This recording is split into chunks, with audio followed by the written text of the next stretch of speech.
to everyone who is here. Let me turn this off real quick. Here we go.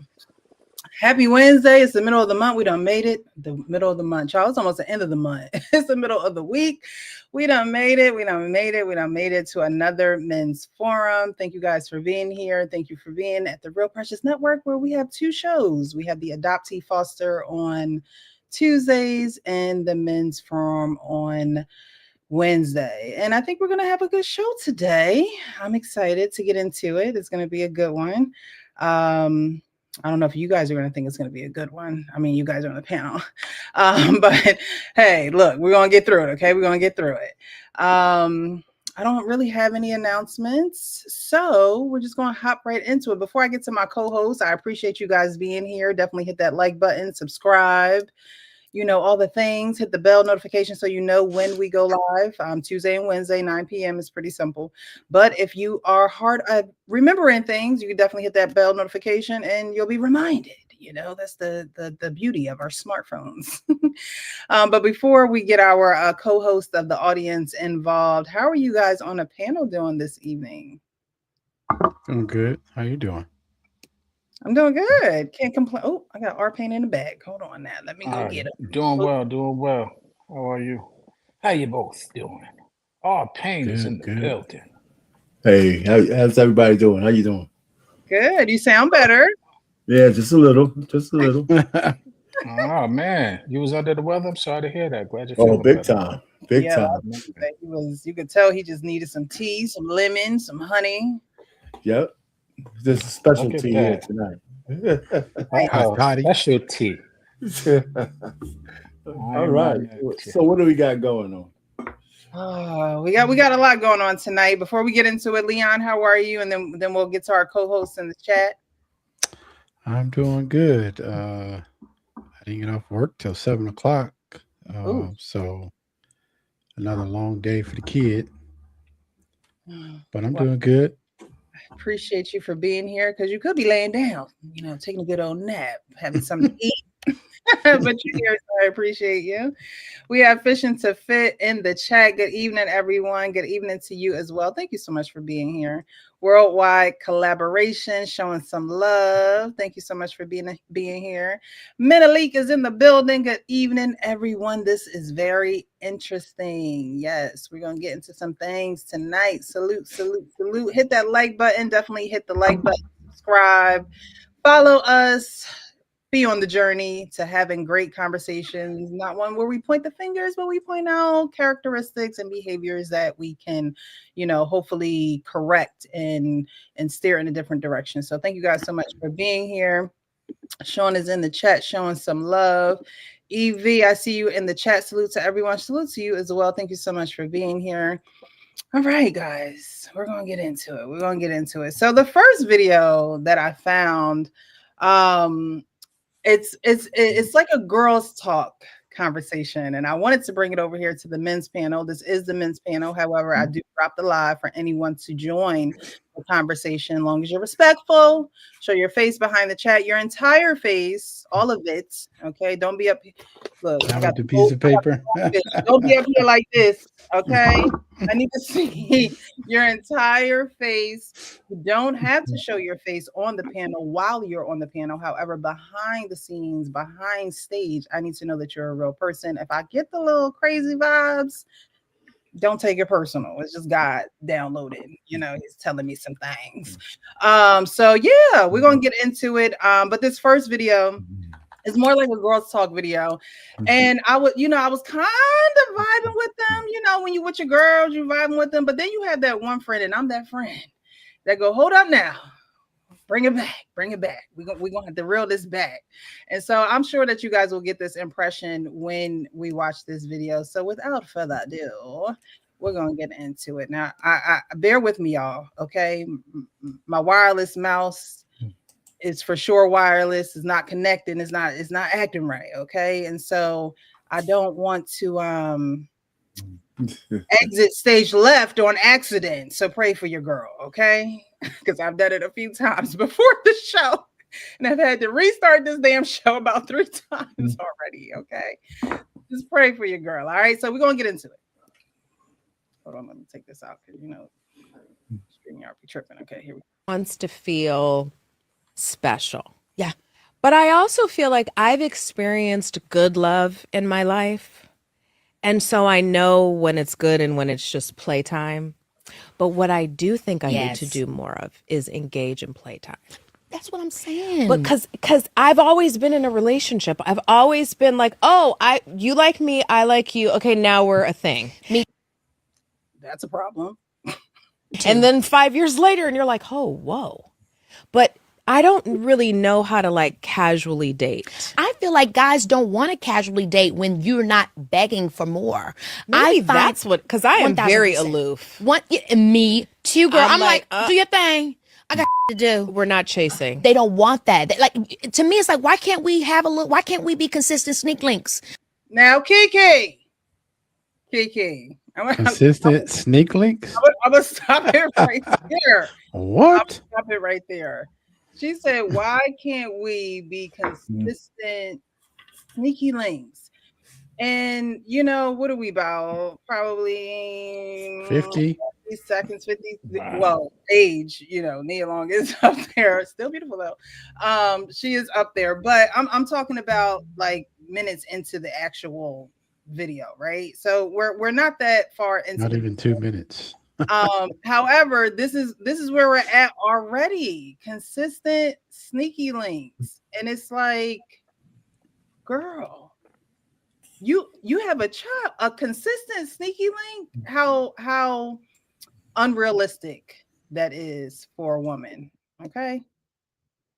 Why can't we just say, hey, it's And Friday? they talk too much. Where's the NDA? Way too much. I do we need that. an NDA The NDA I need stat. right now. Because I'm looking for, What Friday- do you guys are we do on now? for Is Friday it night this? again? Yep, Are these the this right one. finger? Oh, wrong are we one. on Friday Okay. night again? Yeah. Ate that. Okay. Eat that. Eat that, maybe. We Anyway. definitely eat. Yes, eat it and sign. Because I'm done. I'm done with the. They're not being Sign is mature enough. crazy. Oh, it's so eating and sign is eating it. Okay. Listen. Yeah, it's tough out here, but you know, hey, beautiful women problems. I feel like the thing about dating for me is I want to date with intention, yes, but I also Look at Kiki over here, like, yes, girl, you just said you wanted to have a consistent sneaky link. Now, what is it?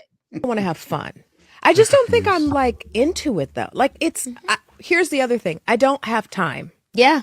That's really the truth. I don't a lot have of time. To your point, I don't have time to do something that doesn't feel worth it to me. Yes. And I can But you want a sneaky link. compartmentalize. I can do the same thing a guy can do respectfully and ethically, right? I can have a sneaky link vibe, or not even sneaky link, but just like a guy that we know we were good friends and we enjoy each other's company every now and then, but it's nothing serious between us.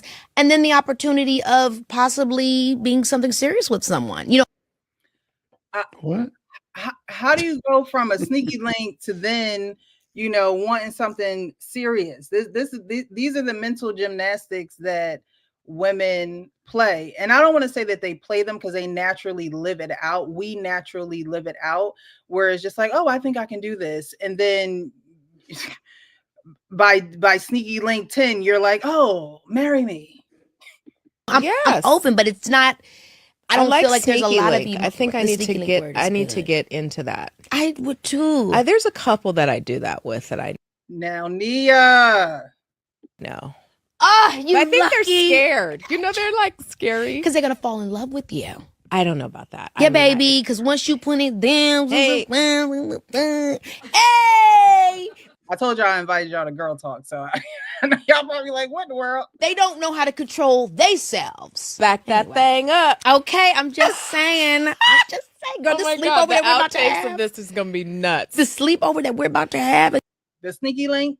Get into this. Are having a sleepover. Next time I come, A sneaky link. I'm wearing my pajamas. Yes, girl, come on, pajama party. It'd be so cute. Yes. Let's do it. All right, let's get into it. Let's get into it, y'all.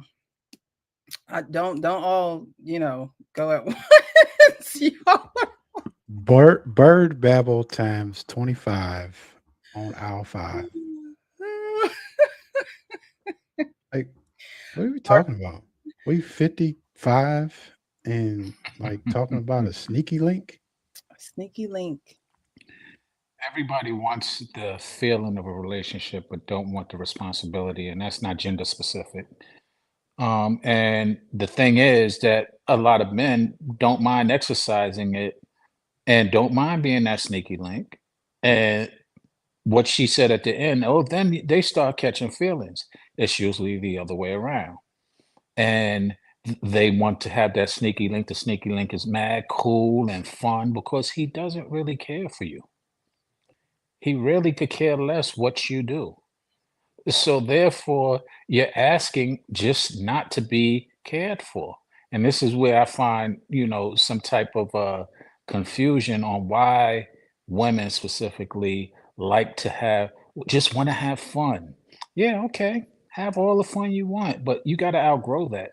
And you got to learn to kind of understand that it's not all about just fun. Now, it happens a lot with women who are independent and work all the time. Seemingly, they need to want to release and have fun like they don't ever get the opportunity to do so. Mhm. And I just don't understand because ultimately it leads to unfulfillment. I agree. I agree. That independent, when she said, I don't have time, that's the truth right there. I don't know about all the other fluff. I don't know if she really want to have fun. Seems like Nia Long be getting down with threesomes with other couples. Okay, so there's some time that you're spending with other people, not even just one person. You're spending it with other people. And so when you're giving your time to a whole couple, you're not going to have time for yourself. You're not going to even be able to see yourself walking in what you actually want because you in some other mess.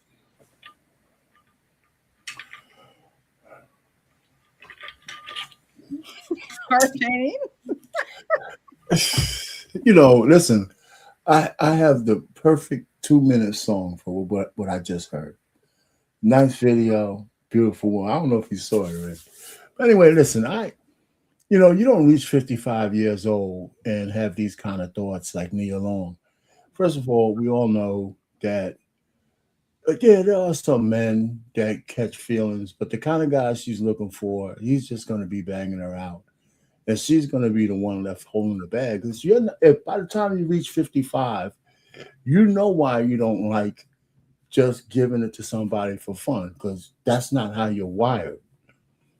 So now that you reach 55, so this whole shit with Ime Udoka and how hard and sad you were feeling was all bullshit. That's what she's talking about. Right? How could he do you wrong when you don't care whether it's a relationship or not? I mean, but I'm at the point, listen, women, if you want to give away the box freely like that, fine, man. It's, back in my heyday, I thought one of the best things I ever heard from a woman was saying, hey, Rich, you know what? I'm not looking for a relationship, but every so often, we can get together. And you know what I said? Nothing. I just smiled and said, okay. Because, so when a woman is like that, you just shut up and go along with the ride, because a man knows that this is music to your ears. But then it's not true. If a woman likes you and she keeps inviting you over, she's catching feelings. And the very first time you know that is when you don't meet one expectation she has and she questions you on it. Because now she's showing you she cares about something. So, so I just, so I heard the two ladies talking, and, I'm not moved by anything women say anymore. And now I could express it, more now that I've been on these airways, because all this shit I know about. I really do. So I don't hold it against her. She could go out in those dark waters and she's going to get hurt. She is. And Keke, forget about Keke Palmer. She can't handle it. I know she can't. No. And that's the sad reality when you have, Keke Palmer, who has a platform and she speaks to women all the time. Women watch her, obviously. Then with Nia Long being on the show, I can't wait to go see her on Saturday in the Michael Jackson movie. That's the only reason why I'm going. Oh, okay. But of course I love Michael Jackson, but I want to see her play his mother in the movie. But And of course, and then you bring me along onto the show. So, a lot more women are going to watch it. Right. And, I was looking at the comment. It's like, yes, girl, sneaky link, like, and it's like, are y'all really hearing what they're saying? Mm-mm. One of the commenters said, I'm calling Cap. Most of y'all aren't really like that and don't want to be like that with guys you actually like. You have to be willing to give your body to a man strictly based on his physical, like men do. And like you said, Arpain, women aren't wired like that, especially for the man that they like. You have these sneaky links, and then you run into the man that you like. The man you willing to do everything for. The man you just ready to sacrifice it all for. And he don't feel that way about you. And now you are in emotional distress. Men ain't nothing. Men can't step up to the plate. They're not being leaders. And yet this is the behavior that is driving you to be like this with a man. But as soon as you meet that person that you like, all bets are off. And then when you're still in the sneaky link phase, like I think Arpain said it, as soon as something doesn't go your way, or as soon as, something comes up, a disagreement, now you're in the I got feelings stage. And this man is now seeing a side of you that he's never seen, because all y'all do is have fun. All y'all do is go out. All y'all do is link up. And now the link ups are, filled with personal feelings that women start to catch. I'm not saying that men don't catch these feelings either, because men can catch these feelings too if he likes the girl. I mean, there's nothing wrong with a man enough to catch feelings. There's no equivalency though. Let's not equate those two things. It's no I'm not way equating them. No, I'm not saying you are, but let's just get that clear. I'm not equating them. I'm not saying to you. I'm just saying in general. Men do catch feelings for women. I know that, but in these situations we're talking about, when we say this to the audience, people tend to think that we're equal when we say these things. It's just not true. It's just not true. What's interesting is that I kind of push back on that. I think that women and men have a lot of. It's not true. Okay, you can't prove it. So I don't that's just your opinion. History has proven it. We got a whole track record of men saying, "Listen, I'm not saying men don't catch feelings, but it's not the same as women." When you're trying to make that equation, you'll lose me. Okay, well let me tell you why you lose me, because let me tell you why you lose me. Okay, tell me why. Because men do catch feelings, and men be fronting and lying like they don't. And men be fronting and lying like they don't go through the same emotions, but it shows up. It shows up in a lot of different ways. Because really, this sneaky link phase that men and women both go through, sometimes men go through it, is really often triggered by them being hurt and not being over it. So let's call it what it is. There's no equivalency at all. I mean, I didn't say men didn't. See, that's why when we have these conversations, you go to say, I didn't say men don't catch feelings. I said it's not the same as women. We're not the same. I mean, I agree we're not the same, but so that's all the point I'm making. Why are we arguing about it? I didn't say men don't catch feelings. Well, let me answer your question. The point that why I'm pushing back a bit is because we often have take the position that we don't catch feelings when in fact we do. And we often downplay it. Now, to your point, we are designed. I don't think we're so much different, but here's the difference. We have society has taught us to be. Can I finish without you interrupting? No, I'm just being rude. Man. Go ahead. Right. Go ahead. It's all good. But seriously, I tend to see a lot of men get hurt and act like they don't. And when I first met Precious, we was on a panel, and this gentleman said, "Yo, once I tell a person and they miss, I forgot what the wording was, but and he had went viral saying this. once I disclose or I'm vulnerable to you and you throw it in my face, all games are off. All you're saying is that you got hurt. And so you don't trust to get hurt again.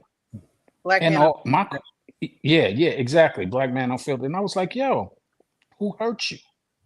Because that's really what you're showing a reflection of. When you're sitting there saying, oh, that ain't never going to happen again. Basically, you're saying, I'm not going to get hurt again, which I could understand. A lot of men take that position. But if you're going to love, the possibility of you getting hurt is there.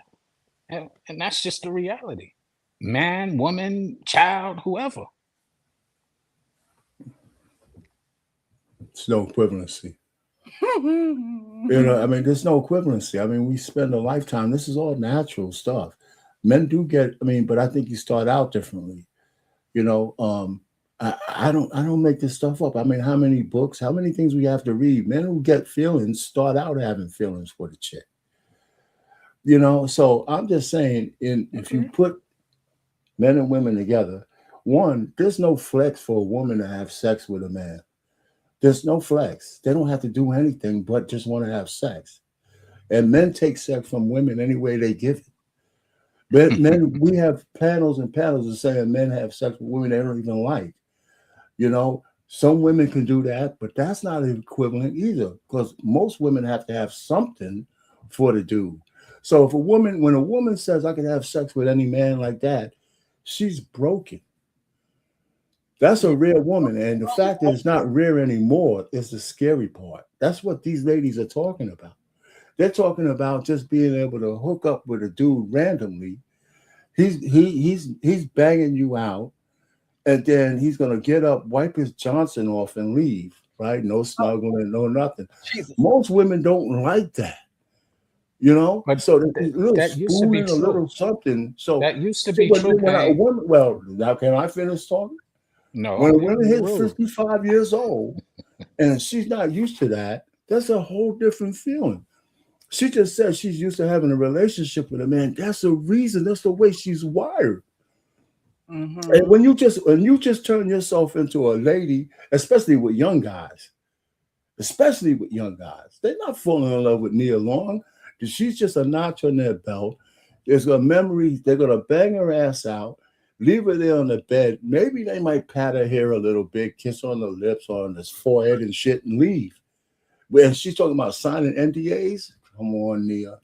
You need to sign them, but it's just a conversation these two women are having. It's a real dangerous one for ladies listening. I just really think it is.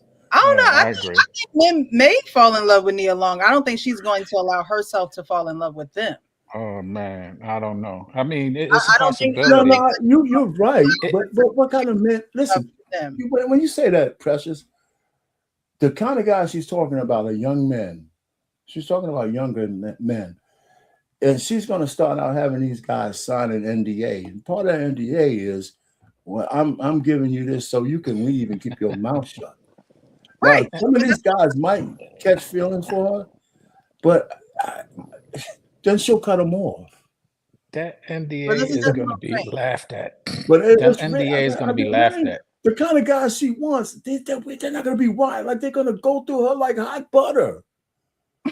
These guys, most men, even an old crusty ass guy like me, if I was able to get some box like that, I could tell you, I'll take it, but I'm not falling in love. It's just you're not. Man, like I said, men do fall, but we're not wired that way. We're just not wired that. No, I'm not wired that. A lot of men I know, we're not wired that way. And for the most part, men who are on the prowl are not wired to fall in love with women who gave them sex. There's something else they're looking for. I don't know. Look at the Playboy. He's up here. Let the Playboy tell you. JT. JT, what up, man? Hey, man. JT, where am I wrong at? No, you're not wrong. You're not wrong. First and foremost, Nia Long is, she's been extremely beautiful for a very long time. She had no problem with getting her pick of the litter. Problem is that 3 a.m. said it earlier. That bird babble, that kills everything about the vibe about them. We listen, men. A lot of times, women don't understand. Men intently listen to what you guys say. There was a thing called ghosting, and it was women that were complaining about it. The reason why, because men were not telling them when they were leaving and why they were leaving. A woman like Nia Long, especially if she's talking the way that she's talking, like her and what's old girl name that she was on the podcast with? Kiki Palmer. Kiki Palmer. Kiki Palmer.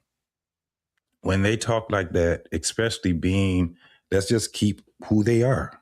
These are actresses. They're in the limelight, and they've been in there for a very long time. They are already going to have problems with dating if they're not dating correctly. It's very hard to date in a environment like what they're in, right? So when you hear what they said, and how many minutes did it take for them to sit back and just be all over the place? It was less than 30 seconds, and they were just all over the place. They want sneaky links. They want men. They just was talking, and it's like, wait, first and foremost, do you know what a sneaky link is? And it didn't sound like they knew what a sneaky link was. Yeah, because they want to do it all the time. That's sneaky. That's what I was thinking. That I call cap on both of them because think that they've been doing these things. They're just now speaking about it. Yes. They've been having people who've been digging them out, whether they were in relationships or not. They just are now being more open with it because they got hurt. And I don't think men are just going to instantly fall in love. Like when we see you, we like I just don't know a dude that wasn't like, Nia Long is just beautiful. Like we see it. But then once we start seeing the ilk of her, that's where it'd be like, oh, it's a turnoff. Like it didn't take long. It didn't take much to turn us on. It took her talking, her being the person that she is to turn us off. And just like Arpain said, I get the box. But that's probably all that I'm going to give you. But she's thinking she's running the relationship. Why? Because she's talking, she's moving too fast, all kind of stuff is going on. I call you when I call you, whatever. And the dude just be like, okay. And that's basically it. We're not telling our secrets. She be like, well, I'll tell you. Then the guy, he'll probably be like, well, where you been, baby? I ain't talked to you in a long time. What, you avoided me and stuff? They be like, nah, I just been busy or whatever. And they think that they got you strung along. But in the meanwhile, like, I'm not stopping my life because you need alone. So how do they end up finding out the type of guy that they actually need? They don't, because they keep chasing the dudes that they want. And those dudes don't want them. The guys that actually want them, they don't want them. So it's that's how it is. It's a very difficult thing for women to even figure out dudes, especially if you got money and fame and stuff. It's going to be very hard. NDAs ain't going to be like, whatever. Can you find? Yes, you can find a man. Yeah, you can find a man that'll sit back and, you got your pick of the litter. But you don't want them, man. Hey, let me say this to you also, man. And you're on a roll, right? One of the biggest things in my career before I got married is I never kissed and told anything. Never.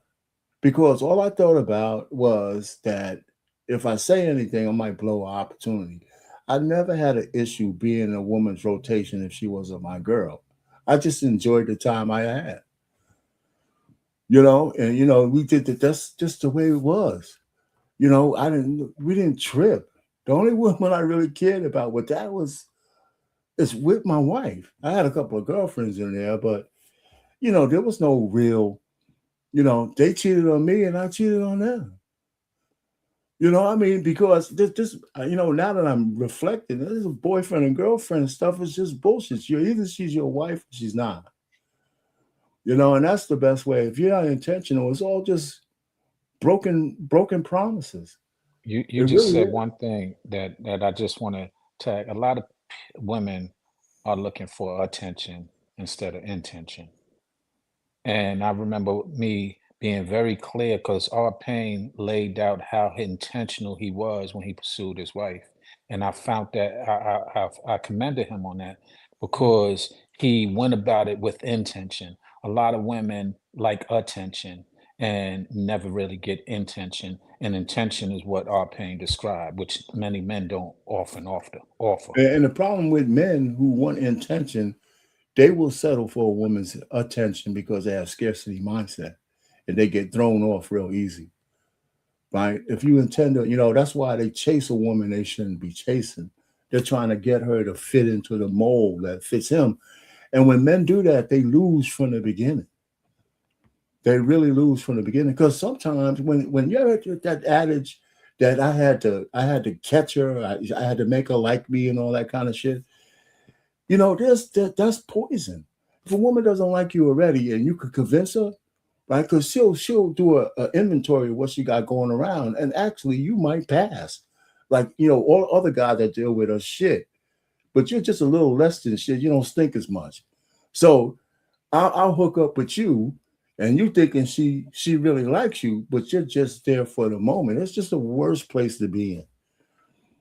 If you're not really, you thinking she's thinking more about you than she is, you just do for the time being until the right guy comes on. And now this is where the catch and feeling things are, because you have a misunderstanding of the woman that's with you. Happens a lot. One of the things I also understood too is like the dating field. Like when you take your future wife out of the dating field, it's like an agreed upon thing without even talking about it.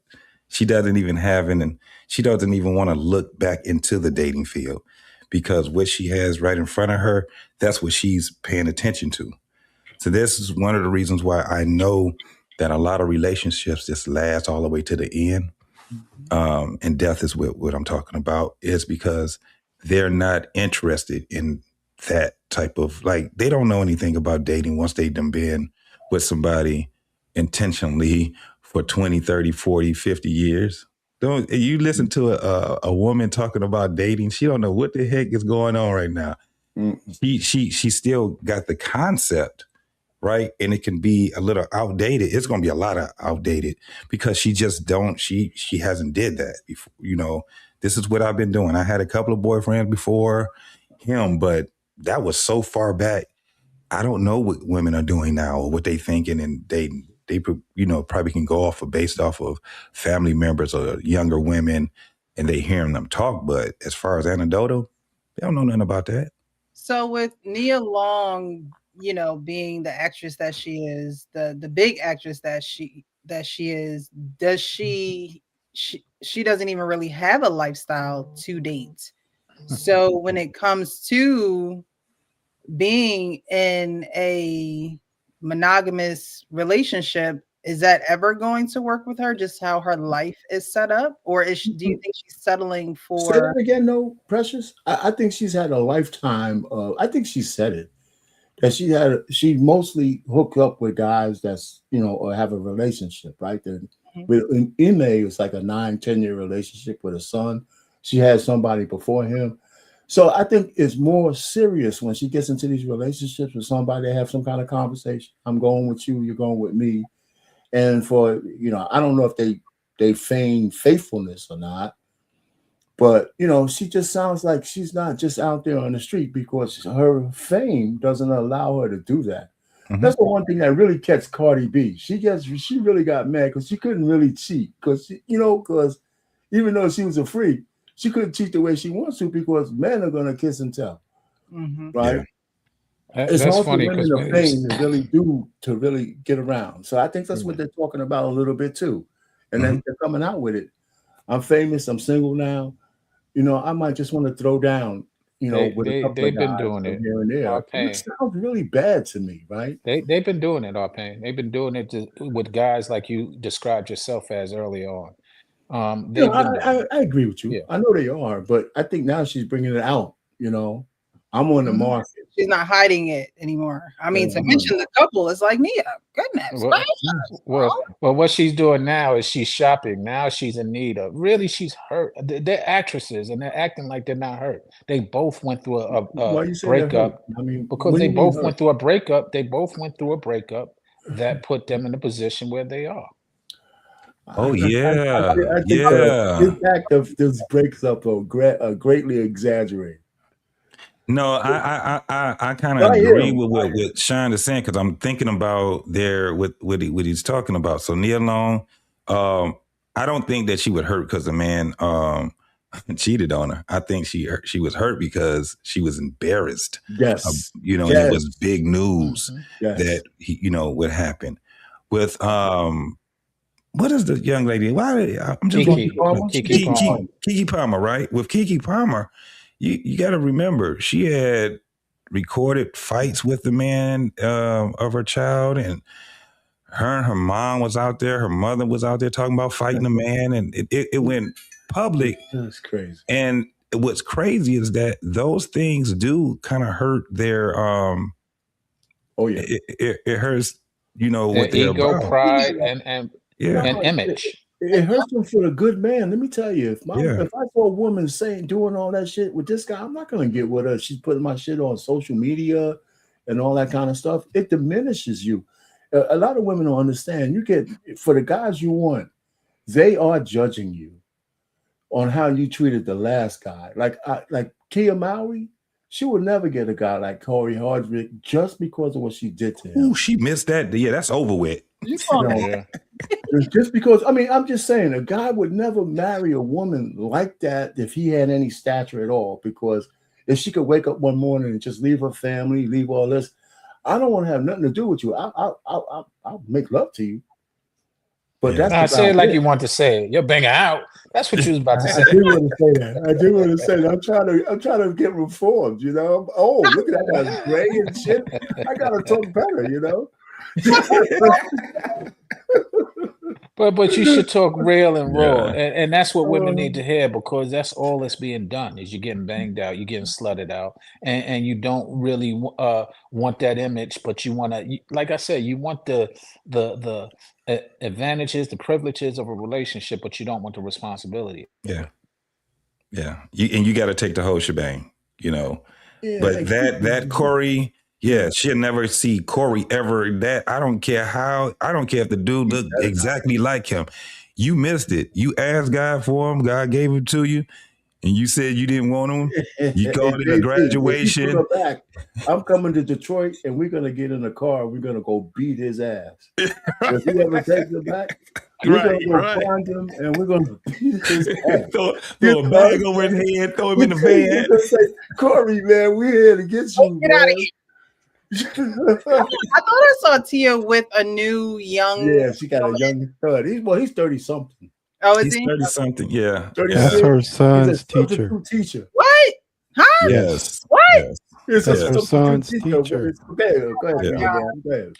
That, I she- get it though. I Son, get it. teacher? He's a teacher, a regular guy. He's getting a taste of that limelight, that fame, that He's an that F money. boy. So He's he's a in straight for up it right F boy. now.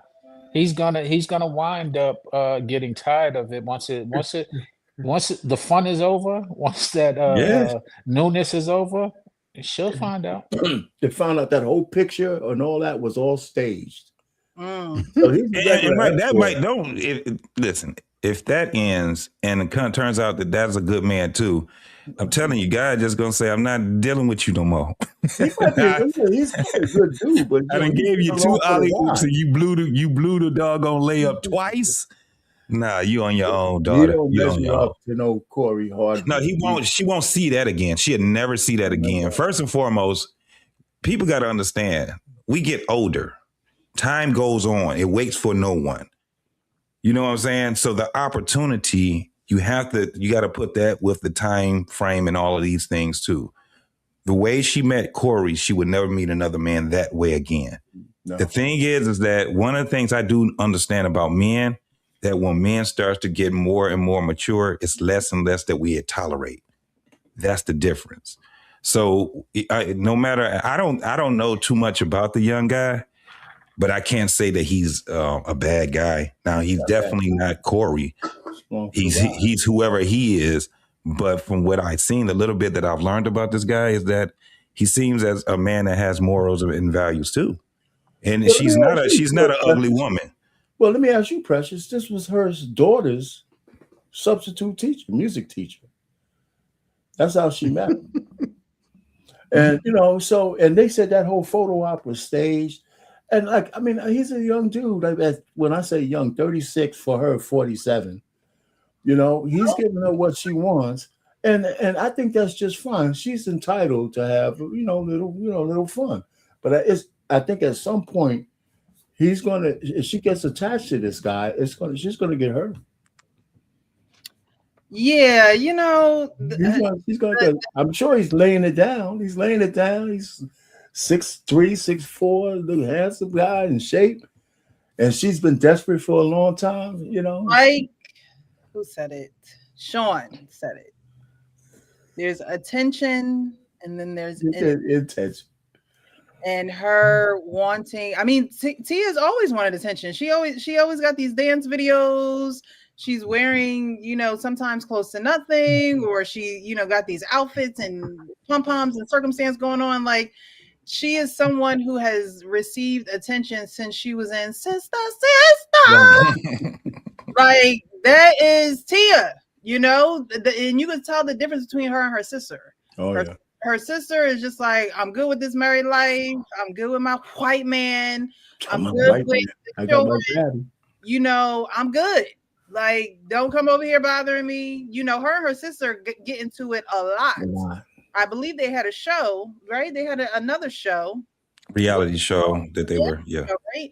Where you saw them getting into it a lot because what they value is different. And that's the main reason why people have disappointments and disagreements, because the value system is different. You can't get on the same page. And it's the same way in relationships, right? If you have a different value system than the person that you're in a relationship with, you're always going to be at odds. You're always going to be at odds, because that's what you call unequally yoked. It's a value. You don't necessarily, don't have to always be a religion type of thing. It can be a value system type of thing. And when that's off, you're going to be off. And so Tia has always wanted some type of attention. I don't know where that stems from. I don't know if it stems from her childhood. I would imagine so. But, us in our grown age, we have to take, our hurt, our pain, our childhood trauma and all that good stuff, and learn how to deal with it in real life while living real life. And Tia is just one of those people that's like, look at me. I want you to look at me. As children, that's what you should be looking at, girl. Yeah. Okay, we don't need to see you poolside. We don't need to see you doing Beyonce videos like you've been, poured all over you. Like, who is that for? Who is it for? Yeah. Who's it for? And even Coach Ferg, how are you, sir? Did he freeze? Coach Ferg looked like he taking one of those. Remember those little 70s pictures back in the day? Blink if he's safe. You go to Sears and take those pictures. That's what he was looking at. They was like, "Look over here, sir." What's up, Coach? What's up, man? Yeah. Just listening, man. It's interesting. 2026 already. Did you hear the video with Nia Long and Keke Palmer that I played? Yeah, I saw that video, and it's typical, I guess the message of America when it comes to women and sisters, especially, right? Because they find the people with the craziest situation to get on the loudest microphones and try to, it's like they teaching young girls I think Black women hate young women behind them. Because they give them the worst messages ever. They give them the worst messages. I'm in you 55 years old. Go sit your ass down. Listen, man. The worst thing a 55-year-old want to do is keep their shoes on all day. Ain't no way. I don't listen. Maybe I'm old. Call it. Listen, man. At 55, you done worked hard all day. You trying to take your shoes off, let your feet settle down. You trying to get your little silk. You trying to, and you up there saying, "Go outside. I want a Tupac with a suit and education." It's just bad messaging. And listen, look who's talking. You know, Kiki Palmer is now interviewing old ass people. Yeah. You know what I'm saying? Come on, That's girl, stay hilarious. outside with me. Right. We That- both baby mamas. That's So it just- exactly. Ooh, I- what I you just just hate it. said. I What just you hate it. just said. What you just said, Coach Ferg. Come out here with me. We're both Mm. baby mamas. You said it lightly, but that's very Mia significant. knows she's tired. She knows That's she's tired. very- She gonna take them shoes off. No, but that's not the tie what I'm referring to. He said, "Come out here with me." They seem to always want to give away the responsibility. They don't want any responsibility. They're acting childish. They're acting immature, but nobody wants to say it. Sticking out their tongue, click, clap, clap, clap, whatever that thing is. Clock this. They're all trying to act young, immature. But the one thing that you said as well, they're both baby mamas. Precious. Come Could you outside and be imagine miserable me, with me, Arpe, basically. JT, 3 a.m. and Sean up here acting like we 24 years old? Yeah, that'd be crazy. Come on, Every- get my drip. Come on, bro. I've seen Come on, personal bro. experience that there are some grown men who want to keep their youth, and they dress like the younger men. They do not want nobody to know their age. They won't even tell you their real age, child. You gotta do a background check just secretly. Like, Precious. who am I Those doing? men that move like that, they outside. They outside. And they don't live long. Yeah, and it ain't a lot of those dudes They don't is live outside, right? Right, they That's grown what's bad boys. about it. But they are outside, but No, they are. they portray as the man that has it all, and No, they don't. be lucky to Well, be what they do is they have all of what those women that they're used to attracting want, which is money. So Right. yeah, they do emphasize that, and that's the accolade and their biggest forte. But to us men, you don't impress them. It's That's not. It's impressive. definitely and it's definitely not the same. Let me tell you something. Men know how to compartmentalize. Yes. If I'm 55 years old, I'm 53. Shit. If I'm 53 years old, right, Ain't no and I start going, yes, Ain't and I no start difference. going outside with them little 20-year-olds, them 27s, and them 25-year-olds, the first thing they gonna do, and they gonna try to be respectful. They gonna be like, what you doing out here, man? The first thing they gonna say to Yeah, me is, and if I got some skinny jeans on with a backpack, and I'm out here trying to dress like them, and I'm trying to do the TikTok dances with them, and got my phone on, they be laughing at me. yeah. They'll be laughing at me, right? Yeah, Because they be Mark. like, we looking to get the wisdom from you, and you out here with us. So they don't look at it like that. They're not trying to pull us outside with them. Because We no check matter each how young we can look, we still talk old. We Yes. still talk old. And you got them guys like me, Coach, Arpain, we talk long, and you gonna listen, right? And they don't want to hear all of that.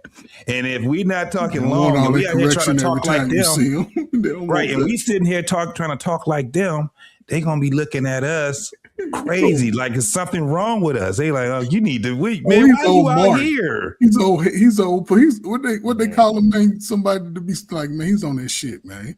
Yeah, they, You know, they gonna see young boy sort of Man. make sure that they They ain't go from mixing the lanes. You know, Yeah. they like, man, get your old. They'll be like, Yeah. hey, OG, man, get your old ass off. there you go. That's the other one. See, when they say we OG, check each other. Yeah. they say OG. That means you are pain. That's Yeah. our pain out there with them, talking to them. Yeah, If man. they in their 30s, I'm Unc.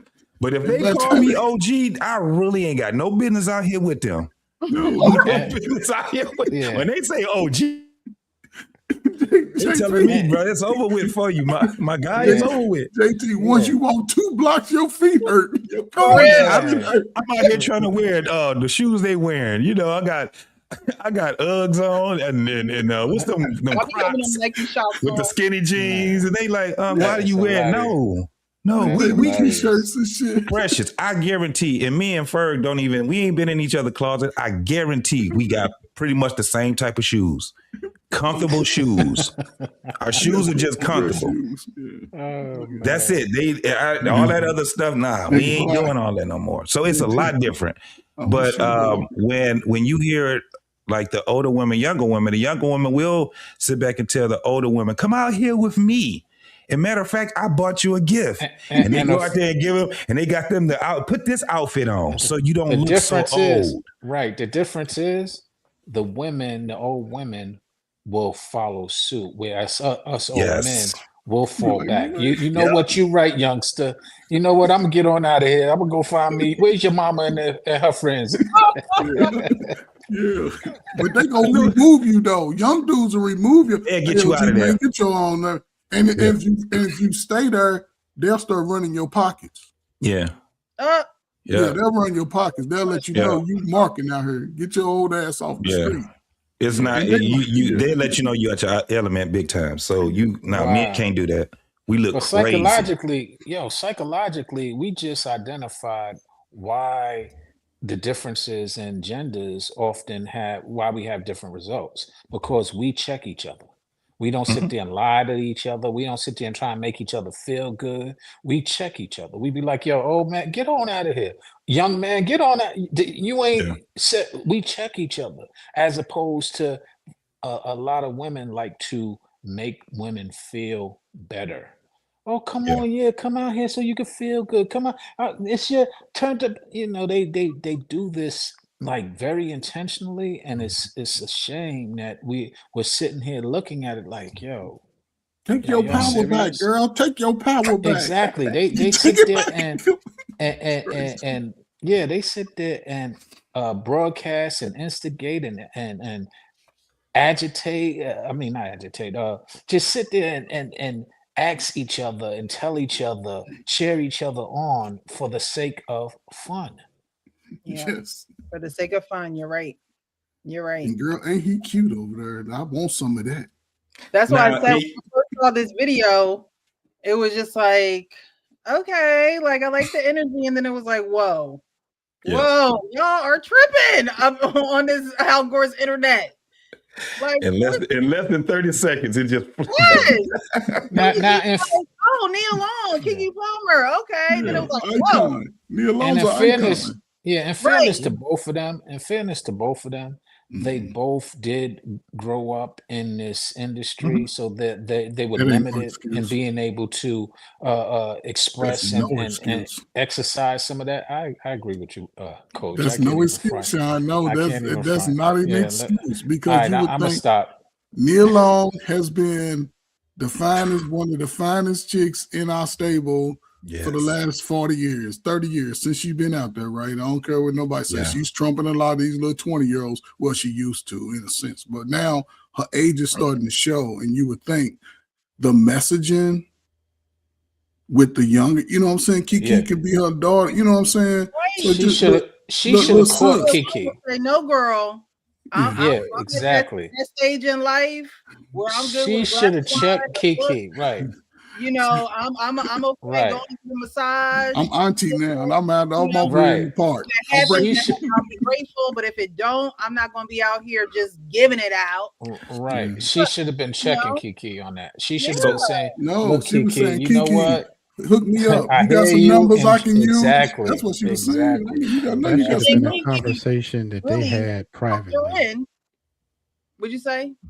That's a conversation they should have had privately, not on Al Gore's internet. Well, even privately, I mean, things do come to light. So, even if they do have it privately, somebody got some secret cameras of the folks going up to the pajama house, it's like, what's going on there? So, I don't know if someone said it on this live tonight, or if I was just hearing it, just scrolling. But while social media is a harmful tool in today's society, it is also a helpful tool, because you do get to see people in their true light and how they feel. And, a lot of it is sensationalized for the clicks and the bait and all of that good stuff. But this looked like they laid back, all covers off, like anything goes. We just gonna have this conversation. And when young women see that, and when older women see that, like you guys are saying, it's like, okay, the older women aren't really directing the younger women. They're just joining them. I remember when I didn't know it was him. What's his name? He had a viral video, and then I used to do panels with him and didn't even realize it was him in that viral video. But he was like, it's hard for us to philosophical. Philosophical. Here you go, Illa. It's hard for us to tell who's who because y'all standing so close to each other. This is a perfect example of what Philosophical was saying in that very viral clip. There's Nia Long and Keke Palmer are now in cahoots with how they're going to carry out their dating plan or how they're going to approach love or just flings, and they're standing so close together that you can't tell if either one of them, is wifey material, is somebody you would want. Well, one of the things I found out though is, women like to blow blue smoke up each other's ass a lot. Right, and nobody want to. They just like me around, child. Yeah, I'm just saying. I don't know. Women will say stuff that they don't even really believe, because in all practice, the time. But I feel like Nia feels that way, but she just going along with the nonsense. Yeah, that's part of what our pain is saying. I don't think Keke Palmer's measure is really, I don't think she's really wired that way either. In turn, Keke into some things. She just not with the men. She with the women too. She want to have fun. But we just see some of her behaviors play out. I'm not saying they're not having some fun, but they look like women who could be easily hurt. Now, like Keke Palmer has some issues younger with her complexion, with her color, and all that. She found this light-skinned guy so she could have a light-skinned baby. That's why she wanted him. It was no other reason, because she treated him like shit after she got what she wanted. He was like vomit. She did him dirty. Right. So, and so she got what she wanted because she didn't want a kid to look like her. I think I felt that. I followed her since she was a little girl, and she was going through a lot of stuff. Achille and the Bee, Achille and the Bee, and the Broadways that she did and stuff. Yeah. So I hear her talk. And she's just, I think she's feigning what it looks like to be a star. Right. Now she's grown into the position. She's grown into that position, and it doesn't make her a better woman because of it. She might think so, right? But she's diminished. As far as I'm concerned, she had a sweeter image. And she said, "That's not what's happening out there." And now the beauty of it, 5-year-old Nia Long talking like that. And saying, I just want to go get bust down. I mean, with all the history of people idolizing you for your stardom, and now you want to just be a goddamn bust down? You know what, Precious? I think with that conversation, when I saw it, I said, you know what? She is confirming to Keke Palmer that you can run the streets as long as you got that bag. Yeah. I think she was confirming that, because she was flat out saying, listen, I ain't got no problem getting these little young niggas out here. And what's interesting, when you 50, you pay like you weigh. But you pay like you weigh. Beautiful woman getting laid. There's no flex in that. Right. No, right. And that's not. If I was a real handsome man and I'm getting all the box I want, I'm still, a good handsome dude is still hitting 60%. He ain't hitting 100%. A beautiful woman can knock down the pins on a strike every time. If she wants to.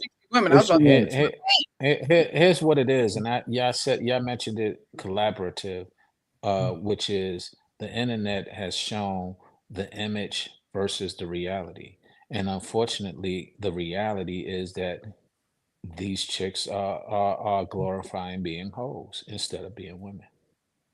And hey, to each his own. And that's the business, To each his own. That's why I said to each his own. But that's just what you're reflecting, and that's what we're seeing, and that's a turnoff to most of us who had this image, who had this idea and this ideology of who you were, from Keke to Nia to whomever who's had that spotlight. That would be like Claire Huxtable or Felicia Rashad doing this. I was just about to bring Felicia Rashad up. You would never. She would never. You would never. But think about it. If she came out if she came out saying, we would just lose all. I mean, it would be more painful to us men, because we're like, yo, that's a person that we are like, wow, there is one that exists. the unicorn, and then she's like, "Oh, girl, let's go bust it down. Just go get these." Oh man. But even like with Felicia Rashad, she's been married 3 times? That's right. Yeah. So the thing is, even look, Shaka Khan, Felicia Rashad, Dabby Allen, her sister. These women we found was extremely beautiful women. It was a lot more, and we're talking about, well, they baby boomers. So now that they, they try to bring their voice out and things like that, the women fought against them. Yeah. They fought against them. Shaka Khan was just the latest one that was a victim to women. Yeah. A whole lot of hate. And what she's telling women is, look, you got to start being more like a woman. You have to have values and morals and things. And what I'm seeing right now is disappointing.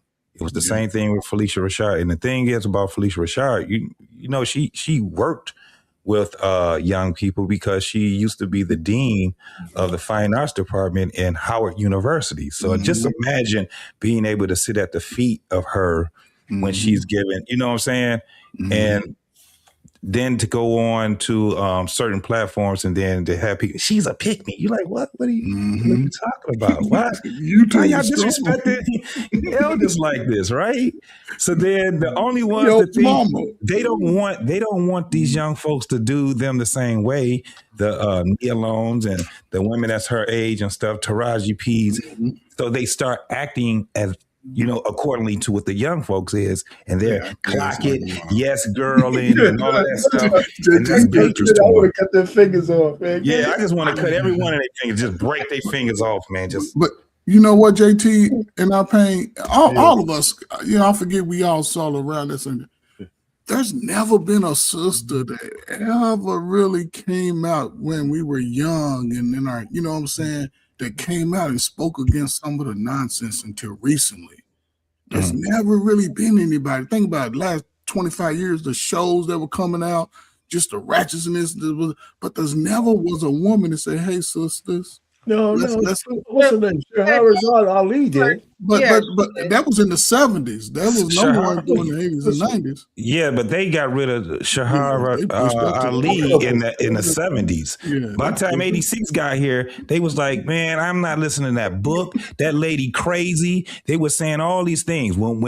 When her stuff come back up, even to this day, when you hear her in those conversations that she's in, those women ain't listening to her. They counseled her in the 70s.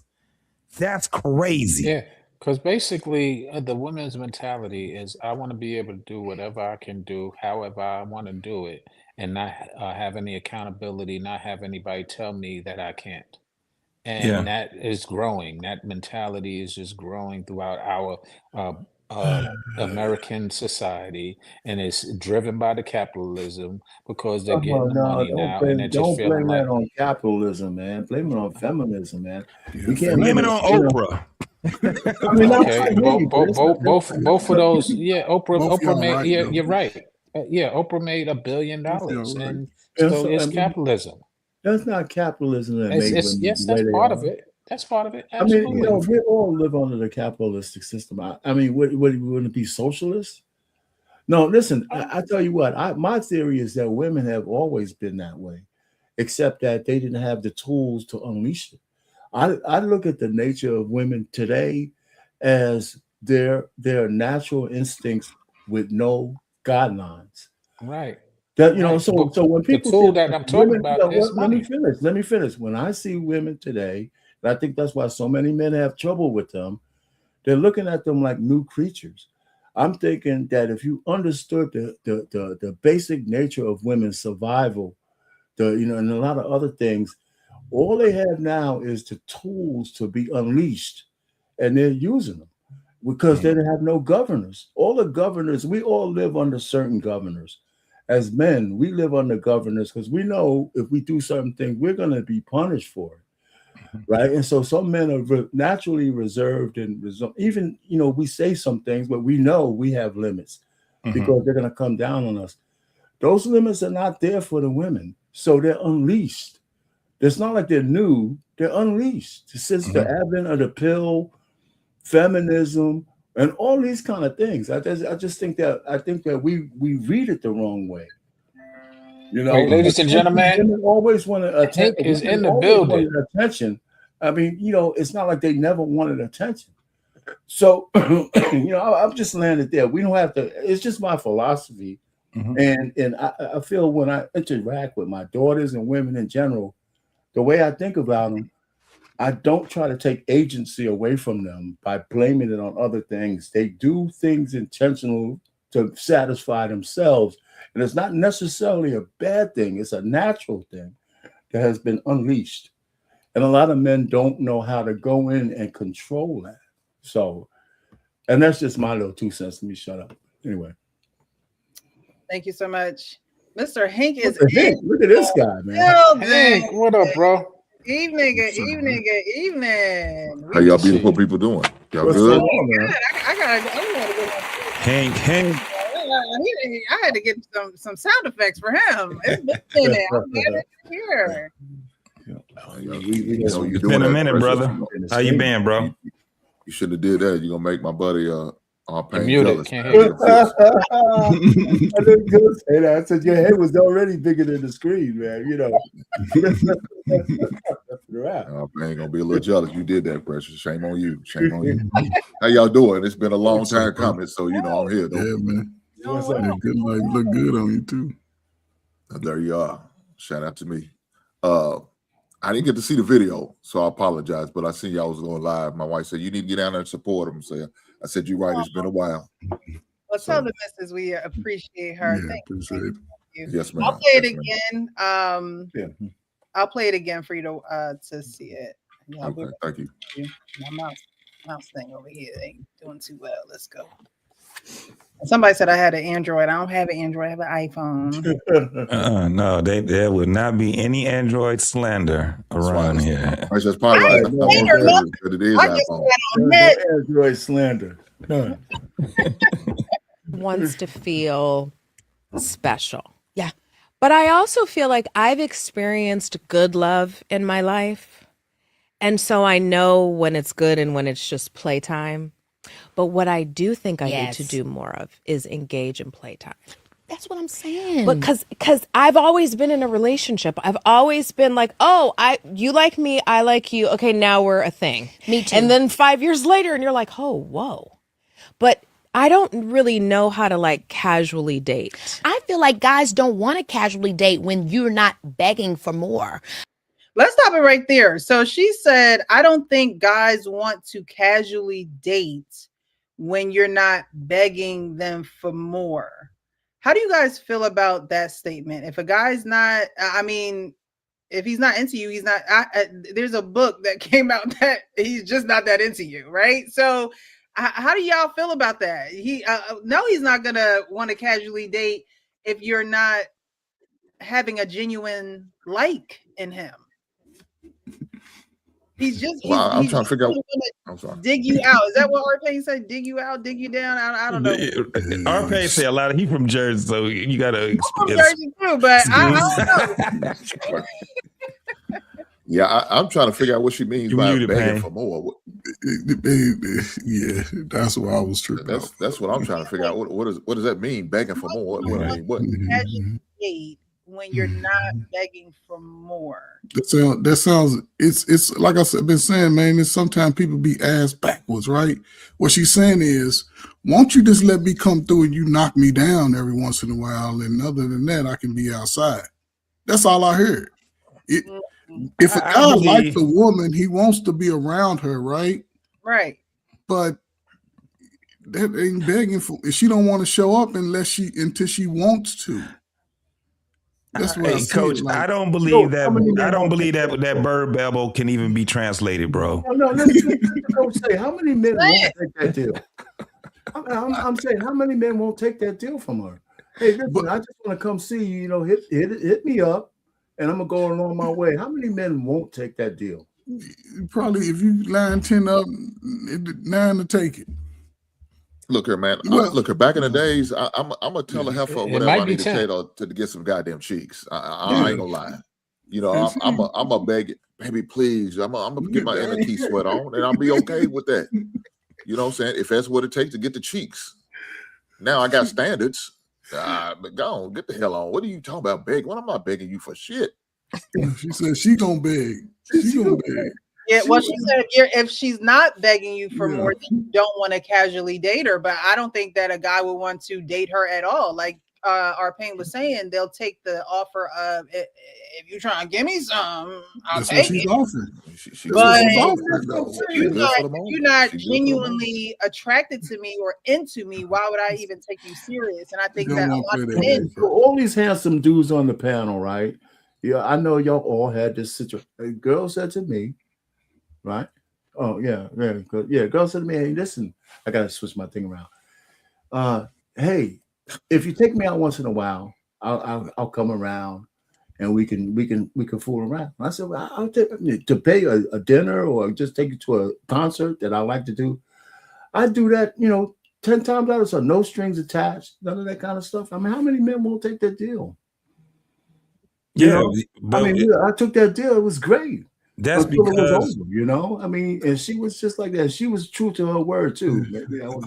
That's because she's direct. She's the director, and what you're doing is acting for the part. I didn't act for the part. But said, do you want to be a what you call it? What's that player? Player number one, player number two. I don't know which player I was. I just thought I was in the rotation. Right. But when it comes down to liking her, this is the thing. I liked her. I liked her. But a lot of women think that it's across the board, right? No, we don't like y'all like that. We really don't like women like that. And every woman think they can pull things off that the other woman can pull off with men, and you can't pull it off. Just because she can pull it off don't mean that you can. Because I'm gonna tell you right now, if I had to deal with a woman talking like Akilah and the Bee, she would get on my nerves. She talked too much, right? But if she's attractive and I'm just trying to hit scans, I can hold that. You know what I'm saying? I can put that in my back pocket until either she pulled the trigger, pissed me off, and get into an argument, then I let it go because I already know it ain't happening no more. Or I just say, I'm done with it, and I would just ghost her, period. We ain't got to talk about it no more, whatever. And I don't call you. So after 2 weeks, don't you, when you see me somewhere and say, why haven't you called me? Does it really matter? I haven't called you in 2 weeks. How many girls have y'all ghosted? Is that a normal practice, or is just like, you know what, I'd rather just walk away? The ones that I ghosted I wasn't serious about them anyway. They wasn't serious about me. I wasn't serious about them. Right. So it was like when it ended, it ended. I don't think I ever ghosted a woman. I think we just drifted into the sunset. Like I said, I liked all the girls I had. Drifted into the sunset. I just, we just drifted apart. Like an old Western movie. Unlike these lover boys here, unlike all these lover boys here, I actually liked the girls I had fun with, man. Yeah, it was a different story, man. In my 30s and 40s, man. Yeah, it was some people that would wait their day. Yeah. Hey, I'm on my way. It's my turn. Yeah, kind of thing. Yeah. Listen, when they like you, they like you. Like all this stuff they be talking on the internet, it ain't like these tall women say they don't date short men. That's a lie. I have been with a lot of tall women, like 6 feet and over. Yeah, I'm 5'8" too. Well, you're not considered a necessarily short guy, man. That's not short. I mean, but they like average heights. Yeah, so like when people say that's that bird babble internet talk that people be talking for the since Al Gore created this internet. That's what, because I am very aloof. Me too, girl. I'm like, do your thing. I got to do. We're not chasing. They don't want that. To me, it's like, why can't we have why can't we be consistent sneak links? Why can't we just say, hey, it's and Friday? They talk too much. Where's the NDA? Way too much. I do need that. An NDA. The NDA, I need stat. Right now. Because I'm looking. It's the egging on. Like, one up. Like, the stacking of the agreements here. They sound like they're trying to talk like and be like men. And it's not appealing. That was literally what they call it when it's something that you're doing, but you try to They're projecting, right? They're So trying think to about this. convince each other. When have you heard a dude on Amazon talking about he slept with whatever female celebrity, right? If you ever seen it, I've never seen it, but it's very seldom. However, then we just see something about Shay Shay. Then we see something about somebody talking about they were bragging about they slept with him and they extorted a man for 30 million? Yeah, the young girl. That video that he had out? Wait, recently or the one he had the out? little snow bunny when she was Snow bunny. What about you had Will Smith, women talking about that they slept with him. You talking about women that talked about they slept with it. Just name Dr. King. Yes, Dr. King. They said Dr. King slept with people 30 years after he was gone, 40 years after he was gone. Bro, 60 years after he was gone, bro. 60.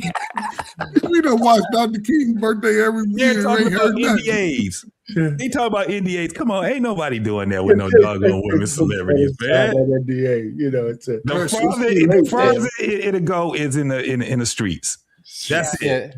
They are not going to honor that NDA. They're gonna sign it and then say, "Yo, guess what, my man? Guess who I'm fucking? Guess who I'm messing with?" Yeah. Don't you tell nobody what I'm about to tell you. Hey, speak for yourself. I was different back in the days, man. I'm a former life. I ain't talking about 2026 ain't. Yeah. But shit, 2004. Man, I would have told a soul. Y'all wouldn't know anything. Thank you. Right. Wait. I'm not kissing and telling. Look, I agree with that. My wife's still right now trying to figure out who's that ugly girl that I slept with back at Burns State back in '94. But Hank, that's the point. Hold on, Sean. I just got back, man. Don't just pain. Y'all love to cut the shit out of some people. Goddamn, you know I don't talk long. Just let me finish. Let me tell my lie. Y'all want to lie? I want to lie too. Let me tell my goddamn lie. So back in '94, you know, you one of them chicks, man. You don't want everybody to know. You know, come around the side door. You know, I'll let you in. Your car ain't working. Don't worry about it. I put a rock in the door. You know, she was ugly as hell. I hit her twice, but y'all will never know who that ugly heifer was. You will never know. My wife's still trying to find out. Well, who was that girl? Don't worry about it, baby. It was a bad mistake. I'm not telling nobody. What I was going to ask you is, you're right, but I'm thinking now Nia Long is a different sort. She ain't ugly. She's actually a famous Nia Long.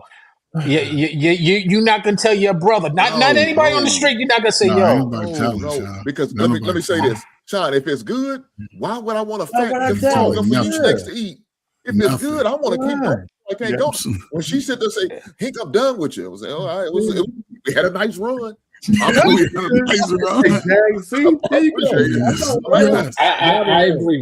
agree with you. And listen, you know what? How come we haven't heard anybody else said they slept with us? She said she slept with some guy. Yeah. I haven't heard one man come out and say I slept with Nia Long. Well, we know she got a baby by relationships. She said the way that she said her dating / relationship was mostly in relationships. Was that, you know, I like you, you like me, we're in this till we're not in it. But she's still not being all the way. You know, she was with Udoka. How long was she with him? About 5 or 6 years? 9 or 10 years or something. Okay, so you count those 10 years, they gone. Now you're going back to in your prime, right? But they just exposing who they want to be and who they really are. They want to be in the streets. Yeah. That's all they saying. I just want to be out here. Why can't I only call JT on Wednesday and come through, knock him, put him to sleep, and be out? Why is it gonna look bad on me?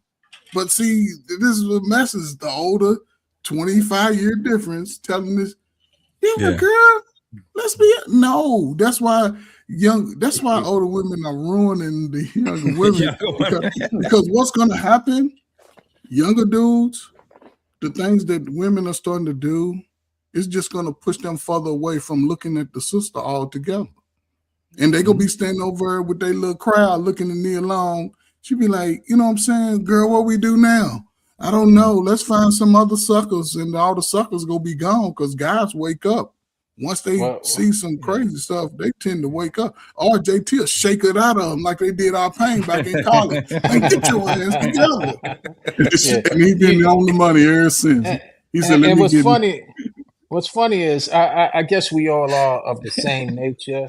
So I understand what Hank and everybody's saying because we were that way. But this day and age, it's not going to happen. We didn't snitch. Now that's a thing to do. These young cats are not keeping their mouth shut. Period. Well, the thing is that they're not, and yeah, times have definitely changed, but opportunity doesn't present itself the way it used to with us. Like it was like when we found out that we were going from being ugly to handsome. It's like it was like like we turned into, so we had superpowers, right? It was a lightning bolt. Some of us it was 14, some of us it was 15, 16, right? And so it was really like a superpower, especially when you had women coming on to you and they were asking you. It was like you guys didn't even know the look on our face sometimes. Y'all to say something and y'all come up with some type of plan. Hey, let's skip tomorrow. And the dude be like, all right. I went through that, man. You must be True that. It's like when we first get that superpower, we like, okay. And then once we got a chance to use it a couple of times, you ever seen how Spider-Man was doing? He was trying to figure out how to do his web. That's how we end up doing it. So we start saying certain things and we start doing certain things and stuff like that. Now, by the time we get 20, we experts at it. We're experts at it because now we like, okay, I didn't have the superpower for a very long time. Now, there's a lot of men that don't get the superpower. They have to start acting like they got superpowers. This is where the lion comes. This is when they get money. They have to use the money to lure the women. They have to start making up lies and stuff like that. Those be the men y'all be complaining about. Them cats, they don't have the superpower that we have. They have those things where they have to act like it's a superpower. That's why they overdress. They got to wear gold chains and peacock in front of women. Nah, that's a subset of dudes, dog, that just ain't had it, and they didn't have to abuse it by the time they get to be about 25. Yeah, those are the men that's like moving towards the marriage and all of that stuff. Superpower, man. I feel bad now. I got to go back. I never had the superpower. The only thing I knew is that I'm not going to be one of those dudes who would be an incel with not knowing woman. You was like, I'm going to get you some box. I mean, I don't know if that's a superpower or not. He didn't start out with it. He ain't start out with it. He had to go through I saw Orphan's wedding video, and you were very handsome. Yeah, but that was after. That was once he got it. When I look at my old pictures, hey, look, meet me every Thursday. Then that's a superpower. Like that. Now his wife was like, "You ain't about to use them superpowers on nobody else but me." Exactly. That's what I'm saying. Like you have a superpower. I used it on her for sure. That was the last out. That was my last piece of potion I used on her. It's all gone. I put it all in her drink. He didn't start out with that superpower. He had to go and get some potion. It was Good evening. It's been a while. El Turner, how are you? What's going on? What's happening, everybody? What's up, brother? What's happening? What's going on? What's up? Yeah. Tonight. So how many videos you got, Precious? Is this the only you got more than No, that? I have other ones. I'll finish playing this one and then we'll go on to the next one. Because in the next one, we're going to be talking about I don't know if you guys know them, but there are a couple that divorced. The man asked her for a divorce. She's part of Mary, the gospel group. And yeah, we're gonna get into that one. So I'll just finish playing this one. For what do you guys are we do on now? for Is Friday it night this? again? Yeah. Are these the right finger? Oh, wrong Are we one. on Friday Okay. night again? Yeah. Ate that. Okay. Eat that maybe. We Anyway. definitely eat. Yes, eat it and sign. Because I'm done. I'm done with the. They're not being Sign is mature enough. crazy. Oh, it's so eat it and sign is eating it. Eat it. Okay. Listen. Yeah, it's tough out here, but hey, beautiful women problems. I feel like the thing about dating for me is I want to date with intention. Yes, but I also want to have fun. I just don't think I'm like into it though. Like here's the other thing. I don't have time. Yeah. That's really the truth. I don't have time. To your point, I don't have time to do something that doesn't feel worth it to me. Yes. And I can compartmentalize. I can do the same thing a guy can do respectfully and ethically, right? I can have a sneaky link vibe, or not even sneaky link, but just like a guy that we know we're good friends and we enjoy each other's company every now and then, but it's nothing serious between us. And then the opportunity of possibly being something serious with someone. I'm open, but it's not.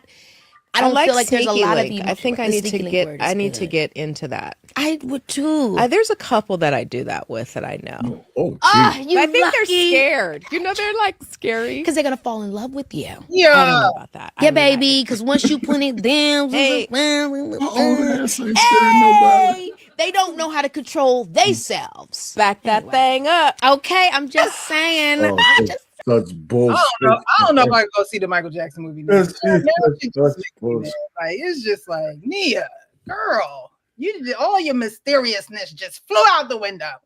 Hey, Oh, it's still mysterious. Ain't No, nothing that's mysterious right. about that shit. Sure. It's still She's That's supposed why- to in a freak. Ain't nothing wrong with that. She's Yeah, just old yeah, freak. That's it. she's lying, man. She's Hey, an OD y'all know- freaks. I was watching a video the other day, and they was trying to figure out if Pac ever smashed Faith, and it's in continuity with this. Faith, she kept her brand intact for years by never telling people the truth of what happened. But I'm looking at the same thing. How, okay, she slipped out recently. She was on Drink Champs in the past 2 years, and she said she used to smash mad niggas. That's Yeah. her exact words. He said it. So, you know, I'm like, if a person tells you that, is it really far-fetched that she smashed Pac? No. You know? So the key is she kept her mouth shut long enough to maintain her brand, because it's a bad look for the husband. Biggie look bad if she out there admitting that she, you know, got smashed by his nemesis. And, you know, she looks bad because it's like, well, you basically been passed around by two of hip hop's elites. So it's the same thing with the Nia Long, with the Vivica Fox. They have a brand to maintain. And I think as long as they keep certain stuff to themselves, it's like you could have people sign NDAs and get smashed or whatever it is, get your groove back. But I think a lot of them just want to be heard and they think it's cute. They don't know that they the auntie. And funny part about it is, and this is gonna be controversial, but I go to the Bible for a lot of the game I get on women, period. Because every time I have an issue, not having my father, I used to read the Bible. My mother used to make me read Proverbs. And I came across a scripture that basically said women ain't supposed to preach. Good. And if you look up what preach means, I'm gonna read it. Google definition of preach means to publicly deliver a religious sermon, advocate for a belief or moral code, or urge acceptance of a specific behavior. So that's what preach means. Now I'm gonna give you the direct scripture about women preaching. And this is something that's in the oldest book of time, right? It says, let your woman keep silent in the church, for it is not permitted unto them to speak, but they are commanded to be under obedience, as also saith the law.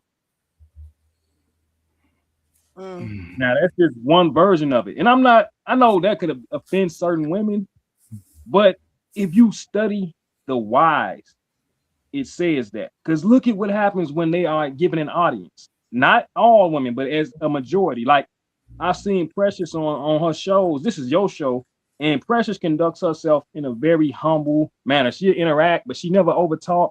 She don't give false information, but she's not the majority. She is a minority of a woman.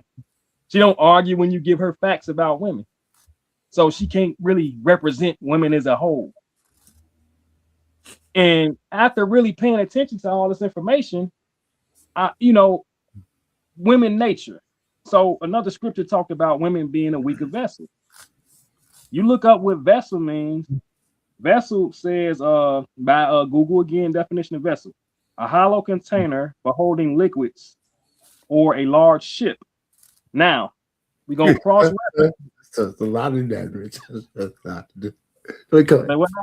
We're gonna reference vessel being a large ship with this scripture. It says, just as a small rudder steers a large ship, our words, thoughts, though small, have the power to direct the course of our lives.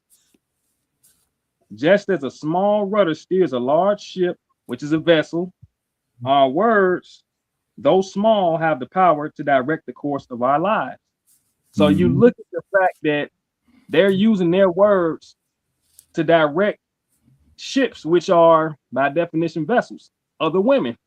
And these though they little words, they change the course of women's lives with the misinformation that they given. And, women get offended. You say women are the weaker vessel.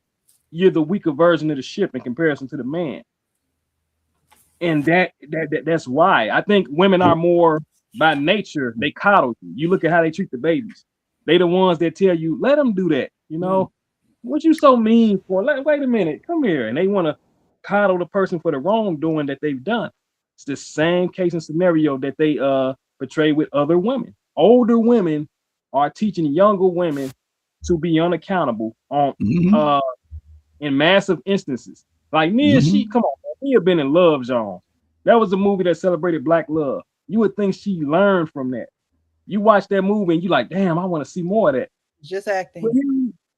She's 50 and she's advocating with Keke Palmer, who don't know Keke's still a baby. Keke 20, 25.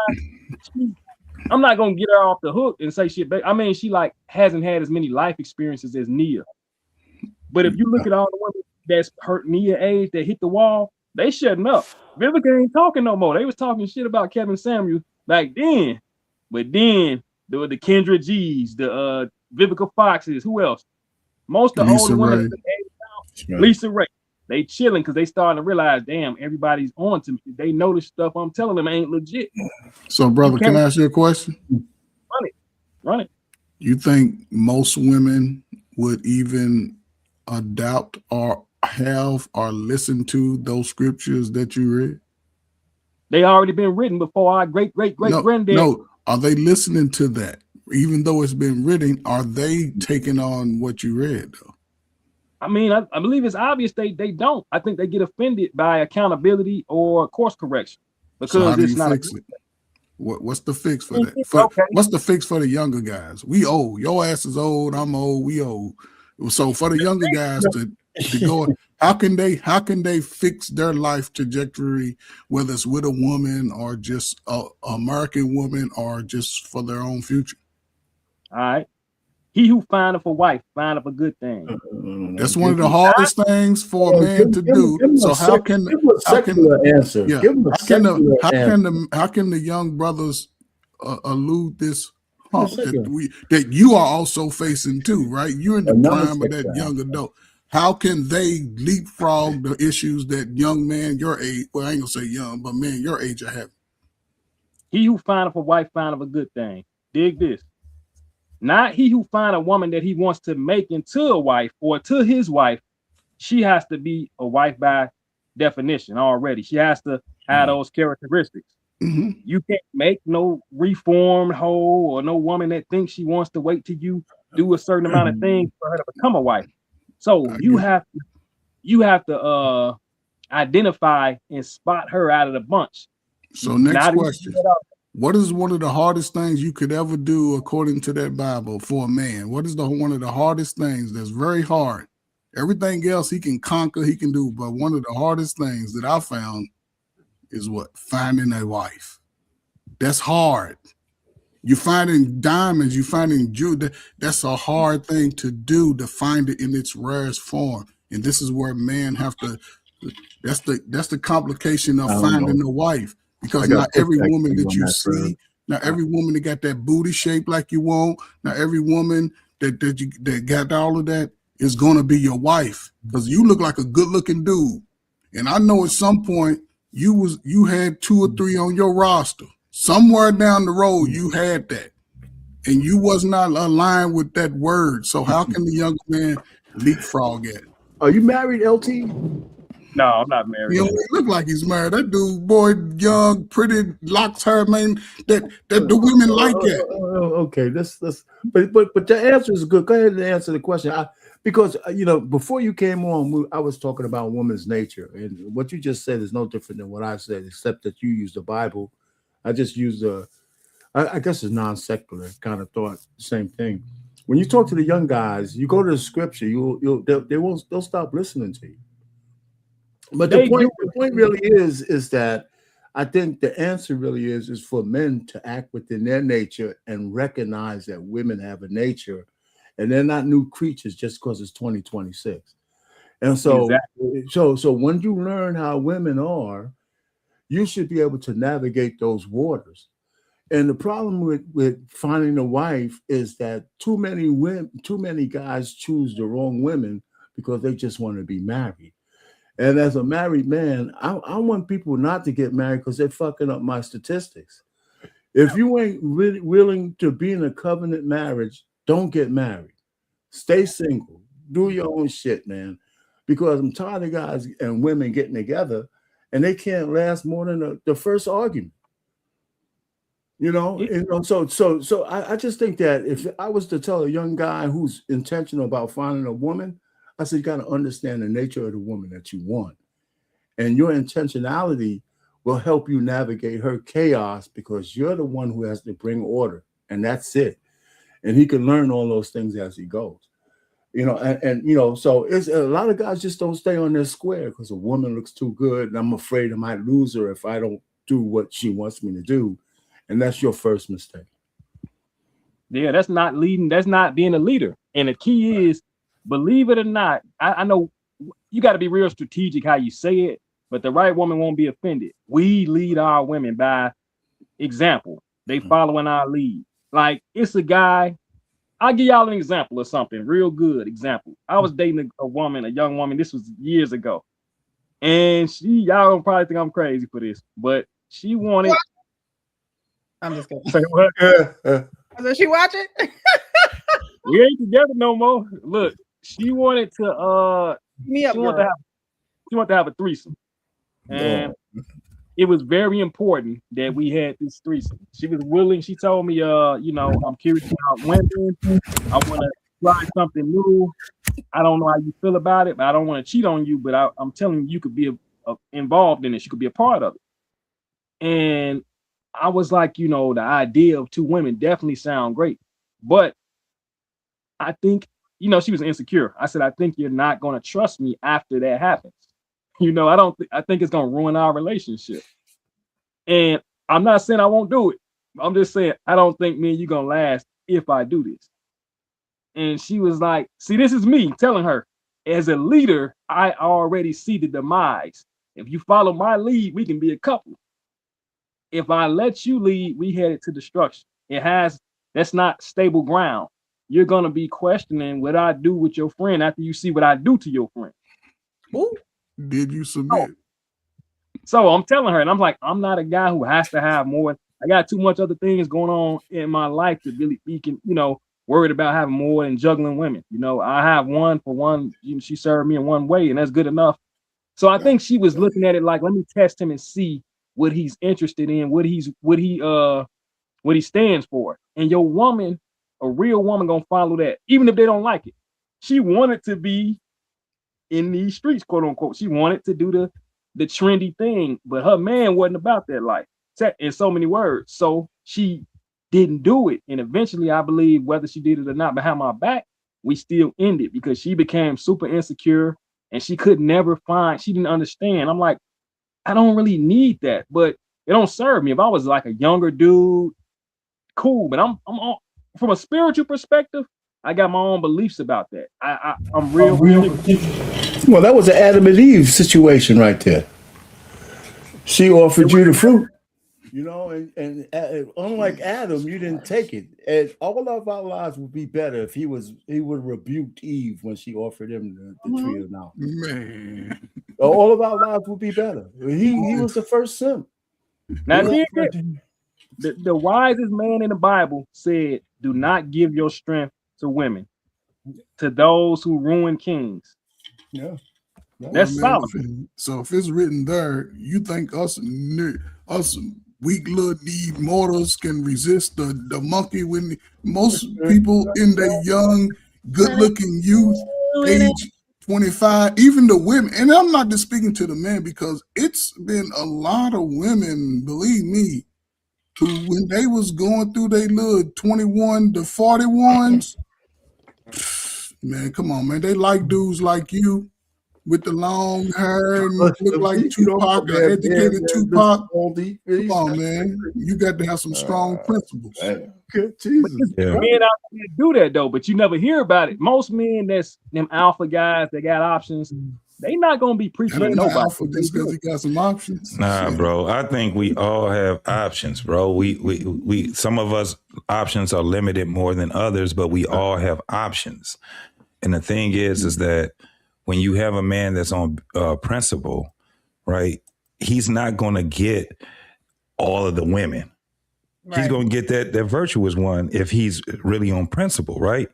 Now, with us, it takes, a journey sometimes. For a lot of us as men, sometimes we have to do it 2 or 3 or 4 times. And that's the reason why. It's because the world tells us, you're on your own, my guy. You know what I'm saying? That's why it's very important for us as men to take instruction from men that we respect. And for the most part, it would be our fathers, right? So when you are a father, that's why, I can honestly say I got brothers right here that I'm looking at right now, Coach Ferg, Hink, our Payne. A lot of times we can revert back to, our younger years, just like when Hink was saying earlier. He's like, man, 1994 Hink? That dude ain't, he ain't the 2026 Hink, right?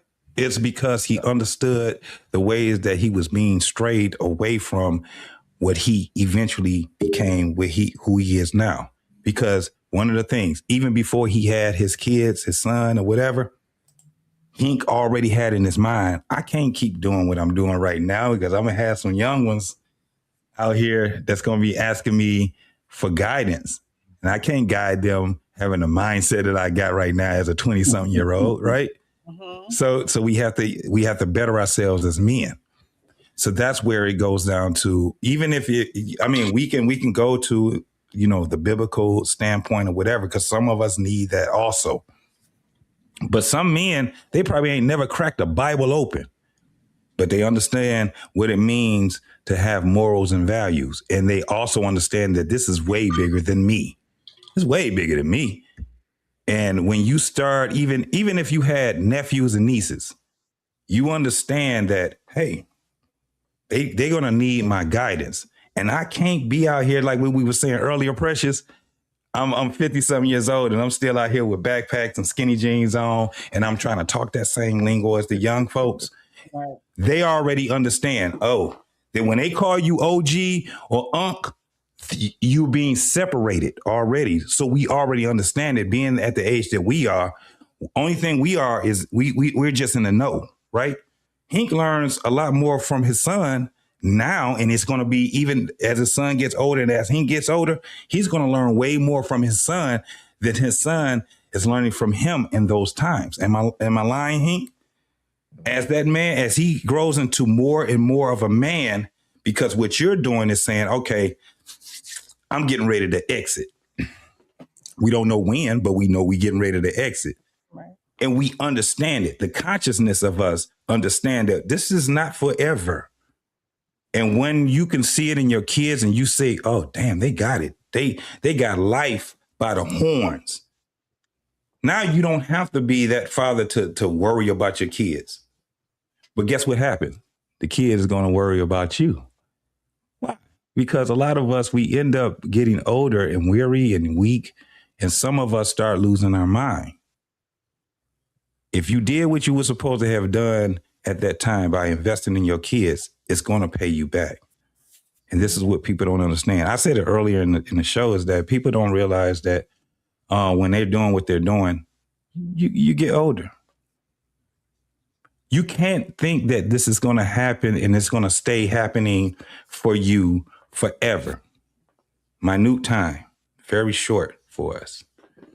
This is why when you start hearing men talking, and the older we get, we don't have a lot of patience for foolishness. We don't even get around it no more. We just be like, I'm not about to sit here and have this foolish talk right here for people that's not trying to listen to me, right? So we kind of recuse ourselves from a lot of these spaces.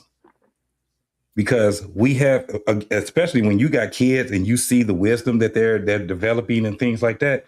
Oh, we ain't even trying to hear that bullshit no more. I leave it to you, son. I leave it to you, daughter. You dig what I'm saying? But when you ain't got them, because there's a lot of people that didn't instill those things into their kids, and they seeing that their kids is out here doing everything the world is doing. I always call it the hustle.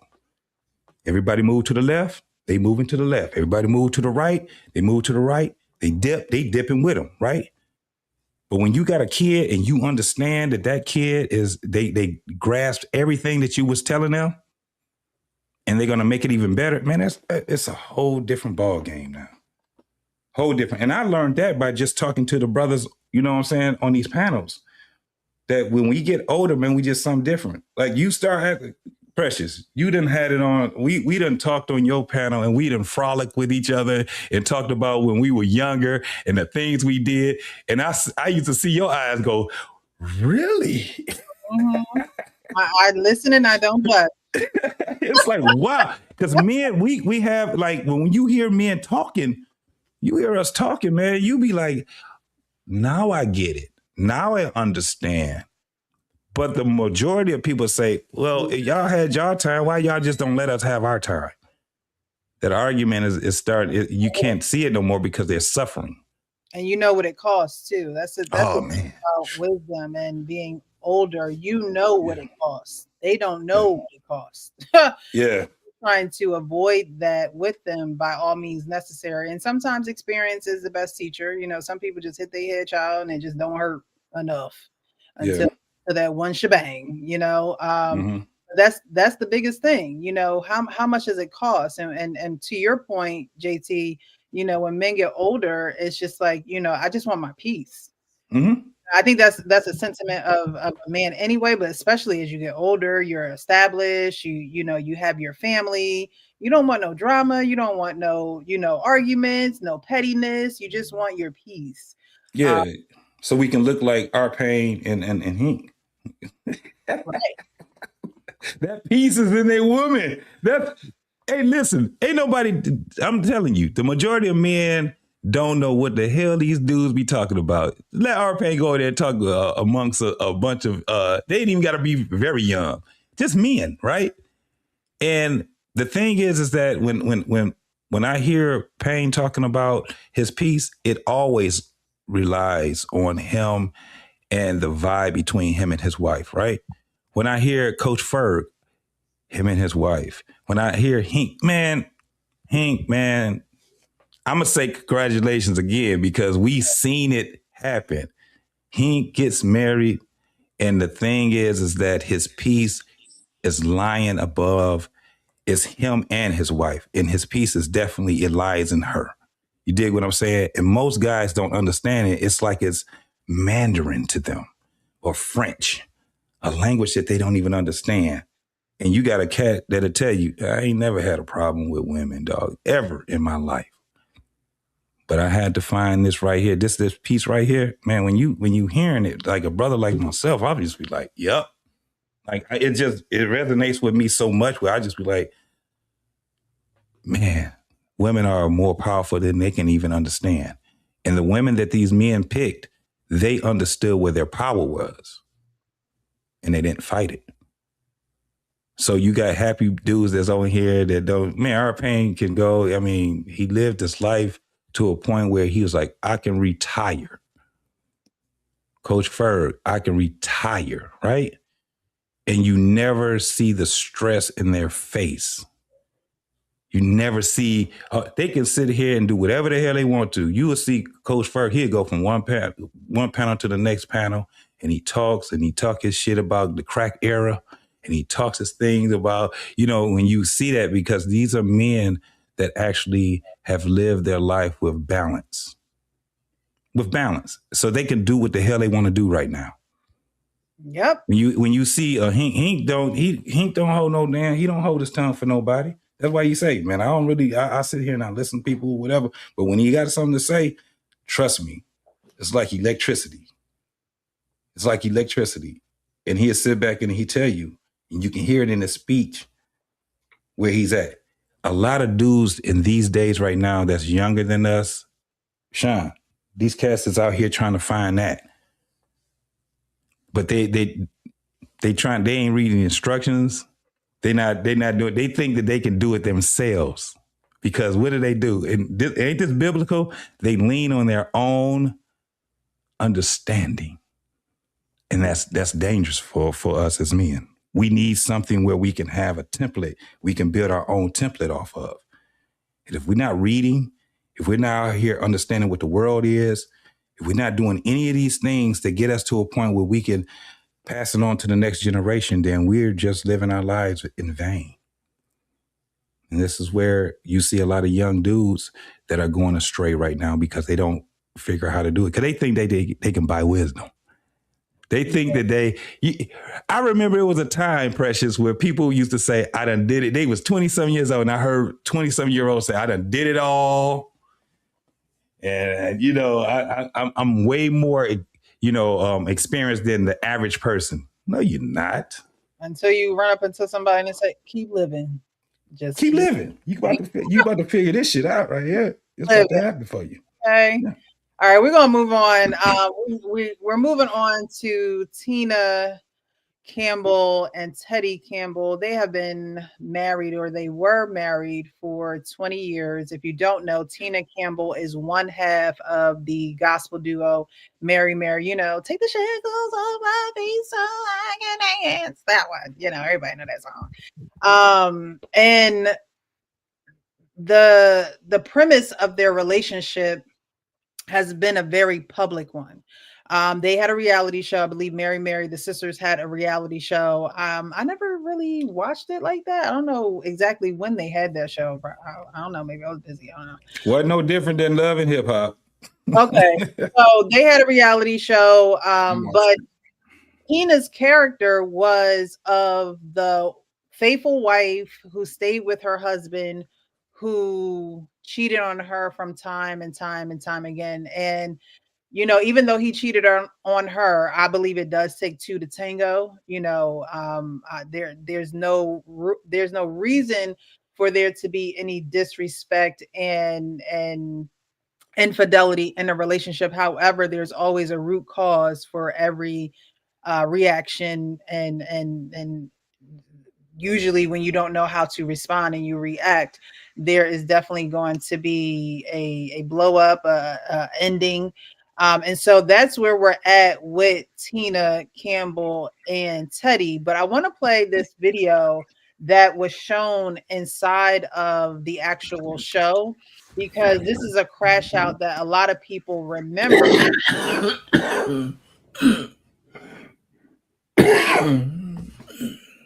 Oh, excuse me. Oh, man, you all right, buddy? Are you okay? God damn. Listen, I had 911 on speed now. I got the Android. I was about to call him for you. I thought it was over. Like, Lord, he about to go. Oh, Lord. Got some time left, huh? The upper room. Okay, we know you going over a sickness, and sometimes that cough is the very last thing. It's just that lingering cough. So, I'm afraid for you, but just be mindful. Thank you. I had the mute button on. For some reason I took it off. All right. Where was I? We're going to get into the video of Tina in this crash out that she's having, and she's talking to her sister Erica, and Erica is trying to be a I don't know if Erica's a big sister or little sister. It's a lot of them. It is a lot of Campbells. Their own parents married and divorced multiple times. I don't know if you guys know their story. I just know their story because I grew up in church child. But I do love Erica. I follow Erica more closely than Tina. And she described how her mother and her father married, divorced, got married again, divorced, got married again, divorced. Like it literally happened at least 4 or 5 times, if I'm not mistaken. You can fact check me. However, now the offspring is going through relationship issues, and it's very public. Life just like everybody else watching. I thought we was the ideal relationship just like everybody else. And I got to find out in front of the whole goddamn world that all of my life was a lie. And you want me to quote scriptures right now? I don't want you to quote scriptures. You want me to say something that's all positive? I feel negative right now. I know that. I just want you to understand that. I know that. I never kissed another man. I never went out with another man. I never entertained the wrong conversation. I never cheated in my head. I never did anything. I was 190% committed to that man. And this is what you did. Every time I was gone, you stole my life away from me. Just to let y'all know, he was cheating with someone, a family friend who worked for Tina. I'm angry. Why you gotta do me like this? I was good to you, man. I was good to you. I was good to you. I don't want him. I don't want him. I don't want him. I don't want him. He don't deserve me. You said you never been through this, right? I have. Listen to me for a second. You ain't never been through it. I have. I'm gonna tell you how you get better. Even though you want to be negative, you make a conscious effort and a decision like you fighting a on the street and work toward positive. That's all you can do. That's the only choice you have. Y'all want me to be safer than I am. I don't. I love Jesus. I want to be like Jesus, but I'm not Jesus. Okay. So guys, what do you think about her husband filing for divorce after he has publicly embarrassed her over and over and over again? And you could tell they were also on the Dear Wifey podcast. And the way she looks at him is like they're just like teenagers again. Like she just has so much love in her eyes for him. It's almost like she worshiped the ground that he walked on. And just time and time again, he continued to step out on her. So, you know, is she supposed to be that faithful wife who fights for her marriage, or does she see him for who he truly is and decides to break up the marriage? Well, okay, so he's filed for divorce, right? I'll be real quick. So I don't want to give him any altruism, but is he doing her a favor by making a commitment that she won't? Like she probably should leave him, you know, and he's probably telling her, listen, if me cheating makes you so miserable, I gotta let you go. You know, I'm serious. I mean, if you love somebody, set them free. I gotta let you go. Well, I mean, listen. I know what you're saying. It just came out in a very funny way. Like, if you ain't gonna let me, I meant it kind of that way because the point really is, and I'm not saying he's doing this for her, right? I'm just saying here's a scenario. It hurts her that he's embarrassed her, he's cheating on her, but she's not letting him go. But if it's hurting her that much that she can't accept, she wants him to be something that he's not. So now that she knows, she has a decision to make. And so now he's making a decision for her. That might assuage some of her problems because she can't make that decision. Right. But if they get a divorce, then now she can move on, right? Unless she's willing to forgive him and let him do what he does and live with that. And it sounds like she can't. There's no other recourse but for them to split up so she could be free of the pain that he's causing her. And maybe I'm not saying he's doing that for her, but maybe that's the result of what's going on because she should have divorced him a long time ago. Okay. Because I was going to ask you, a cheating husband, are you saying as long as the wife can accept him for who he is and knows that he's going to like a variety, that she should just, if she can accept that, then just operate? That's right. If she can't accept that, she shouldn't live under that kind of abuse. Should she? No. If she can't handle that, she should not live under that kind of abuse. Now, the fact that he's abusing her, and you know, so like I said, I don't want to give him any kind of kudos for wanting a divorce. I'm giving him more grace than he probably deserves. But she sounds like she needs to end this particular relationship if it hurts her so much. It doesn't make any sense to stay in that kind of abuse. Not to me. Well, it sounds like she's already accepted it. Not really. If she's staying with him, she's already accepted it. Not if she's screaming and crying all the time. I don't care what she's saying. She's accepted it because she's still there. If her action says something different, action speaks louder than any words, man. You know what? Come on, old head. No, I disagree with you. Okay, well, we just could disagree on that point. If she's screaming, you can't tell me that's not part of her soul. She might be people stay in abusive relationships all the time. That's Let accepting them be. That's what they want. And she's look, in the church Pain. too. So, I'm sorry. That, Go ahead, Hank. I'm sorry. I know you're a bully, man. I got you. That's accepting it though, Pain. I mean, that's exactly if my wife allows me to continue to come back time after time after time, yeah, she's accepting everything that I'm doing. She's okay with that because she's still her. Now, her not accepting, say, I can't do this no more. And her finally walking away. That's when she stopped accepting the BS.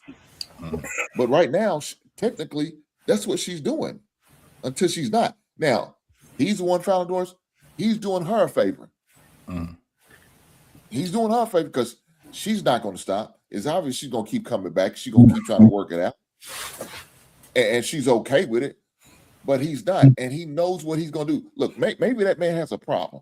Maybe that man has a sex addiction. There's nothing he can do about it. And he's just out there just doing his thing. You know what I'm saying? Or maybe she's not giving them goddamn cheeks up. I don't know what it is. I don't follow the woman. I have no idea. But there could be a lot of reasons why. You said what, Precious? I said it could be that. Yeah, but even if it ain't, if she keeps allowing him to come back and continue the relationship, she's pretty much accepting it without saying it. That's in my opinion. I mean, how much are you really going to want to sleep with a man who's out here cheating on you? There are married couples who use condoms for the purpose of I want to catch what you getting out there. It's not only just to prevent pregnancy. It's I know you out there, and you're not about to be sleeping with me all rawlicious. And you going from rawlicious. that really happens in relationships or in real life. Yeah. And so no, that's the real. Precious. That's the real. These are like these relationship things that motherfuckers be talking about. That right there is a real thing in a relationship, and so it's not easy. One of the reasons why it doesn't make it easy is because we blindly take these vows, right? And we do it in a church and we have people, witnesses and things. And in the vow, in a nutshell, what does it say? That I would stick with you through better or worse, sickness and health, until death parts us. The worst is the cheating. Yeah. Right? That's part of the cheating. But what I'm saying is this. This is not easy. This is not something that you can just make a clear and concise decision off of, right? So let me get this straight. He cheated on her. The shit came out. And she does not want to. He divorced her, right? Mm-hmm. Right. Yeah, that makes sense to me. Threatened to divorce him on many occasions, but right. But he divorced her. Never did it. Right. He pulled the lever. It makes sense. I don't mean that I agree with it. Don't mean that I disagree with it. It just makes fucking sense. Let me tell you why. Because what happened was that his thinking is that I can be setting myself up for her to get her vengeance. I can be, and especially if she's still angry the way that she's angry. One of the things. What do you mean by vengeance? What kind of vengeance? Well, before he says that, there has been, I don't know how true this is, allegedly, there has been posts that he was also cheating with men. And so there, what the stories are saying, again, I don't know how true this is. You know how folks would just want to throw men with men just because.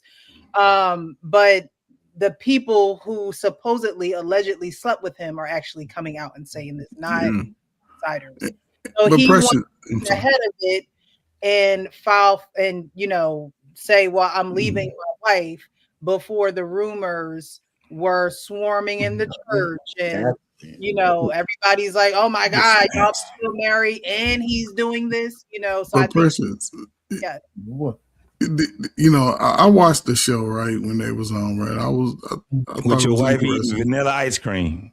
Yeah, I was just, that's probably, you know, when it comes to people my age or close to it, I like to watch, you know, how they sort of go through life. But this is something that's been happening within their relationship for years, right?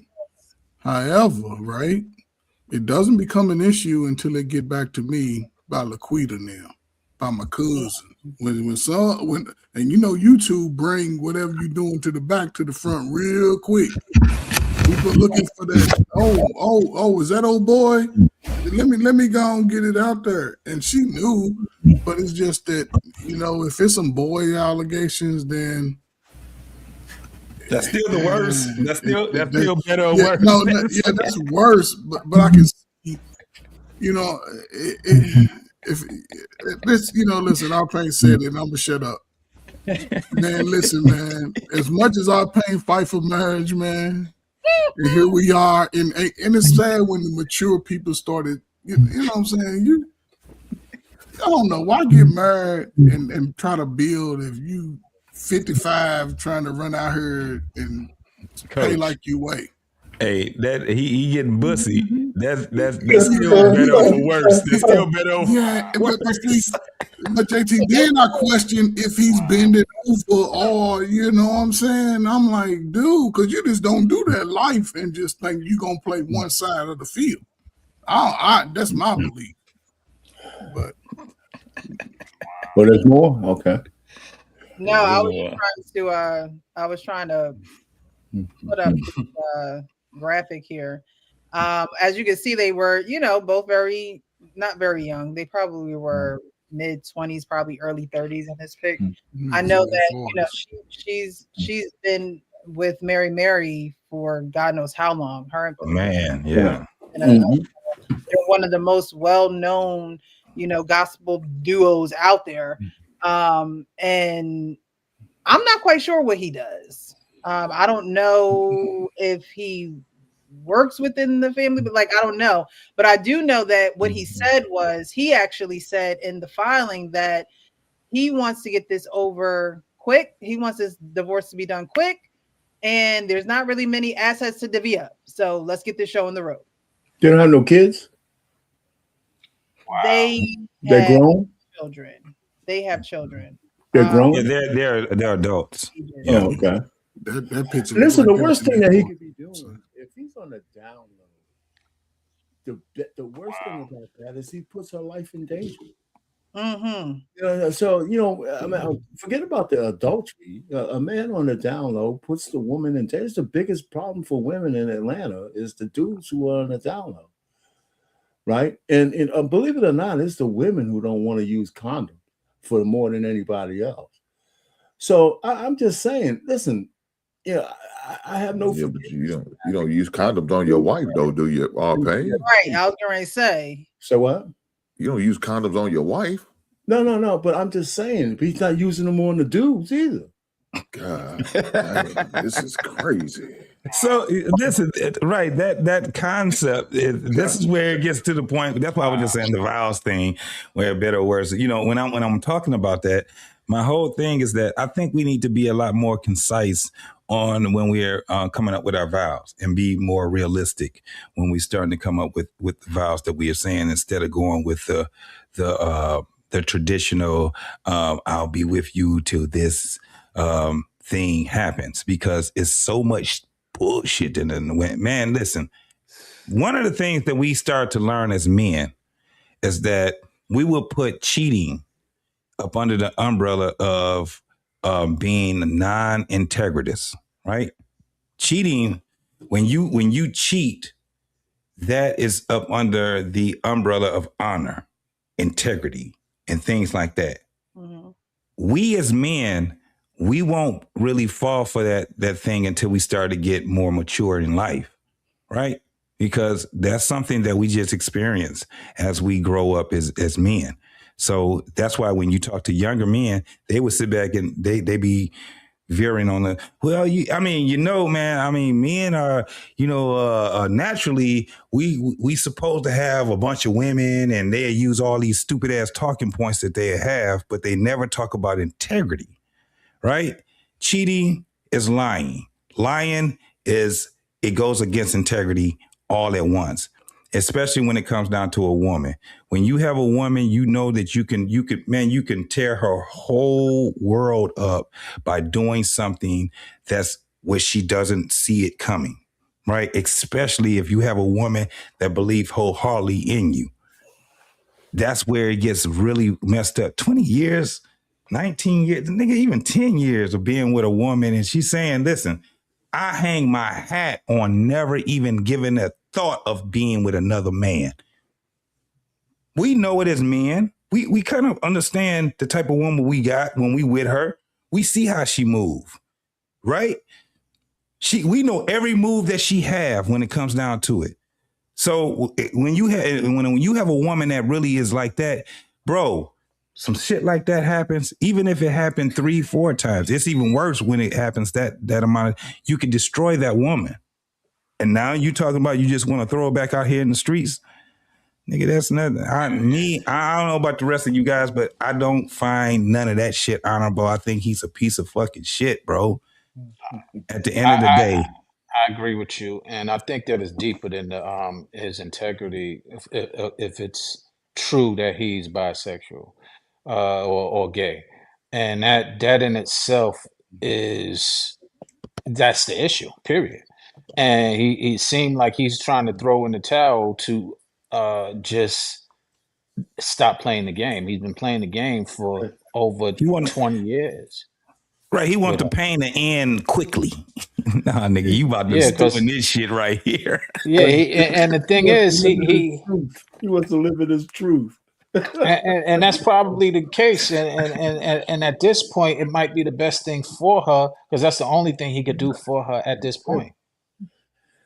So I said, anyway, but we're speculating. Even if he's not gay, he needs to release this woman. You put that jacket. Listen, I don't even see somebody putting a jacket like that on Hink, right? Well, he been with other men, and that shit can stick. You know what I'm saying? So it's kind of like when you get that jacket put on you, bro, and people be like, "Well, we don't know." You've been dibbling dabbling. That shit's crazy. That shit's crazy. That's why we stand on what we stand on. One of the things about men that stand on some shit, man, we're not going to have, it's not really popular with everybody else, but one thing that you're going to get is the respect. They don't have to like you, but I guarantee they respect you when you stand on certain principles, bro. And one of the principles that and y'all know me, I ain't standing on none of that goddamn fugazi ass shit. I don't play with them. I don't talk to them. We not sitting back. We not dancing. We not singing. We not doing nothing together. I want you so far away from me. And if my wife is talking about being friends with you, no, that motherfucker right there, you can't be friends with. You see how easy it is for them to put that jacket on us when we sitting back and being and parlaying and frolicking with these folks? No. Hell no. They're dropouts. I don't play. So if somebody could put that jacket on you and that shit is kind of sticking with people, be like, well, we did see him at the basketball game with that dude with that purse. You know what I'm saying? Other than that, how is it going to stick? He had his undershirt above his stomach, right? In the bow tie, you know what I'm saying? It can't stick. I don't care what anybody says when you want, especially if you're in the limelight. When you don't associate with them at all, they can say, "Oh, well, he be messing around with the men." It can't stick. They ain't never seen you frolicking with them cats. They ain't never seen you associating with them dudes. We're getting off the point, though. Really, if he's going to divorce from his wife for those reasons, in terms of his infidelity, is not going to give her any peace. I guess that's the most important thing, that he's releasing this woman, and I think he should. And I don't know if I don't want to give him any real credit because he's doing her a favor. I think he just wants to be free, and he don't want to hear her whine more about it. He in the ATL. He in the ATL. He done acquiesced. Come on, man. He in We the already ATL. I'm just saying, man. He in the ATL, and Come on, bro. the women outnumber the man. He's sweeter about than June 10 to Jam, 1. man. Hell That's He's what I'm sweeter than saying. June Jam. Yeah, he out there. So he just the like sugar. He the sugar cane. he trying to be free, Yeah, our pain. dog. Yeah, I know. He wants to be free. Him and Neil Long need to have a conversation because why can't we just come through and Hey, Nia, Is that who she was with? No, I'm just saying. Because on the last video, she was talking about why can't I just come through and drop off and be on my way? You know what I'm saying? I know that's right. So why can't I just Uber Eats this thing to you and then it's this guy. You know what I'm saying? It sort of baffles me the fact that you've gotten past the most difficult part. Now you're looking to go back, and in Atlanta, niggas moving, they living that life for real. And that's what I was telling RP. All I'm saying is one thing that you're cheating. It's another thing when you're doing the bending or getting bent over. You know what I'm saying? It's a whole different ballgame. It's not infidelity, it's sexuality. And that's the big difference. He fighting with it right now, Sean.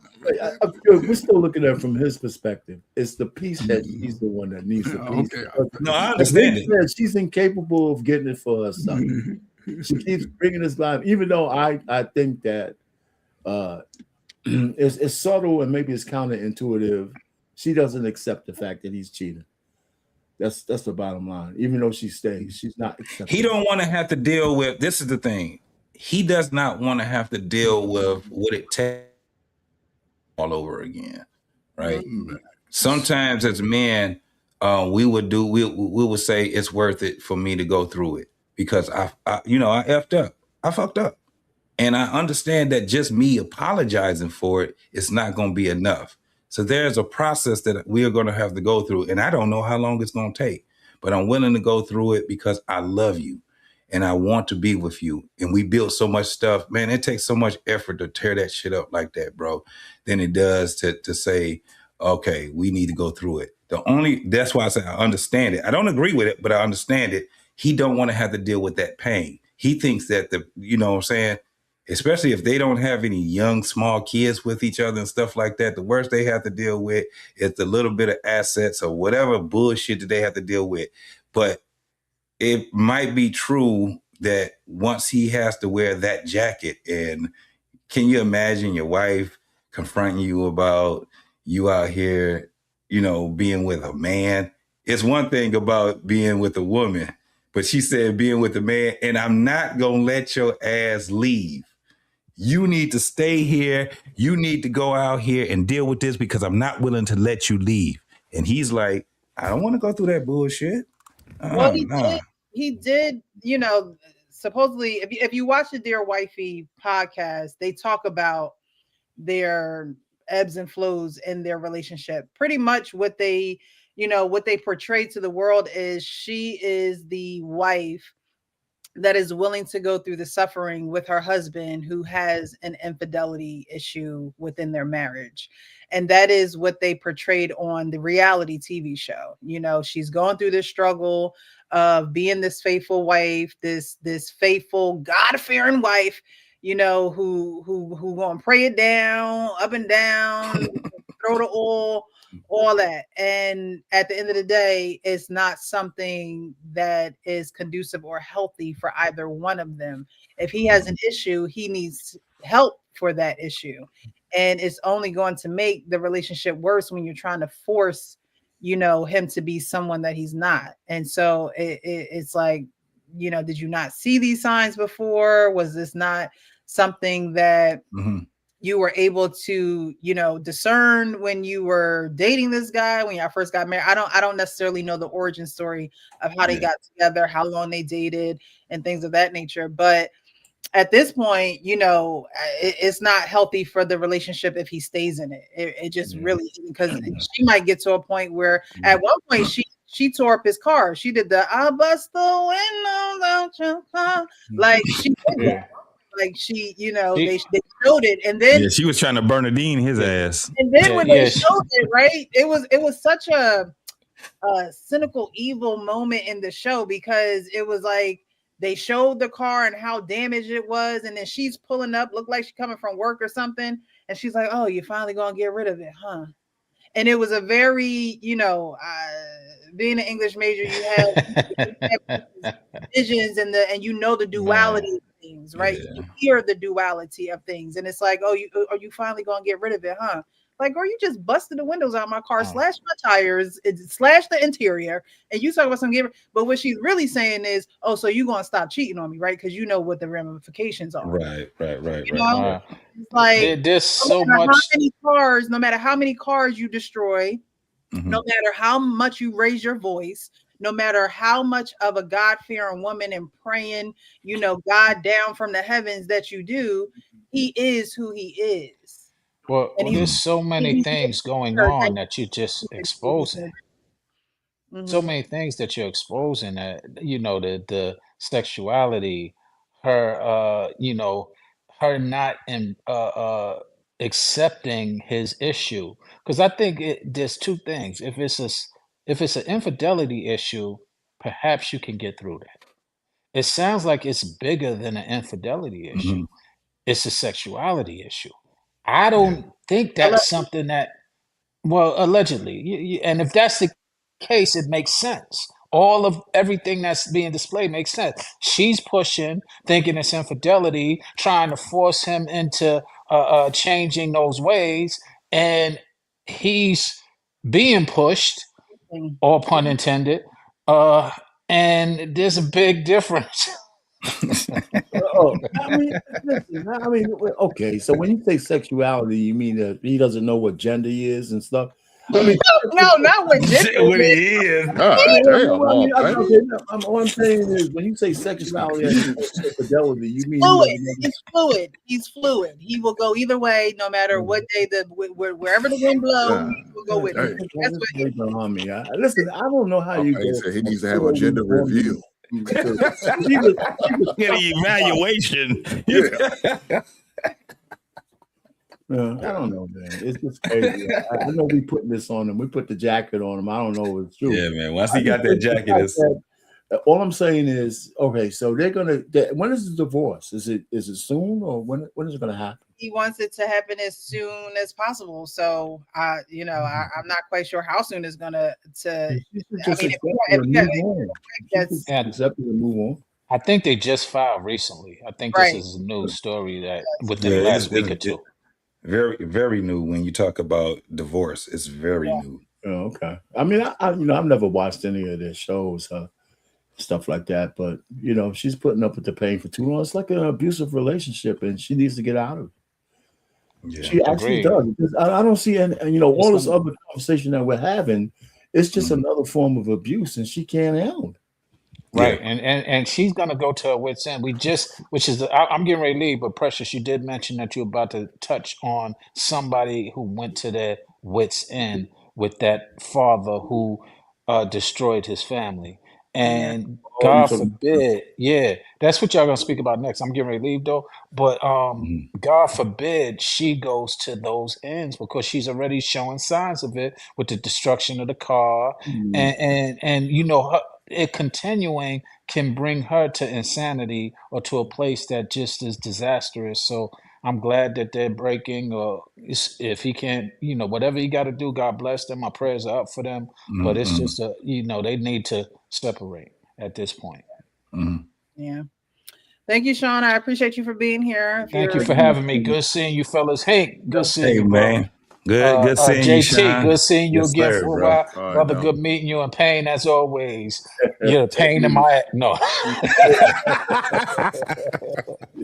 right, y'all. Have a good one. Blessings. Definitely. I ain't worried about it. I want to chime in if I can. I agree with what he just said too. My first thoughts watching the video is she looks like she's becoming unstable, like she's about to blow a gasket.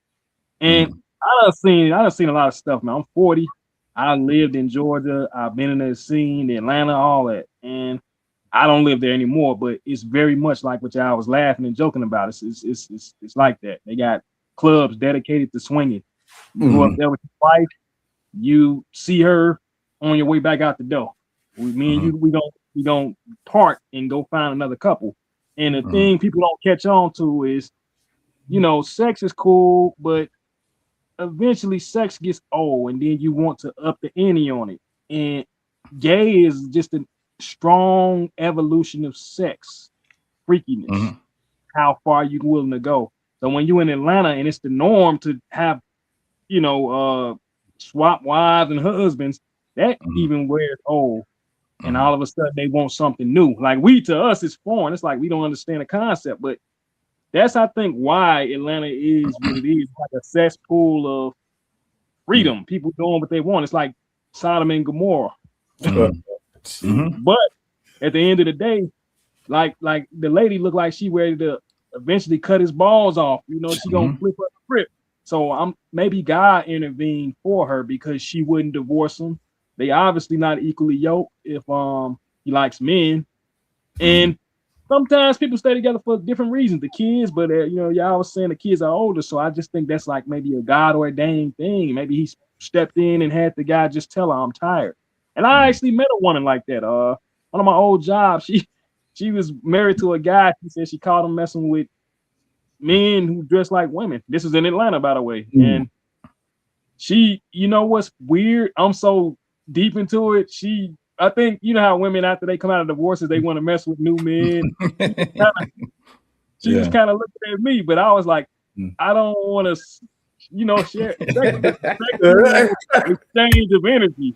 And I didn't want none of that homosexual energy from my husband to me. So I was like, and she wasn't a bad looking woman, but she's older than me.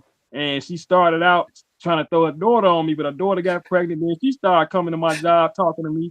And when I found out she was with the guy, and she, because we all knew the guy, and she told me she called him in a hotel, it cut it off.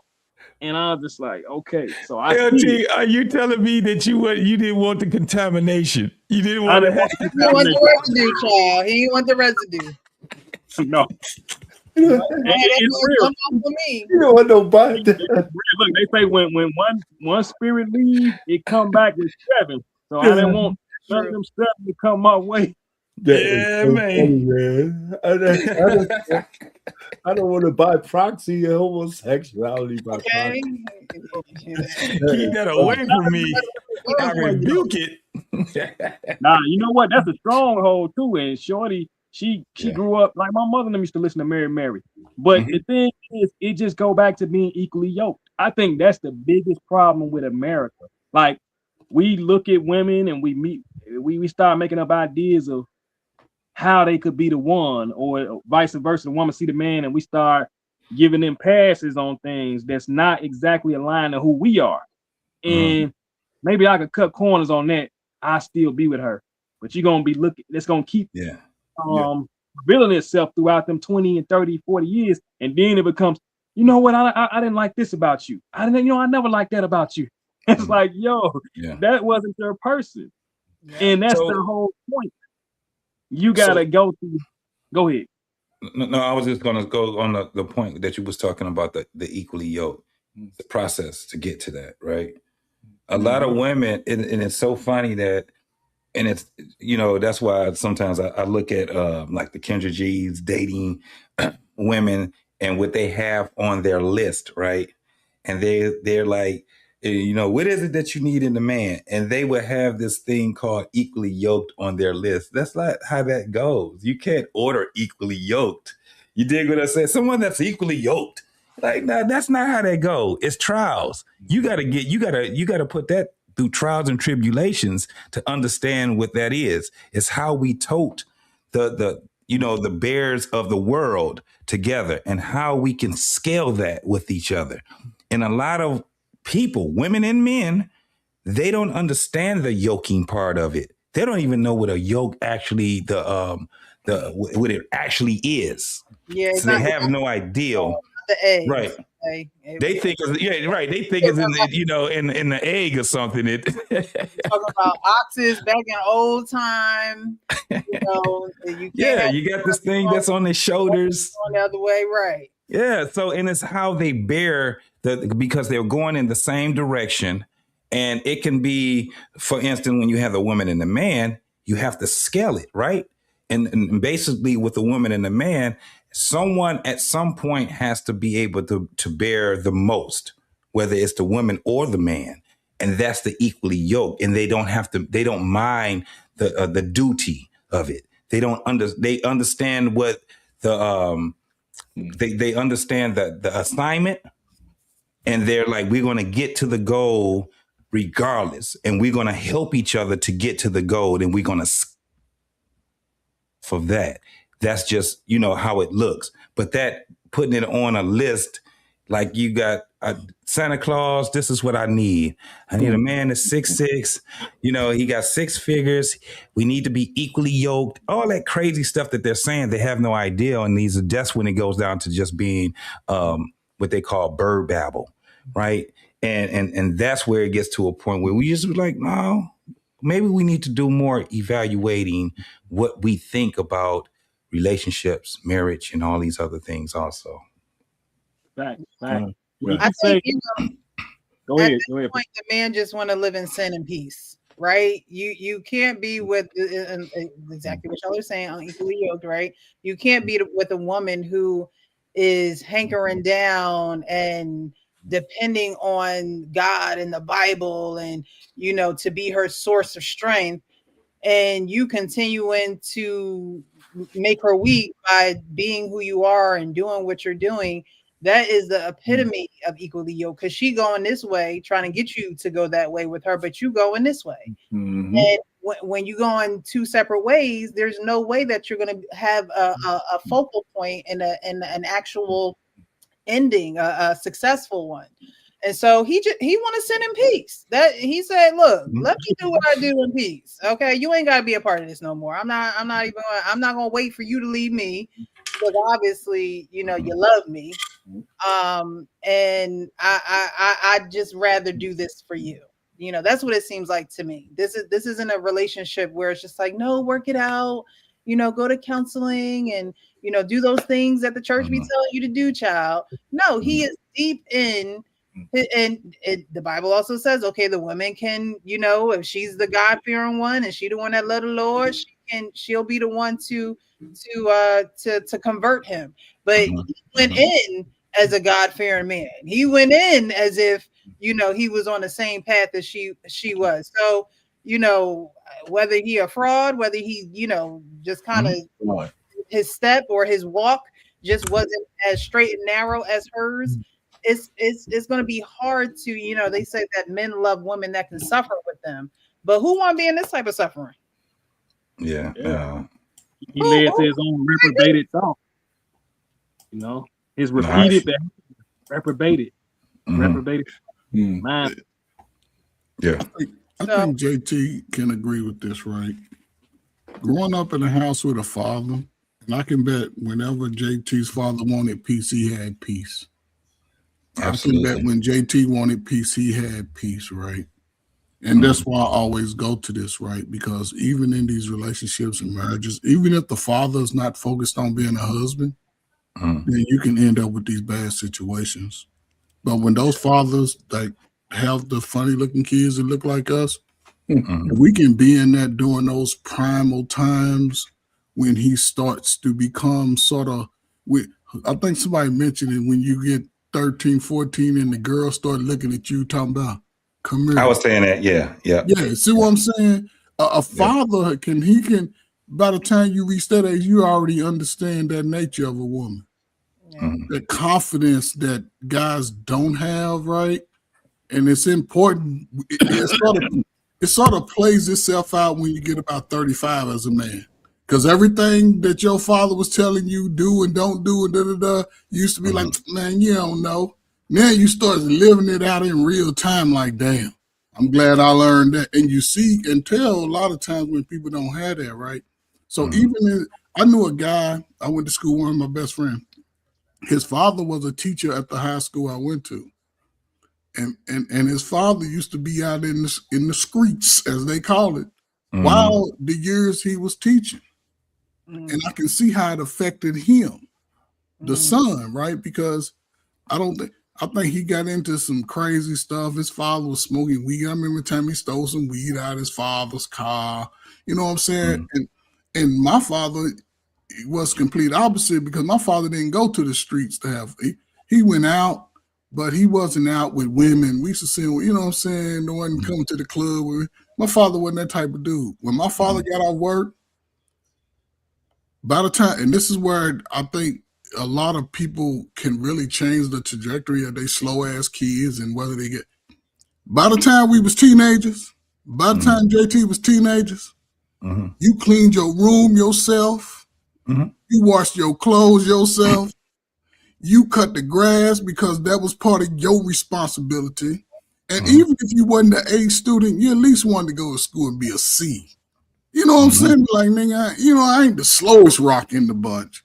Right. But again, those things were put on him by his parents, not the mama giving the girls. Because in the house with single parents, a lot of dudes didn't have a voice. A lot of dudes didn't have a father. Sit your little rockhead ass down. But then when he's about 13, 14, he's always, shut up. You don't know women. Boy, you got to be nice to women. You got to do this. You got to take care of mama. But your sister, teenager, she out here doing whatever. Well, that's girls.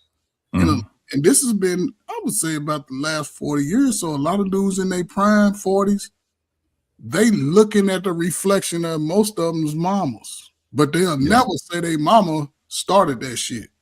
Never. Because they was raised in the, I'll shut up. I don't understand by the prime of the dating age of brothers and sisters, they don't even want to be around each other. But they still making these slow ass kids. It done gone down a little bit, mainly because the men are taking their power back. That's where the man can take advantage of. Because about 10 years, these women gonna be begging to have babies. I wouldn't even have none unless you come with that $50,000 bag. Yeah. But well, on that note, we're going to transition on to the inside source and shocking updates of the Ashley Robinson story. Everybody here knows, that she went to Tanzania for her birthday, and it was her birthday, and then she got engaged, and then she came up missing. I mean, there are a lot of things in between. However, that is the cliff notes. And her coming up missing was described as and I've been watching Tisa tells a suicide. I think that's what how she says it. However, there is an inside source that another social media content creator has come. She has like this inside source of an actual doctor who is on the island there, and this is what he had to say, and he's not saying it. A woman that got it from him is translating and transferring this information to this content creator. Okay. Is well known by, I'm sorry. Okay, there we go. Hotels, staff, and the people. So he has frequented Zanzibar. And my source said they were arguing about him cheating on her. He would leave the villa to go to other women at night. And other women, would it be local women?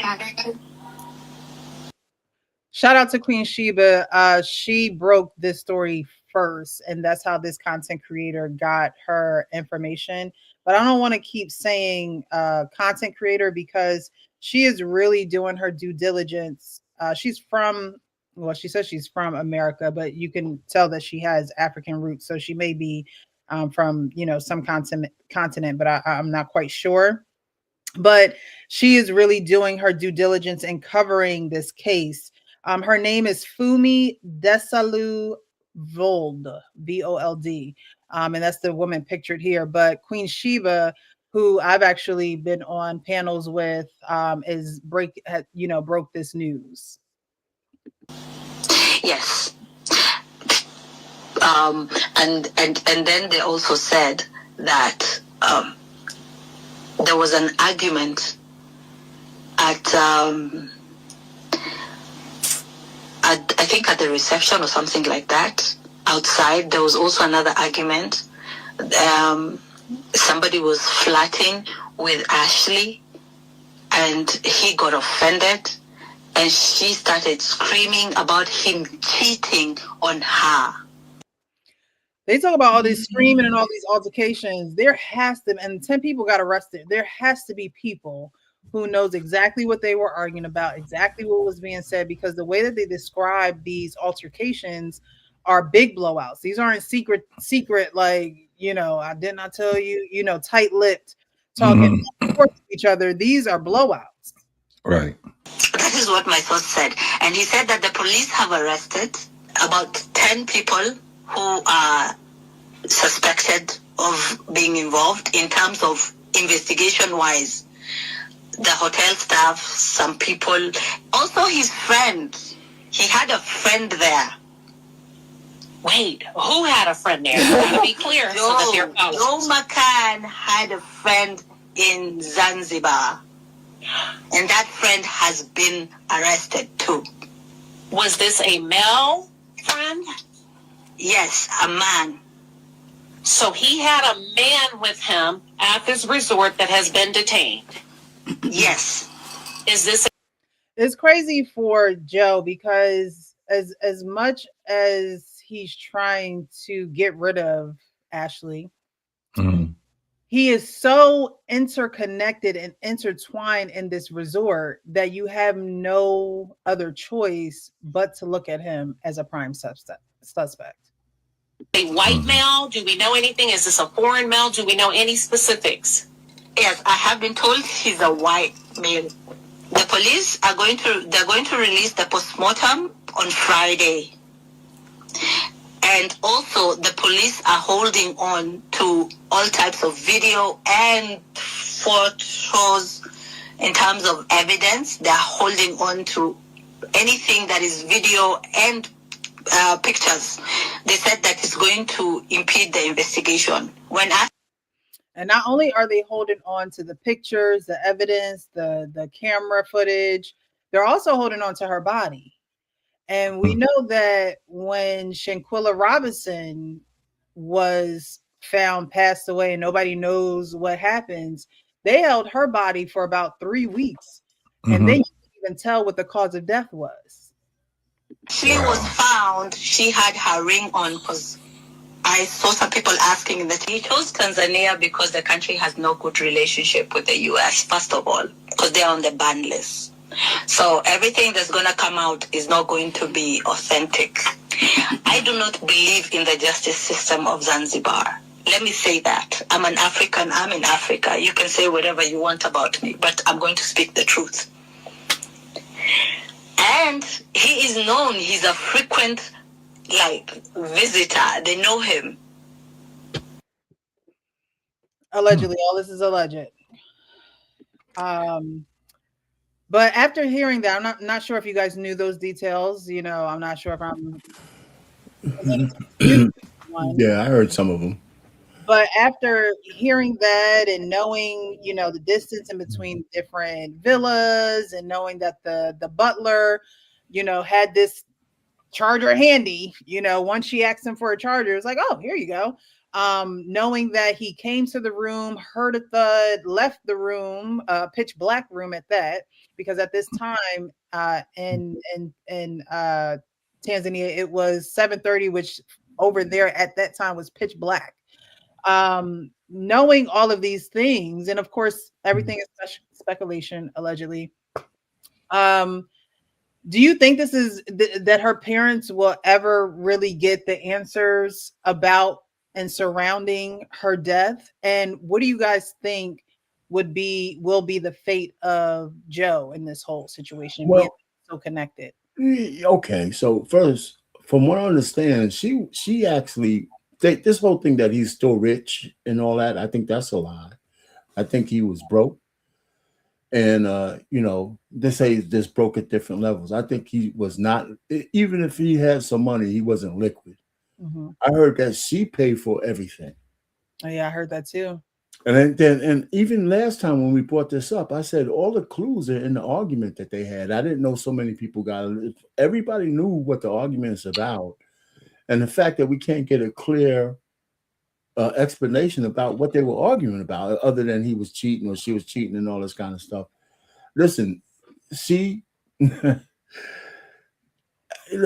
whole problem is we know that as far as I'm concerned, she did not delete herself. No. I think that's off the table. I mean, it doesn't even make logical sense if you just apply Occam's razor. It doesn't make any sense. Even I'm gonna say this, it's just funny. Even if she got angry and was yelling, angry black women don't delete themselves. They just stay angry. You know what I'm saying? We don't have an angry black woman deletion epidemic in our country, right? Americans, they just get bad. Or they hurt themselves by getting in the same cycle type of relationship. So she's with this dude, and there's a lot of dirty work. And no, her parents are not going to get anything out of this. I don't believe. And it's a sad situation. Yeah. And the only problem I have with it is that they keep trying to put black men in the middle of this, and we're not in the middle of it. We're not.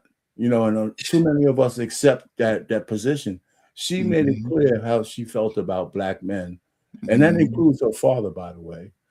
And as far as I'm concerned, if I was her father, and this is why I'm mad at him, I would have came out and blamed everything on that dude. Yeah. I would be careful not. They were very careful not to help with that. Why? Right. Why? Listen, I have daughters. I don't give a shit about the legal system and all that. Listen, you took my daughter to Africa. You're the man. She's under your charge. And even if you didn't do it, how did my daughter be so vulnerable under your covering? Right. So that's one. Yeah, that's one. And two, I'm thinking you did it. And there's not a lawyer alive that could keep me from saying that. Yeah. Well, this is the thing. There's a reason why they have First 48 as for real, right? It's a real thing. First 48 in an investigation, by the time you get to First 48, once you get past that, you pull the straws. You can pretty much, you kind of pull the straws. So basically the only thing, and because they do still have the body, the only thing that you really can rely on is forensics, autopsies and tissue and all of these different things. So that's basically what we're looking at now. And if they don't, if they're not even saying that there's a autopsy that's still, and that they're still doing, that means that she's just sitting. They did the autopsy. They're just not releasing it to her parents. Because I know the truth already. I know how to. I ain't saying I know who did it, whatever, but I agree with both of y'all saying, listen, I want you slow people out there. Y'all got some slow nephews or something, think he's smart. Tell him to try to choke his damn self together. The worst thing his little slow ass gonna do is pass out before he choke himself. That takes effort. You can't. And listen, I got some ugly hands, right? Well, pretty to the ladies, but might be ugly to y'all, right? It's very ugly. Yeah, I'm gonna leave all kinds of marks on my neck, right? If I'm just choking myself, but then I start losing wind, because you gotta, you can't just grab a neck. You got to go for the wind, because see, this is the most important thing: get windpipe. And you can try it with your hand. You gonna pass out. So be somewhere safe when you do that dumb shit. Anybody? That's why it makes no logical sense that she did it to herself. There was an apparatus, a scarf, anything. You gotta listen. I got to apply a tourniquet. JT, you know how to apply a tourniquet. Right. I got to apply a tourniquet long enough myself, even to cut my wind off. Even then, I'ma still pass out. Might do it a little faster with the tourniquet the more I twist it, but still, once I pass out, there's no more pressure. It's gonna have to take somebody still applying the slow ass pressure to your neck. You ain't go. We super. JT said it. We superhuman sometimes. You ain't go just. You gonna fight it. You gonna even when you do it yourself. You gonna fight it. Yes. I love it. Precious, put a tourniquet. Get a wooden stick, and once you get it, and wrap it around it, and start twisting it on your neck. Yeah. And see if you don't pass out live tonight. Don't do it in reality. You think that she has the tools to do something like that? Like dude, not true. We got people in the audience and stuff, you know. We got people like, don't try. Don't try. It's not logically possible. I'm telling you, the most pressure you can apply until you pass out. That's it.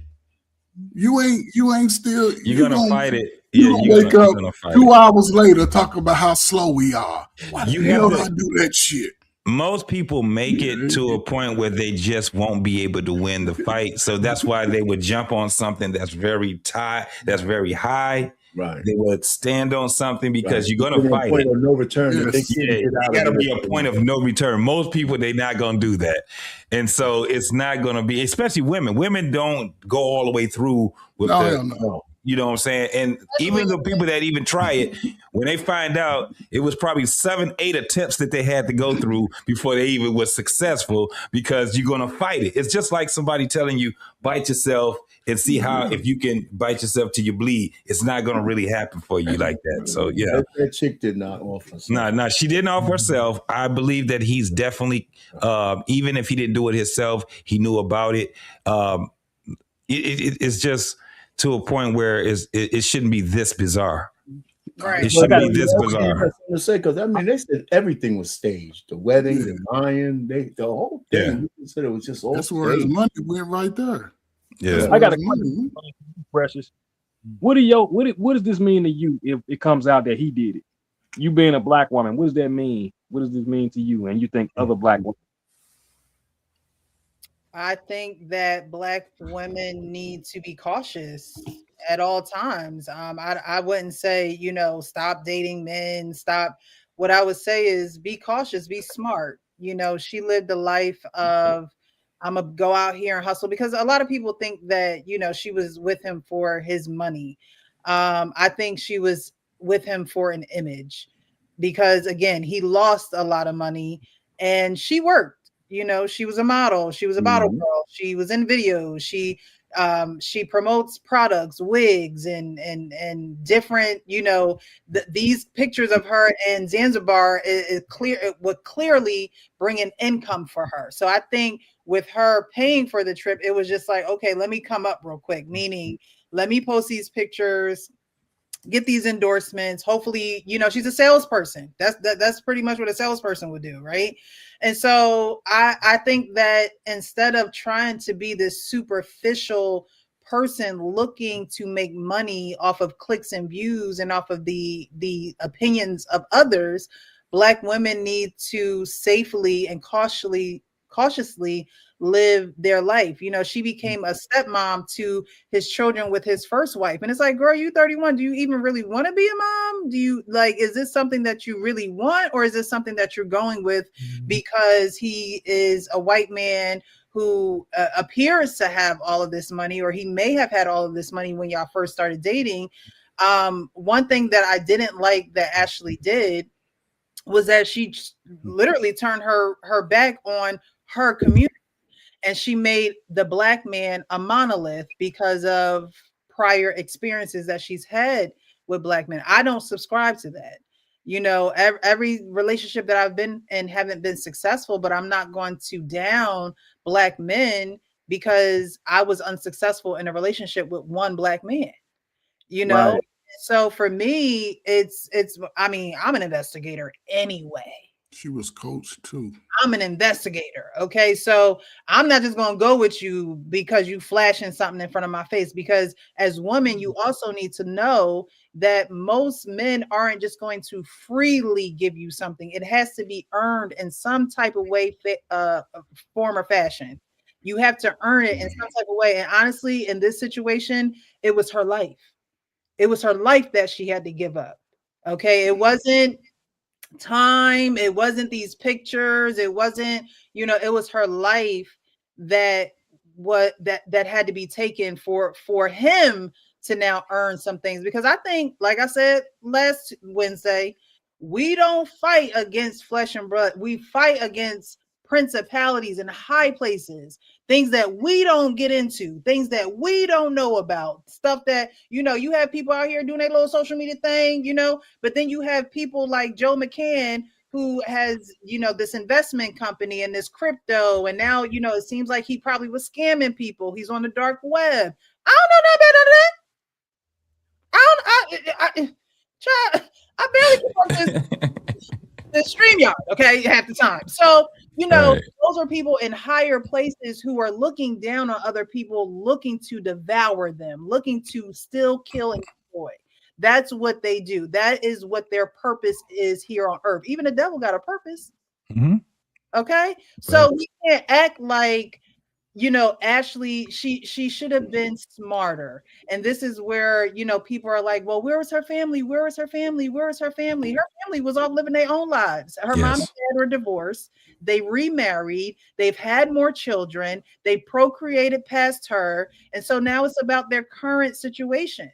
And so you could clearly tell that, yeah, she's making sure they're keeping tabs on her because she's in Africa, you know. I mean, if I ain't speak to my parents for a while and I'm in Africa, I'm probably going to still call them while I'm in Africa because it's like I'm gonna need y'all to know I'm still here. Okay? And Precious, that was a great point that you made as far as when you saying people are like, where's her family? And look, this lady is living her life, right? And a lot of people, they try to act like they don't know people that's like that. She has money. She has an occupation that she's involved in. The parents, like you just said, they're still living. People think that once we become parents and our kids become grown, that we just stop being, you know, people, citizens of the world. And it's like, no, we're still out here and we're still living. So like you just said, they still got tabs, but I mean, they're not sitting here like, put your location on and I need to know what part of Africa that you in. You tell me where you're going. You tell me what Africa. I don't know where the hell that's at. Every parent is different though. Because what I can say, my mom, I don't care where me and my brother are traveling to. You better send me your itinerary. You better send me the flight you're going to be on. You better send me all of that. Like she is a stickler for that. And she's same here. But is it reciprocity though, Precious? It's the same thing with you. You are involved in that process, right? There's a lot of people that, especially like what she's doing, she's more secretive. I give you just enough information so, you know, if something happens, because, you know, then you will know. But guess what happened? Emergency contact, right? She didn't think what the inevitable that happened. She didn't think that was going to happen. So she gave them just enough information. And now they're in the dark. JT. They don't understand what happened. They're like, well, we're waiting for other people to tell us what's happening. Coach. JT, listen. Our Pain said that shit earlier. She's going with him, right? Your ass better make sure my baby get back. Especially a place he's frequent. This is the thing. She's in the way. This is why we have a problem. I get exactly what you're saying. I understood exactly what our Pain was saying, but that's not how a lot of these young women are built. They're way more secretive to their parents than we can even give them credit for, bro. These women are not. But here's the problem with old girl. Let me say this, our Pain. Not be quiet. With old girl, Precious, to your point, I should have. She was coached by her mama. Her mama I was going to say the same thing. Speaking the bullshit about black men, and she got her white man too, and she went off of that same rhetoric, part two, and now. So mama wasn't okay. So mama was not the protector. That's what I'm saying. So this is where we go to that point right here. Come on out with us. The mama is acquiescing to the behavior of the daughter. And they're like a monolith with each other when it comes down to lifestyle. So she's not going to be. The mother is supposed to be for what Precious was just illustrating. Let me know where you at. Let me know what's going on. The mama was like, she good. JT, shit, we doing our thing. JT, let's say what you're saying. Her mother could know exactly what she was doing. Right? What difference was it make? I mean, they're all the way over in Africa. I think her mother knew exactly what she was doing. I think actually her mother told her not to date Joe, actually. I don't think she was, her actions show that, hey, I have a white man, I have 3 children with him. Because it looked as though their parents got divorced probably when Ashley was probably a teenager, because the age difference between her and her siblings looked like, she was in her teens, they were in their adolescence. So her mom's been with this man for a very long time. So I don't think it's anything that she's probably said to Ashley. It's her actions of being with a white man and it being okay, because we don't always teach our children through our words. We, like Hank was saying, actions. through your actions. Okay, but pull that thread, right? Her mother remarried a white man and divorced her father, and her daughter rebukes black men. She had to get that from somewhere. Yeah. So, and her father is a black man, and he married a natural black woman. It's like when he got remarried, I saw the sister right there. And so I'm thinking that the relationship between him and his daughter was not the best relationship. Not for her being on the internet talking about how much she hates black men. I agree. So my point really is that there was the thing that broke her mother and her father apart, and that her mother went to a white man. That shit rubs off. Yeah. That is all. I 100% agree with that. It's all messed up, but it's also the thing that I said earlier too. She in Africa, and you just said it, Arpay too, and Precious, you said it too. She in Africa.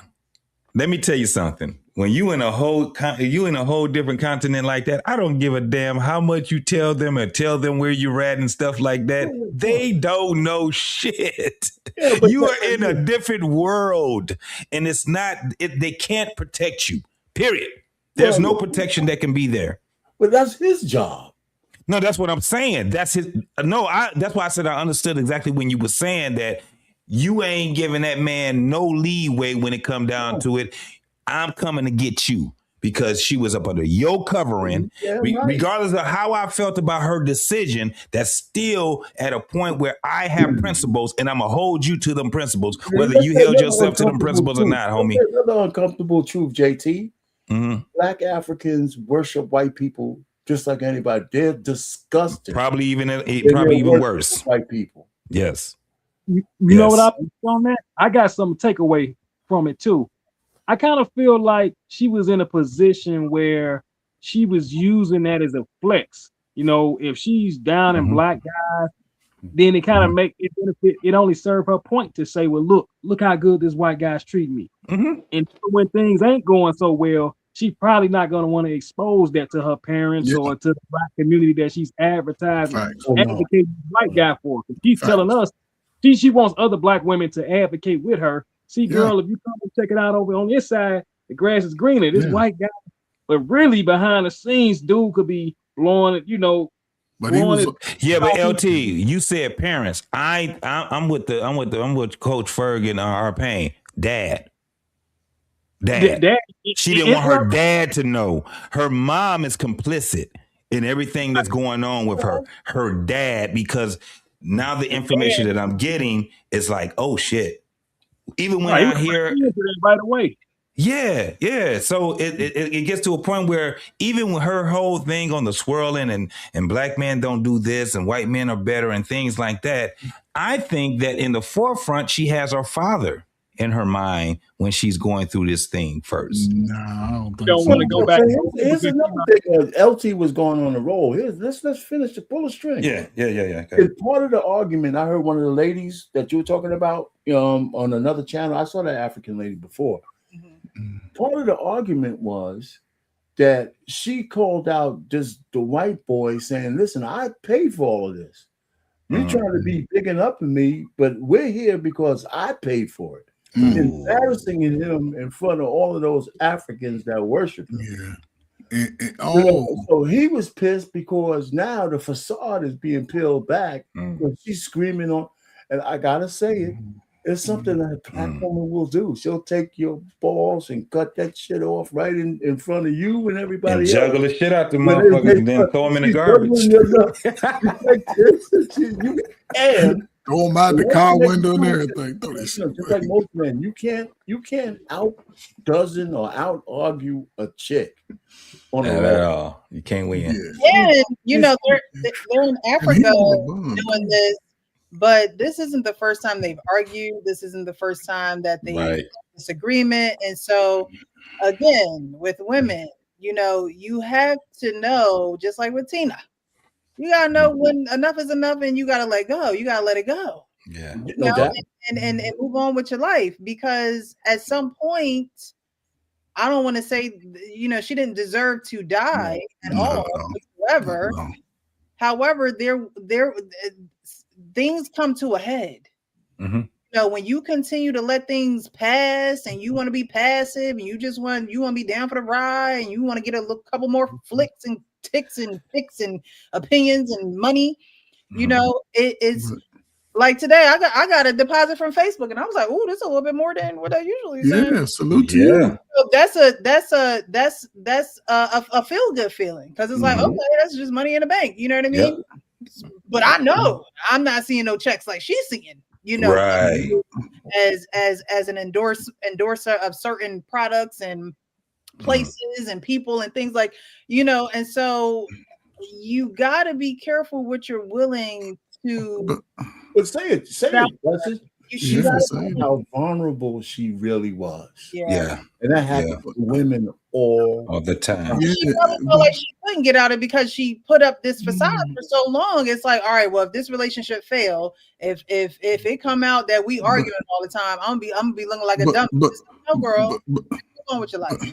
But here's the thing, though. This is to the white dude, man. Listen, first of all, listen. I could be wrong, though. But again, right?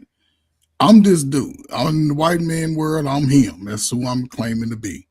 Mm-hmm. I don't go to the stripper club and actually make anybody in that whole arena important in my life.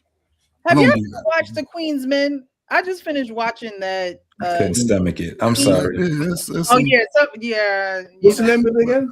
The Queen's Men. With the former with Eva Marcel. Yeah. She used to be America's Next Top Model. She got the pretty eyes, like the hazel looking eyes or whatever. But she's like Madam. That's her name, right? And she has all these men who dance, and it's a gentleman's nightclub.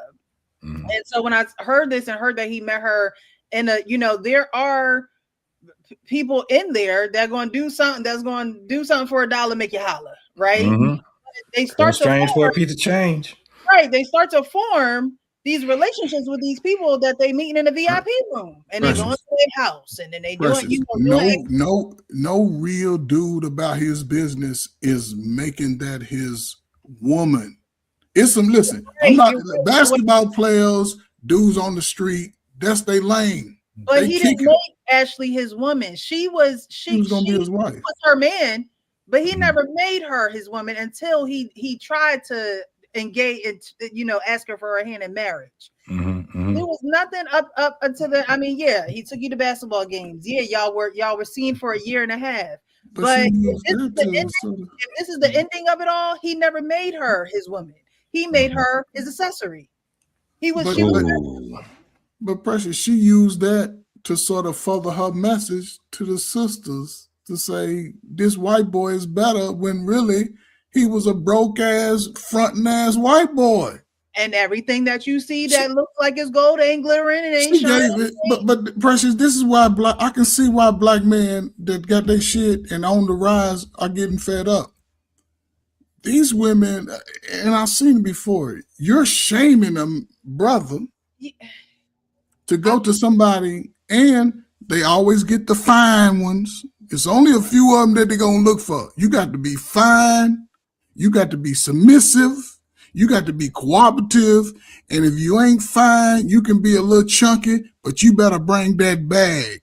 I understand what you're saying, but they're honestly, can't even get that. If you want me to be real with you, yes, I want you to be real. There's no reason that a man is fed up, because you go where you're celebrated. Okay, if you're not celebrated, to hell with it.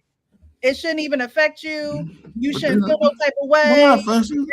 Your emotions shouldn't be wrapped up in it, because if a black woman is not going to celebrate a black man, then he shouldn't even be talking about her. He shouldn't look her way. It shouldn't affect you, because she turned her back on you. So why are you giving it the attention and that it doesn't deserve, the attention that she is not trying? You heard what Nia and Kiki talk. Well, they don't want it if we not chasing. If a woman is not serious about loving you and having love for you, then like you said, Arcade, I'm coming back to what you said. Like, we really don't care. And I was like, wait, hold on now. But I understand, that sentiment, because black men take on the emotional turmoil when black women are downing them or speaking bad about them. And I can understand why, because these supposed to be your people. This supposed to be your partner in crime who God gave you to be fruitful and multiply, right? And all she want to do is divide them legs and her viewpoint towards who you are and who you are in this society. So if she want to divide and diverse or divert or whatever it's called, divest, then you go where you are celebrated and you don't give that no action, no energy, no attention, none of that. You don't do it. You just don't do it. So when you say, oh, black men are fed up, why are you fed up? What you fed up at? You go to the woman who actually like you. Are there women? But Precious, those women are not separating themselves from the other women. And this is what you mean, Coach? Because okay, and I'll say this because I appreciate these moments, right? Precious has a unique voice, right? She has a unique perspective, right? And again, they just have to separate on a larger scale, because it's a lot of good women, but that's why you go back to that bill. That's why it's one of the hardest things for black men who are intentional now to find, because it's a lot of people standing together who are not diamonds. They got some cold over. It's called finding. When I lose something, I'm looking for it. I gotta be intentional. I gotta know certain things. It's not a man who see a good woman as a good wife. A man who finds, who do the work, who do the background. But here's and this is where, again, I'll shut up. Black men are coming to that page. See, for all of I say the last 40 years, a lot of guys, most of their life, they've always been told to go to the back. They've always been told to let your sister, let your auntie, let your cousin. They didn't see a man, they daddy. Now you might see some stepdaddies. Now people are understanding, like, damn, mama was getting knocked off every night by a different dude, but they'll never go tell mama that shit, because he'll get attacked at the cookout. He won't be invited no more, right? But a lot of men are understanding, like, you know what? My sisters and family act just like the women I'm trying to date. And they starting to have a better understanding that they are valuable, though. That's what I think women are misunderstanding the black men, because black men are finally starting to see that they have more power over a woman than they were told, than they were pushed to believe.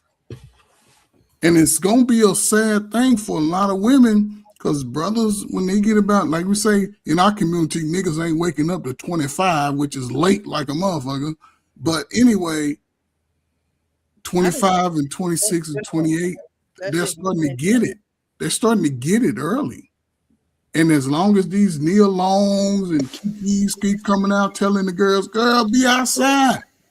These dudes don't. Coach, man, you got a unique way of looking at it, because from my old ass vantage point, I'm so disappointed in the black men. I don't know what to do, man. I'm looking at these guys and saying, God, man. I mean, and especially the way men are crashing out over these chicks, deleting families and all that kind of stuff, man. It's just a shameful kind of thing. Yeah. Like I said, I consider myself just a regular dude, right? I mean, I got my nose busted open by a chick. I was 19. And it never to happen again. I wasn't 30, 35, thinking crazy, man. I shed a tear over a chick when I was 19. All my frat brothers raked me over the coals unmercifully, and I've never been like that since. You know what I'm saying? So you learn these lessons. And it's like men ain't, well, because we're 3-4 generations deep where men don't have no men in their lives, early enough. That's a good point. When I went to college, I actually went to college. So because I came from a house full of women too and stuff like that. I wanted to be around dudes, men, just men learning, how they operate and stuff, join the frat and all that stuff. Doctors, lawyers, engineers, people in college. I learned so much stuff there, and it was a purpose thing. I don't know where I got it from. I don't know what I got it, but I was on the track. It's like most people in my day and age. You went to high school, and then you try to make your way through college. Mm-hmm. And that's what I did. I just happened to run into things. So by the time I was 23, man, my life plan was pretty much set, in terms of what I wanted to do. And that's real young now, if you think about it. Yeah. Sure. And I didn't think I was I still don't think I was special, because a lot of men and women were doing that. There were more women in college when I was there, just like it is now. So when I hear women talk about, so many of us in college, there was honeys all over the place when I was in college. And that was in the 70s. Yes. So I mean, what are you talking about? Yeah. And they were in shape too. I was in shape and they were in shape, man. But the average chick was in shape like crazy. I was in college when they had that whole rush. I mean, I couldn't, but all the women were natural. HBCUs was beautiful chicks. I went to a PWI. Man, listen, HBCUs. What I'm talking about before I say some shit. Yeah. That's always been a misnomer. When you were in elementary school, I know you can probably remember still, right? No, because I'm going to ask you about the learning process of, understanding. And when you were young, right, learning how to sort of just learn to read within school dynamics, did they have opportunities for y'all to sit in a circle and sort of read out loud? We had that little basic understanding. Yeah, we had to read. But listen, it was none of this bullshit in school. It was reading, writing, arithmetic, geography. Yes. It was none of this, Johnny has 6 penises and all that kind of stuff. We didn't have none of that bullshit back then. The teachers were able to kick your ass. All that stuff, man. I wish they bring it back though. Let it, let them take you in that bathroom, man. Hey man, just put some pads on the wall. Put some pads on the wall. Throw the kids up against the wall, man. Put some pads on the wall and have. It was just a different, that part of it was different. We just went to school to learn. Yeah. To just be, basic human beings, and that doesn't exist anymore. We had gym. Yeah, Jim. We had band, we had vocational, we had workshops. People were doing shit with their hands. All in middle school too. Still have those things, Arpan. You're not that old. They still have. I was in the marching band. Like those things are. That's still about it, though. But yeah, you're right. What's happening is we have social media, and people think that they can sit on their ass and turn on a camera and become famous, make money, and they don't have to go to those technology, or they don't have to use the knowledge from the technology classes or from when I was in band, I wanted to quit after my first year. My parents was like, no, you're not quitting. Exactly. Saying that we had an instructor got into a horrible accident. We fell off a cliff, literally. And we got a new instructor, Mr. Maston, loving to pieces. He calls me Precious. Not a lot of people call me by my middle name outside of this, but every time, hey, Precious, he was so disciplined. He was so by the book, and us as kids was like, we don't want to do all that. Like, we in the band, but we want to have fun. We want to be at the football games. We want to hype people up. But he was like, no, it's about more than that. If somebody made one step out of order, we had to do the whole set over. And we won states in all states. And it was a testament of not quitting and actually obtaining something that I actually worked for. Them hot summer days, band camp, those cold nights being on the field and having to do something over because people can't get the count right or can't get the notes right.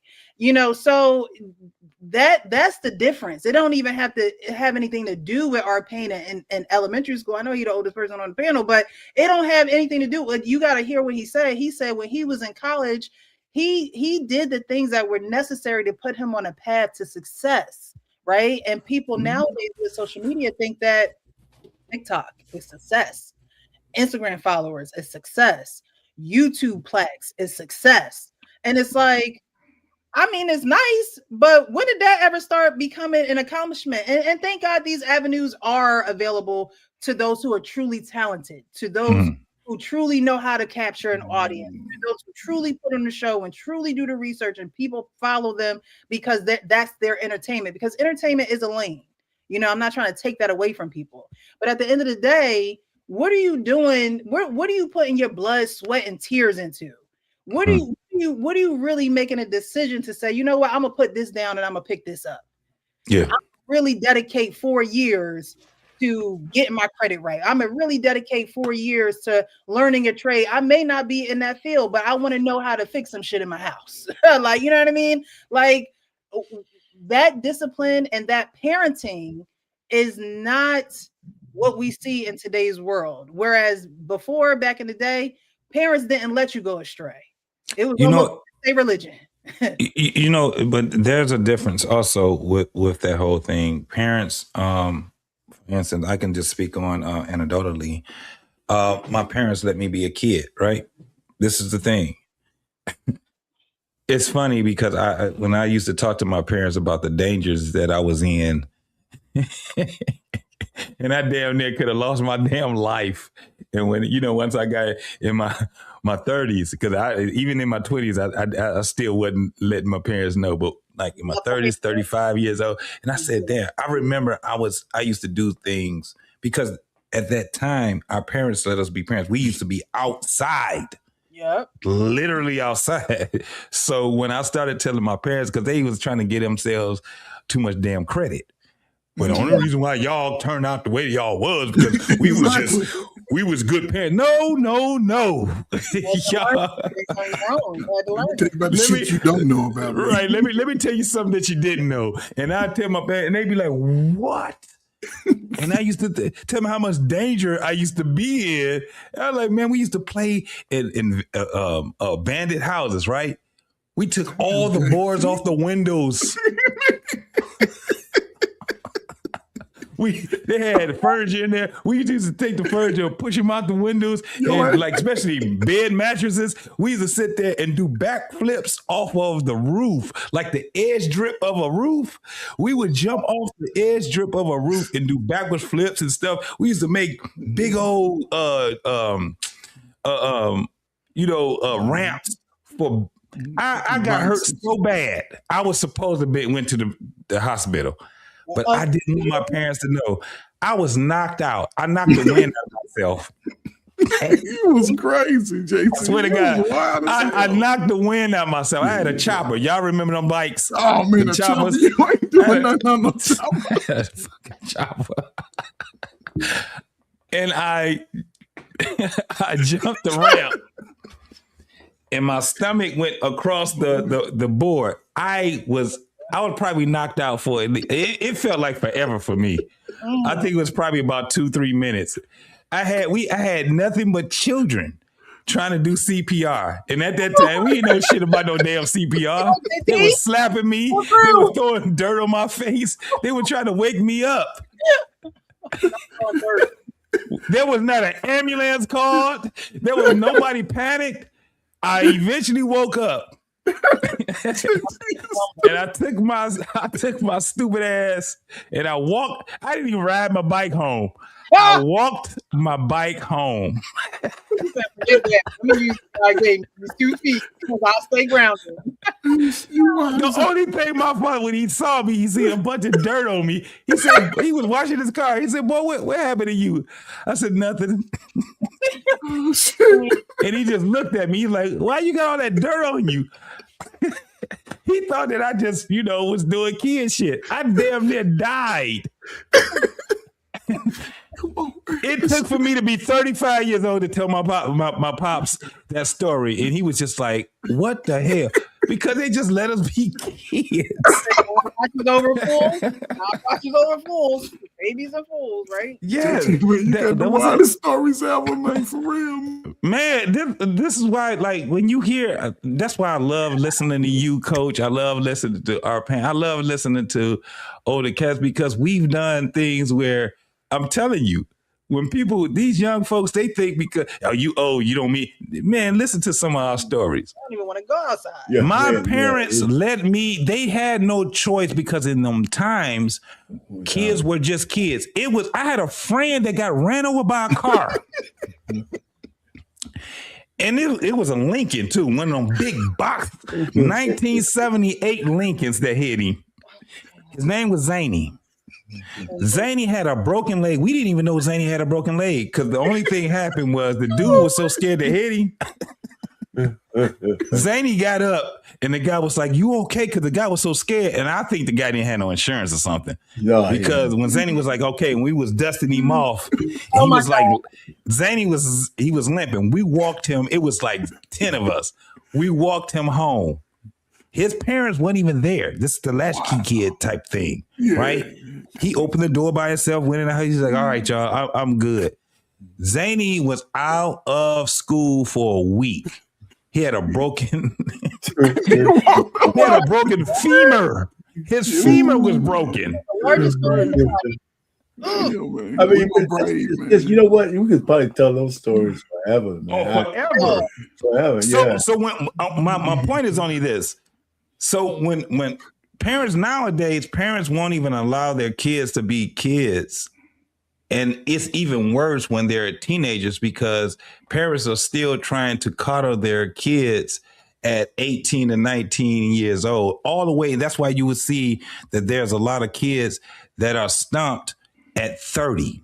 They still right there living with the parents. They can't even keep a damn apartment. They can't. All of these different things because they just didn't, the growth of growing into adulthood, they didn't have it because a lot of us as parents did not understand that kids have to grow and we have to guide them into growth, right? Yeah. And that's why when you see people like what we seeing right now, man, we got adults that can't even problem solve. But JT, that's what I try to tell people. I make the distinction between people saying they're independent and adults being self-sufficient. There's two different things. You should be able to hold an apartment, hold a job, balance your checkbook or whatever, track your money, do your taxes.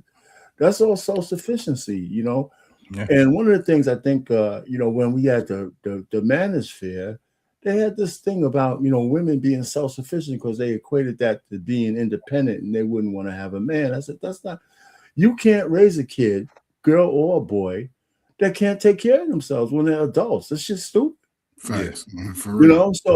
But independence, is the thing that when people use that word, they use it incorrectly. None of us are independent. We're interdependent on each other. Yes. And that's the way it's supposed to be. And so it's not the same thing as having self-sufficient children. You grow them up so they can exist on their own. If they get blessed enough to be married and cleave to somebody, great. But if not, they got to be able to survive out there. That's why they're important. And that's what a lot of people don't understand too. Yeah. Precious. Children are important because children eventually will be adults. Yep. That's why we have to put more investment in them and say that they're important. People will sit back and say children are important and they leave it at that because they think children are supposed to be children forever. It's a very minute time. I've been an adult way longer. I'm talking about this shit. When we talk about quadruple the time of being a kid, we've been adults for so goddamn long right now. This is why wisdom is very important because what we're saying is that children are important because children eventually become adults and there's no going back to that. Right. Once you're an adult, you're an adult, period. No going back. Locked in. You're locked in. Yeah. And so you're very important right now as you know, as a baby to being a toddler, adolescent, all these things, and we have to learn how to grow one another up. But what we're seeing right now, all of us are witnessing, and this is worldwide, that you have a lot of adults that didn't get childhood. They didn't get the proper childhood. The growing of it is so bad. That's why you got people crashing out over stupid shit. Yeah. You know what I'm saying? Over the dumbest shit ever. No, you don't get to. This is I tell a 20-year-old in a minute. You don't get the chance to. You don't act like me. Like me, I ain't got a lot of patience no more. Right. So I cuss a person out in a minute. I cuss them out in a minute. But it wasn't always like that. You know, at 19 years old, I wasn't just crashing out because I'm like, especially if it's an adult, I'm still gonna give them their respect. The worst they get from me is me leaving them alone. Let me get the hell out of their area of operation. That's the worst they're going to get from me. Nowadays, people don't even understand what elders actually are. Even if an elder is not acting as an elder, you still have to get a certain type of respect for them. And the respect is that I'm not going to sit here and argue with you. Let me just leave. Let me get the hell up out of here and let me leave you to your own. That ain't what's happening right now. That's why we got so many crash outs. And I'm just like, wow, this world, my whole thing right now, Precious, when it comes down to people say, well, what is the, what do you suggest that we should do and all these things? You're going to have to watch the suffering. Me, Coach Ferg and our pain, we have to be able to witness the suffering. I ain't looking at that. The learning. We're learning a whole different way. We're learning into wisdom. We're not learning to get out here to get a job, to get a family. We done went past those days. So we're learning into wisdom so we can pass this on to the ones that are closer to us. And that's our children, right? Yeah. But when you don't have parents and children that are close together, guess what you get? What you're seeing right now? Yeah, I talk about it on my adoptee show that I have on Tuesdays. Join us sometimes at 9 p.m. How I gotta see that. I gotta join that. Yeah. The reward, and you said it earlier, JT. You know, intimacy between parents and children is intimacy, and as a parent, you know, if you're not continuously seeing inside of your child, meaning what are your interests? What do you like? Oh my goodness, I realize that, you know, you love to do this. Let me put you in this environment where you can flourish. Let me take my wants and needs. And, you know, we all know when children are involved in things, it's the drop-offs, it's the pickups, it's the long drive. You know what I mean? But that is intimacy with your child because you're seeing into them so they can be the best person that they can be.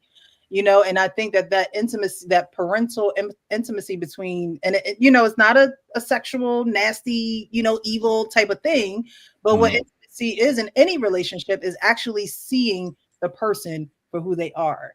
And parents should definitely practice a healthy, you know, dose of that with children.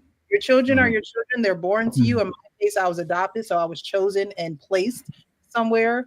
But at the end of the day, I'm my own individual, and it is your job to see that inside of me and give me the best environment to flourish. Yeah. So, unfortunately, bringing it back to, you know, Ashley Robinson, you know, I know her parents are mourning and things of that nature, but this is really going to stick with them for the rest of their lives. Yeah. They're actually now going to look inward to say, because they have more children, you know.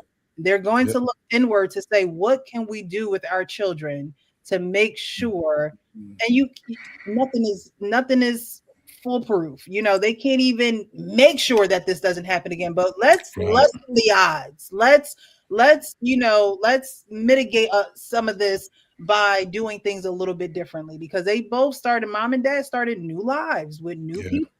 Yeah. And so, you know, Ashley's upbringing or however they parented her is of old.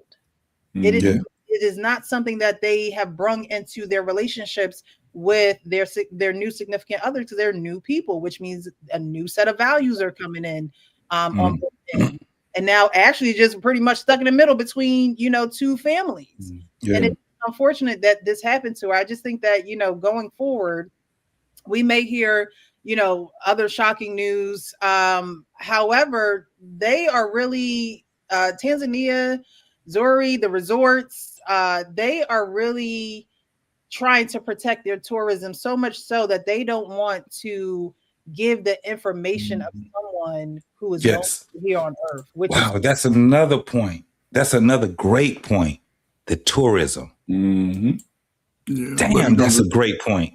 It's crazy. Damn, that's a great point. To protect that. So much so they don't want to give autopsies. They don't want to give the camera footage. Nobody there that was, because if you honestly, if somebody if somebody's arguing, not fighting, if someone's arguing, I'm like, here they go again. Yeah. But if somebody is fighting, I remember my neighbor, her baby dad bust in her apartment, ran up the stairs. Now, mind you, he done threw her down the stairs before this. There's been other occurrences, the red flags that women just they're yellow, He busted in the apartment. I had to call the police. Yeah. I'm like, you're not about to be right next door, busting the door off the hinges, God doing God knows what to this girl. And I'm just going to sit here and not say anything. So these people in these villas felt so, compelled to call the front desk or authorities or whoever, because they knew it was going down.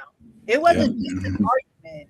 Ashley was fighting for her life because she was not the black chick to just let things slide. She wasn't the passive, let me just, go along with what he say. No, she wasn't that. She was a hustler at heart, meaning she was going to do for her by any means necessary.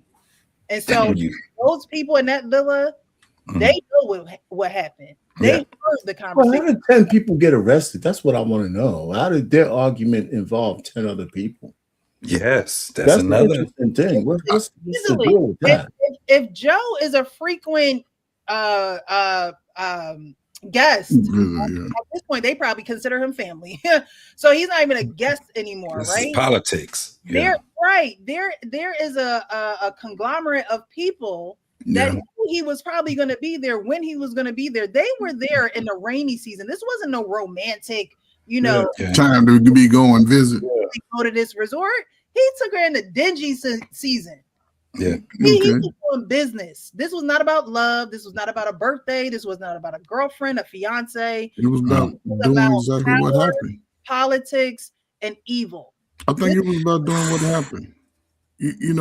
Everything that I've heard y'all say, and Precious, I think you show a great example right now of the confidence that a father in a child's life could give you, right? Even and it doesn't come down to a father, but when you have strong family that understand, structure in any capacity, that confidence that it builds in things you may not get it with girls, everybody, ain't nobody supposed to be no Don Juan at 12, 14 and shit. That's a learning process, right? But when you have confident people behind you that show you discipline in any capacity, it's like we don't see it till we see it. And then when most people see it, you can look at a track record and say, you know what? They've done things right along the way. Might not have been perfect, but they've always been able to sustain, our Payne said, their own place. You know what I'm saying? It ain't extenuous to be able to be an adult and handle your own responsibilities and not run over your mama house so she can wash your nasty drawers and not calling your daddy to say, Dad, lend me $200 on this bill money, but I was out tricking it off trying to turn up when I knew you know what I'm saying? So I think that confidence, and it's I don't know going forward, the way people are moving, that a lot of people are exemplifying the lack of that father being able to talk to them in crisis times. Like JT, his father knew he was self-mutilating himself, and it wouldn't have been no good for him to just crash on JT because he's seen it. He knew exactly what happened. That's my boy, because he knew what JT was doing. long as you don't get, my mother told me once, as long as you don't kill yourself, boy, you all right. But that, Now go on there and wash up and get something to eat. See what, but over the last 35, 40 years, a lot of dudes that are 35, 40 who should be in their own little groove, not even necessarily with a one. You might have you if you on that level, you can have 2 or 3 of them, but they running behind them, trying to overdo it on the first night, trying to show off for somebody else. I bagged her, I got her, but you still acquiescing to the way your mom and them taught you. Yeah. I mean, for men, you're right. For men and women, you know, it's one of the things, because I don't have any sons. And I remember my conversation with my oldest daughter, you know, she was in college. I said, listen, we're putting everything we have to get you through school. I said, I want you to look at this thing. My job is to open a window for you, right? And that window is open right now. And I need you to pass through this fucking thing, right? Because when it closes, I can't reopen it for you. Yeah. You know, so you need to pass through it to the other side so we can move on. So I can, you know, re-put everything back together, because I had to pay all this stuff to get you through. And it really kind of, because I would have told the same thing to my son, especially for men. We got a small window when we're 18 to 20 something that we got to pass through this shit in order to get to the other side of adulthood, because we see a lot of men with arrested development at 30, 35, and they're still doing stupid shit that they should have long put behind them. Yeah. You know, so she really, you know, she understood that, but I had to talk to her like that all the time. Yeah. But that's what I can't kick her ass. You know, if I had a son, I would have just braced his ass. But with her, I had to talk to her. But you also had, see, there's a firmness. I think that the message that we give to our kids, when we have our sons, there's a certain message that we give to them, and it's a certain lesson that we teach them, right? I don't have any sons. I'm like Arpain, I got daughters, right? So, man, I had to learn how to convey that message to my daughters, because, again, I loved them when they were kids, but I also had in my mind that they eventually will be adults. So my investment in them was for them to be adults. Now, this is the craziest part. The way that I parent my kids was not for my kids. It was for my grandchildren. I have a grandson now.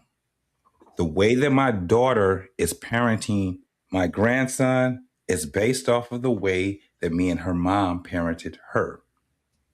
And it's just so funny because my grandson, he can be very sarcastic, and he's only 6. He's about to be 7. I don't know the sarcasm, but my daughter do. And she do to him what I used to do to her. He'd say something, I'd say something to him. His response be, it'd be kind of like a sarcastic, I didn't catch it. The first thing my daughter do is say, come here.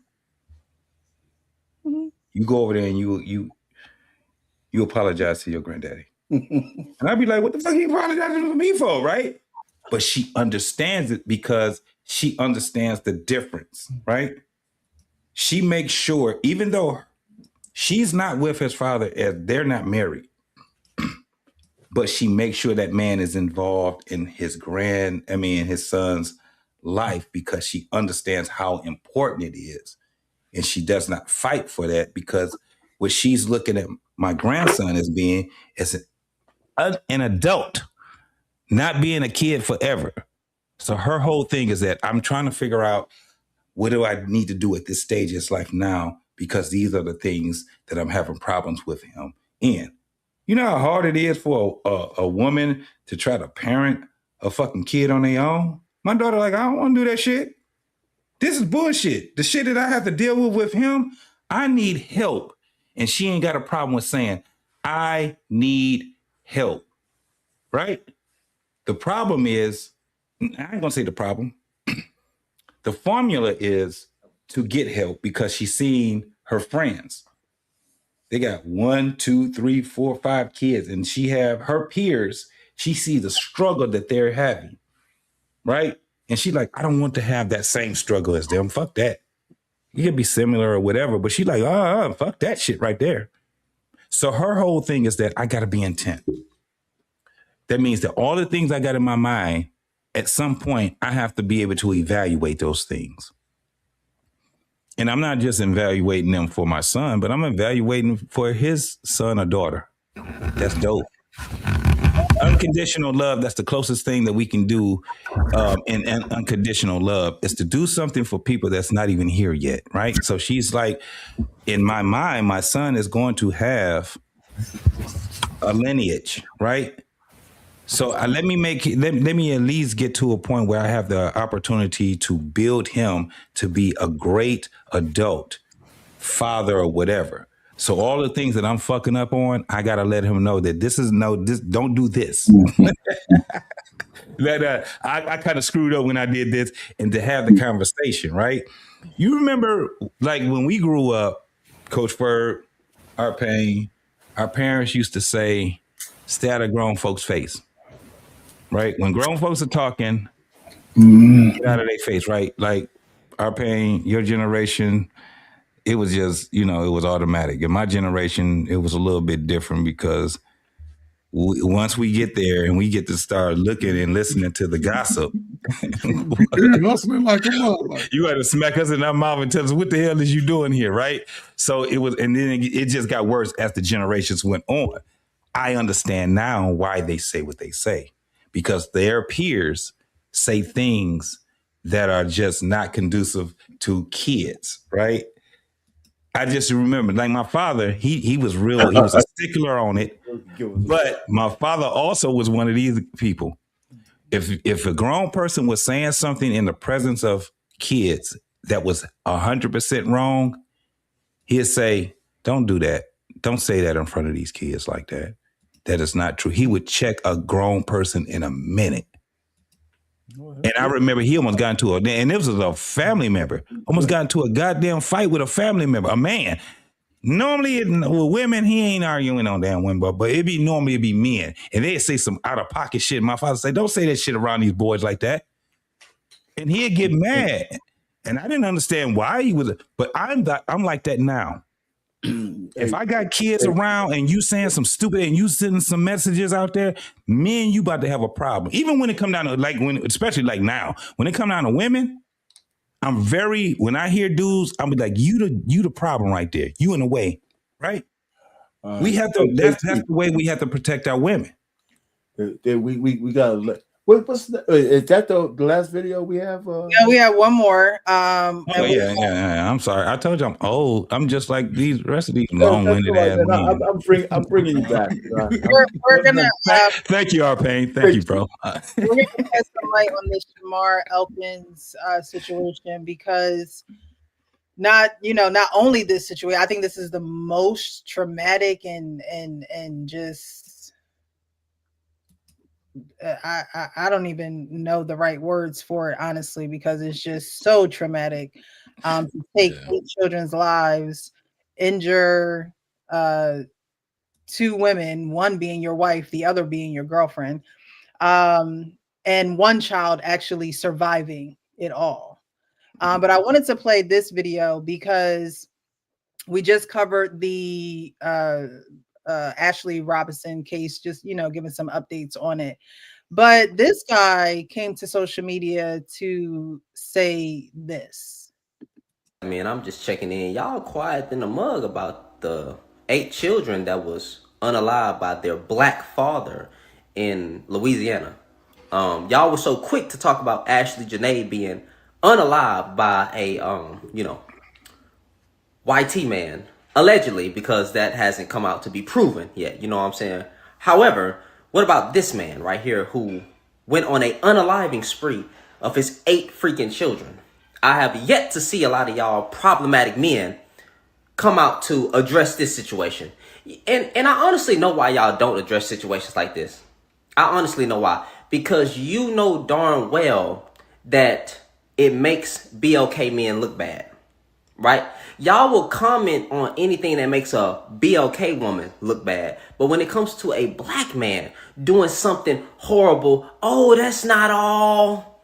Don't generalize. But then when there's one BLK woman who does something. Oh, these black bees and all this. Come on now, bro.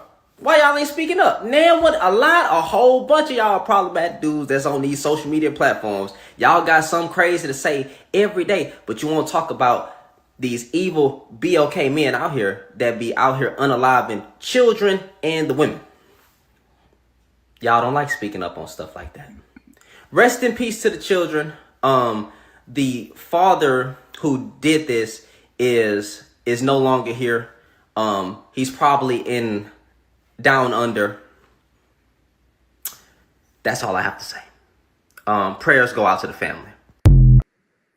So Shamar Elkins, 31, who was going through a divorce with his wife. His wife told him that she wanted a divorce.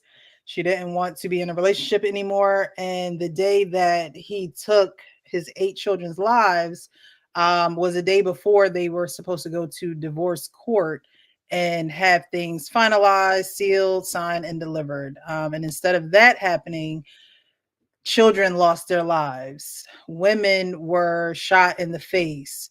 A child tried to escape. The oldest, the 13-year-old, tried to escape. And this was a girl. Escape. She's on the roof. She falls off the roof. She breaks, bones trying to escape someone who is trying to unalive her.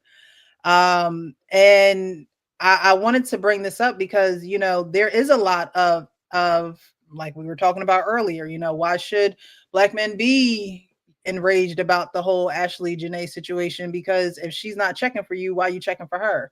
But in this type of situation where we are dealing with a Black male who, we want Black men and women to stay together. We want them to raise families together. We want them to keep the family structure intact. When you have someone like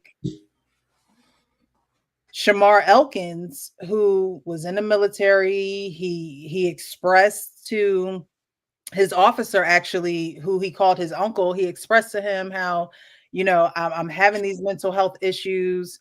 I just don't feel like I can make it. He posted something about, I wish I could have a different woman for my kids. I wish I would have had kids with somebody else, but keep the same kids. Someone who is going through mental turmoil within himself, but still trying to parent, because you had his brother-in-law, which is the father of one of the children who was unalived, say he loved his kids. He was always playing with his kids. He was out in the yard with his kids. You couldn't tell me that he didn't love his kids, yet this is the result of his love. So I titled this, When Men Don't Get Help, Who Pays the Price? Because if you're a father and a husband and you are going through mental crisis, who is going to pay the price of that? It's not just going to be you. It's going to be those around you.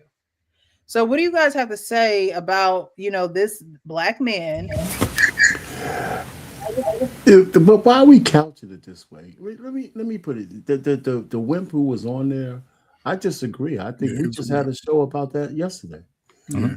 I don't agree that nobody's talking about this. Matter of fact, where's all the liberal people that should be? Where's Black Lives Matter and all these people who should be talking about? They're the ones who are silent. Yes, we're talking Black men in general. Maybe we're too hard on our women. But we're not family annihilators. This is an anomaly. Mm-hmm. Black men are not. No, wait, hold on for a second. You just made a statement. I disagree with what that guy said. Yeah, he's some bullshit. I do. I vehemently disagree. I'm not saying Black men can't be violent, but we don't generally go kill all our children. That's not something that we do on a regular basis. Now, because I saw the piece yesterday. They tried to paint this guy. He was a veteran. He left for 7 years. He had some trouble with guns. He shot some guns around a school. Mm-hmm. Yeah, but it was 7 years before this particular incident. And they're in Louisiana. They shoot guns around there all the time. They got a different personality with guns down south than we would have in New Jersey, for example. Mm. So he was, up until that annihilation, everybody thought he loved his kids. He was with them. They were all in his house. Usually men who have those kind of kids, you can't find them. They're deadbeats, they're all of this kind of stuff. So he snapped. He obviously did. And I don't want to blame it on the women. Here's the issue with black men, a lot of black men. And this is my biggest issue. And this is where we need help. We crash out too much when we lose a woman. Too many black men crash out when they're losing their women, and they use it as an excuse to be idiots and dumb and dangerous. That's why it's dangerous for a woman. It's really important how they leave their guys. You know, depending on how that guy is, that's where the problem is, right? Not because it's the woman's fault. It's because men don't deal with that separation. Look at the lieutenant governor, for heaven's sakes, who killed his wife and then went up and killed himself, but he didn't kill his children, and they were in the house. Right. You know what I'm saying? So this is not something that we normally do, but it's still tragic. And this guy's a lieutenant governor. I mean, how do you spiral to the point where you're going to kill? You know, even if she wants to divorce you, you know, the guy was halfway handsome. He lost his business because he had a sexual scandal.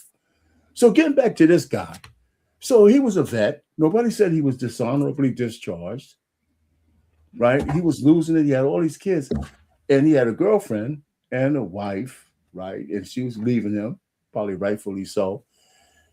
And to spite her, I would imagine, he took and for them, you know, there's no excuse for that. It's just a tragic thing, and the only sad part is that he's not alive to face the consequences. Yeah. Oh, he's burning. Yeah, he needs to, you know, he's not facing the consequences of his actions. And you know, all the way up until that point, nobody in that town said there was any trouble with him and his children. He was struggling, but they were all, you know, they look happy.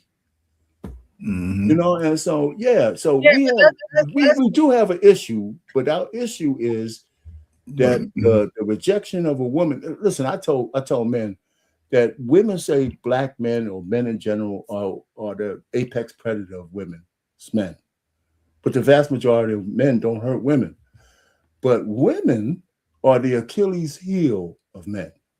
That's the opposite of us being predators against women. Nobody destroys a man harder than a woman if the guy's not all together. Because especially if we put all our stuff, it doesn't make it her fault. But our reaction to that, it needs a lot to be desired. I'll just land it there. And that's where he needed to help. Yeah, that's what his woman should have.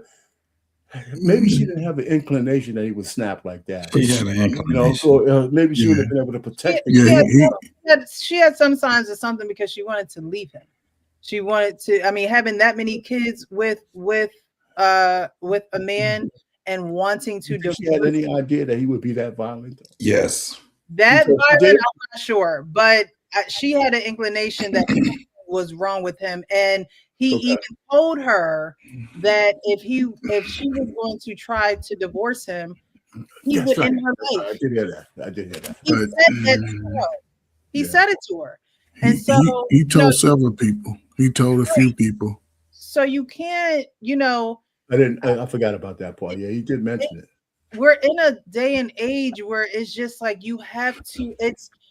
It's okay to not be okay. And we have to stop allowing social media and social platforms make you feel like you're less than a human because you're not okay, or because you have struggles, or because, you know, mentally you're not right. Again, up until this, it looked like he loved his children. Right, did. It looked, you know, and honestly, yes, he had his kids in one house, but he also had kids in another house. Okay, that's enough to leave your husband because he has a family down the street. Now, would that have happened in 1960? No. But in 2026, yes. Yeah, Precious. She's not at fault, though, for leaving him. She's not at fault at all for leaving him. No, not at all. No, but he had a wife and a girlfriend. And I'm not saying that's the reason why she's leaving him. But at the same time, you can't have your cake and eat it too and think that people aren't going to get fed up with your antics. But they was giving him his cake and eating it too. They was giving this him having children. They don't deserve to die because no, not at all. No, that's not. But that goes back to that dynamic when a lot of men haven't been able to connect to a father or someone who can give them that confidence. Our Payne had it in college, 19. Hey, bro, get your shit together, bro. Now today, I don't think he would ever be listening to YouTube, because the YouTube message from man to other men is like, hey, bro, leave her ass. Do what you got to do. So if he was getting that message, great.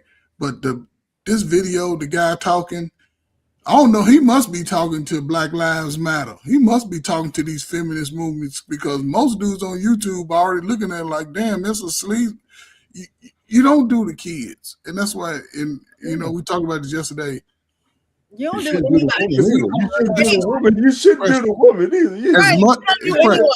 But I'm saying, as much as black men were doing this in the 90s, taking each other out, most kids was off limits and listen, they was probably get somebody else, but to be able to take out your whole lineage, and then he did it the coward way. This is why I think, because he ran off. Well, he ran off, turning it, using it on himself. Another aspect or another about Shamar is that he was adopted. And Thursday nights, I talk about adoption and foster care. And one thing about black men and adoption and foster care and things of that nature, if anybody needs to seek help, it's black men who are adopted in foster care. Yes. Because you go through so many identity crises that even the military won't be able to set you straight if you're not actively seeking your own healing. The military is for discipline. The military is for structure. The military is, so you know how to navigate in this world and have some discipline about yourself and know how to, go through routines and be disciplined. But when you are adopted and your parents are drug addicts and you have strangers who are adopting you and you're not really connecting with them. His adoptive family said that he told them that, he was having these thoughts. He was going through this. And I mean, kudos to him for being able to speak up about it. But at the end of the day, when you don't actually go get that help, all that is just, wishful thinking. Yeah. So go ahead, LT, and I'll go after you, brother. Go ahead. I know you. You got it. Go ahead. Okay. So this is the thing. And our Payne and Coach Parker heard me say this last night. This is the thing that people see. So when you see what happened, right? Father kills all his kids and all these different things. It came to a head. It exploded. Through years, the community, so-called community, were looking at the disdain that they had for each other. When they see how it ended up growing into what it ended up happening. Again, it was information that I didn't have that you had, Precious, when it came down to it. This man was expressing himself of basically what was going on with him in his psyche, right? Yep. Shout out to BMU. He showed a video of a man fighting a woman in a convenience store, right? Mm-hmm. And it showed that as long as that woman was whooping on that man, long as she was doing what she was doing, people stayed back. He had someone that actually knew who he was. They were shouting, "Don't do anything." And they were just saying bullshit, right? The man didn't do shit. But as soon as that man started fighting back, what happened? The whole community started to go on him. Now they want to start breaking it up. These are the things that we see that happen. That was a microcosm of what we see with men. You're damned if you do and you're damned if you don't. Don't matter what it is, right? it doesn't matter what level of life that you're in. You're still going to be the bad guy. Period. For a man to sit back and have in his mind that I'm going to delete my lineage shows what he was taught. It showed what the world thought of him. And that's including, and then let me tell you all the people that was complicit in it. He was complicit in it. The woman he had the children that was complicit in it. His so-called girlfriend was complicit in it. Mama, sister, brother, everybody in that. And we talk about, if you understand what Shreveport is about, if you understand what Louisiana is about, and you know these communities, the thing is that man was behind the 8 ball his whole fucking life. That woman knew that man was behind the 8 ball. She still had children with him. He knew she was behind the 8 ball. That's why I said he was complicit also into all of these things. Who was the real victims? The children, of course. The children. Why? Because the children were uncovered. Even though there was a man that was there, that man couldn't cover those children. He was not capable. The first child he had, he could not cover that one child. Yet you had a woman that still sat back and still had more children with him. And he had more children with her. They were, you understand what I mean when I'm saying the pressure was that they were putting pressure on each other. That community was putting pressure on each other. The mindset that community have is this. We ain't saying shit. We gonna talk shit about them. We gonna sit back and put rumors and all that shit. This is what fucked the community up. That motherfucker said he did exactly what he said he was gonna do. He did exactly what he said he was going to do. That man sat back and now with the community, they ain't got shit to say about it. The shit brewed up to what it is for years. That's the thing that we don't want to understand. We don't want to even understand. This ain't no shit where the motherfucker just all of a sudden came up with a idea that he was just going to end their life and then he was going to kill himself by a way of cop. That shit don't just go that way. This shit, it's a process with it. It is a process with this. It is the only thing we can say is people on the outside looking in is what? That's a sad fucking situation that happened. If you in that neighborhood, I guarantee the conversation is a whole different type of conversation. And there's people that's in that in that community that they were living in that's living again in guilt. Not just because of them. That wasn't the first time that they had to deal with some tragic shit like that. These motherfuckers deal with that shit. They deal with that shit. Go to Shreveport and talk to the people in Shreveport. I guarantee that wasn't the first time that you ever heard somebody having the mindset of that shit. This is what we have to understand that. It just got to the point with the ending of those children's lives. They were the real victims because they were the most vulnerable. That woman was not as vulnerable as those children was because it was at a point where she had a space where she could make a choice. It's the same thing with that fuck ass nigga that killed them kids. He could have made a choice, but he wanted to sit back and he wanted to blame other people outside of himself. That's a lack of accountability. That was the ultimate lack of accountability, what he did.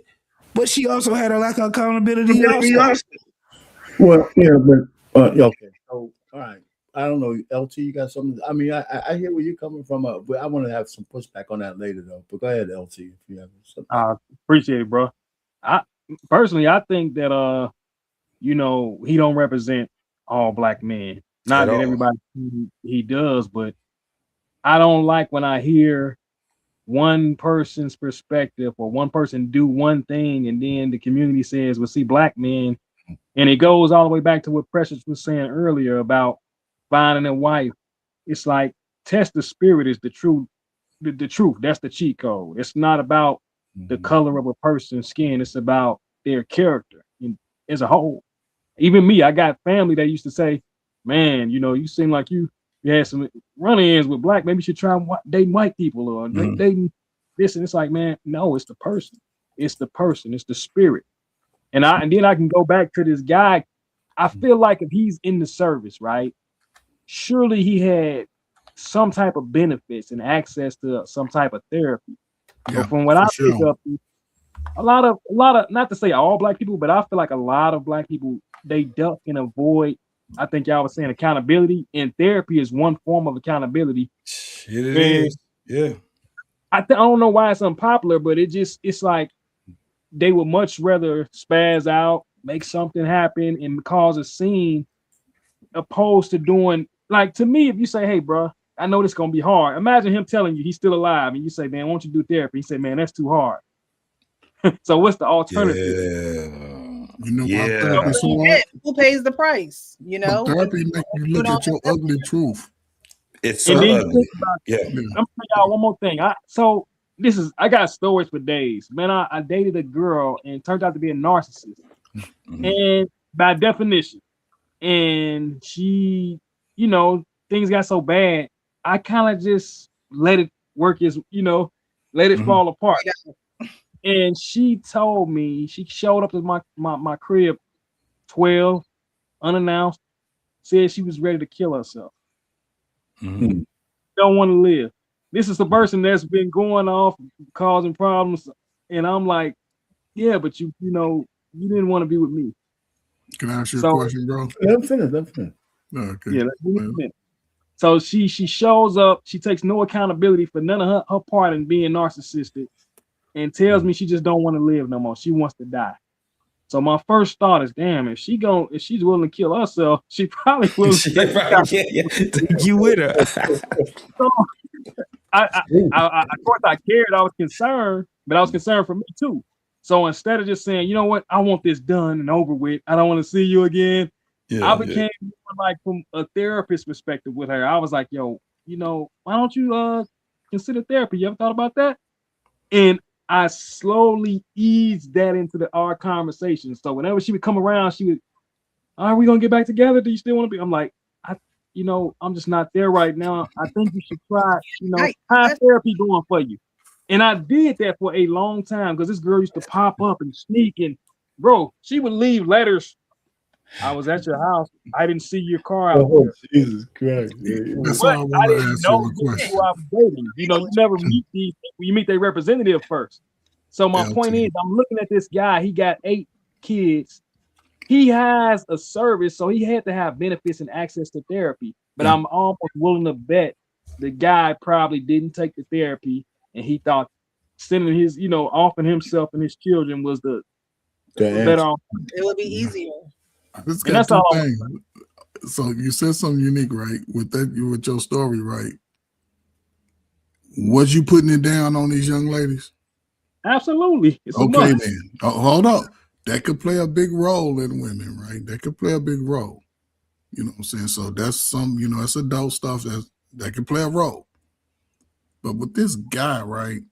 Even though he has access, if he mentioned this to a sergeant, the military failed him in one capacity, right? Because if they know that you have any tendencies like that and you talking to people, JT is a sergeant. And you go around JT talking about you going to do something to somebody, JT gonna make sure everybody that's supposed to talk to you is gonna talk to you. Well, you're obligated. He's obligated. You're right, Coach Berg, because he talked to, his name is Michael Mayen, who was his officer. Shamar was one of his soldiers, and Michael expressed, if you just type in his name in Instagram or TikTok or whatever, you'll see that he wrote his words. He said it. He wrote a letter because Shamar was in his backyard. His house was in the aerial shot of the scene, right? And in his words, he goes, Shamar and I took, a little bit of a walk. It wasn't a long walk, but he expressed to me what he was going through. And then by the time they had that little walk, or whatever the case may be, Shamar took his own life. But I'm sure this is not the first time that he expressed this to this person that he called uncle. his officer, who he called uncle, which means you refer to him as family, as like a relative, someone that you confided in. And so, Coach Ferg, you're absolutely right when you say that he was definitely failed by someone that a man that he called uncle, someone meaning close proximity, not only in geographical terms, but in emotional terms, because this man confided in him. And so, you know, he doesn't talk about, oh, I feel bad that I didn't get him the help. I feel bad that I didn't lead him into. It was almost like a statement, like, "Yeah, that was my house that y'all saw. Okay, who cares? Don't you know?" It was more so of a I was the person that beating his chest and saying, instead of saying, "I'm going to probably think about this till I die," because at the end of the day, I was somebody who he came to. I could have made a difference. Another man to a man. And that's why he can't separate himself from that, right? And this is, you know what I'm saying? And listen, the Army will make you take a psychological test if you say you injured. Say you got a worse enough injury, they'll make you go take a test. And they'll have you talk to a couple of people before they actually make sure you go get the real final procedure that you need, just so it won't be in your mind. And he went through that, right? I don't think the military played a role in his issues. I think he had some prior to going in. He thought that because think about it, he was a 8-time, 7-time baby daddy early on in life. So he got to try to figure something out. And he was in the reserve. So that's 1 weekend a month. So that little $300-400, that ain't gonna do shit. Yeah. And I'll say this and I'll shut up. I would like to know who his friends are. Because I'm sure he had buddies who he would relay this information to, and even the community, in that small little area, everybody knows everybody. These women knew who the baby mama was. They ain't really it's important, but everybody knew, and he's expressed times where he's blanked out. I went through some stuff before, so it's a lot of elements that failed him. Unfortunately, I think also with the military component, whoever his leadership was that's writing these letters talking about he talked to me, the military go deal with that a little different. Yeah. Once it all start coming out, and because on YouTube, everybody trying to make sure that Army is attached to it. And that's bullshit, especially we already understand if that shit is damn weekend warrior shit, that's a whole different ball game. And if you never been deployed, then come on, man, go playing with me. Yeah, I mean, but if it's on record that he told somebody he was going to do that, right? They're obligated to do something about it, correct? Yes. Well, in terms of they can't force him to do something because he was out of the service. Right, he was. I don't know if he was still. He left. No, he was out. He was National Guard or Reserve, whatever. I thought he was out of the service by the time this happened. Well, I don't know if he remained in the National. No, he got a DD-214. Yeah, what that means? What he's out. Discharge. He's out of the service, so they don't have. So they didn't have any obligation to do anything for him then, right? But our pain, he's a veteran, right? So he's a veteran. Okay, so he's still one of the biggest. If you go to the veteran site right now, one thing you're gonna see on that site, if you don't see nothing else, if you are feeling sick or depressed or whatever, call this number. So he still had access as a veteran. That's I was about to pull my little card. Well, listen, okay. So there's no getting away around it. And one thing I really would caution that the baby mothers, his wife, his girlfriend, because they both got shot from what I understand. The wife and the girlfriend? Yeah, I think so. Yeah. Here's my thing. They kept saying it was her girlfriend, Payne. Listen, we gotta really do this. These women are not. They're blameless in this thing. They might have been a thorn in his side, but we cannot say because of their actions that they're responsible for, or any. I mean, if I was on the jury, for example, and they said, well, you know, 85% was his fault and 15% was hers because they were a pain in the ass, you know. And they were. I'm not buying that. One of the things I think we as Black men need to do, and I think we fail at this, is we got to be better at losing our women. And it's a man thing. It's not just a Black man thing. Men in general go ape shit when they lose a woman in their lives. Wars have been fought. People, you know, and so if we have a microcosm of the Black community, we have enough evidence that when a sister leaves a brother who thinks he's put all into her, we do some stupid shit, man. But the family annihilation is not one of the things that we normally do.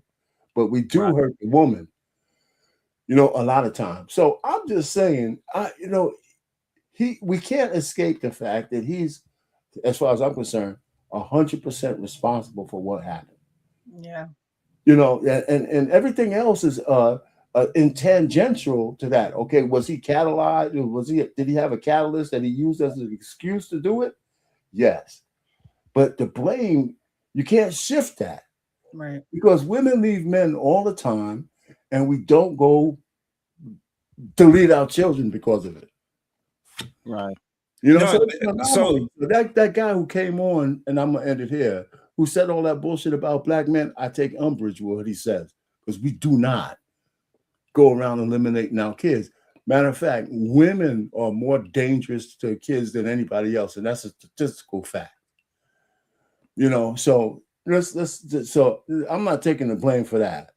Yeah, so but he's gone, so it's unfortunate, but it's not gonna. But this is the thing that I'm saying, Arpain, of course, 100% responsible. Yeah, I mean, we ain't got to say it. He killed all but one child, and he was trying to kill everybody.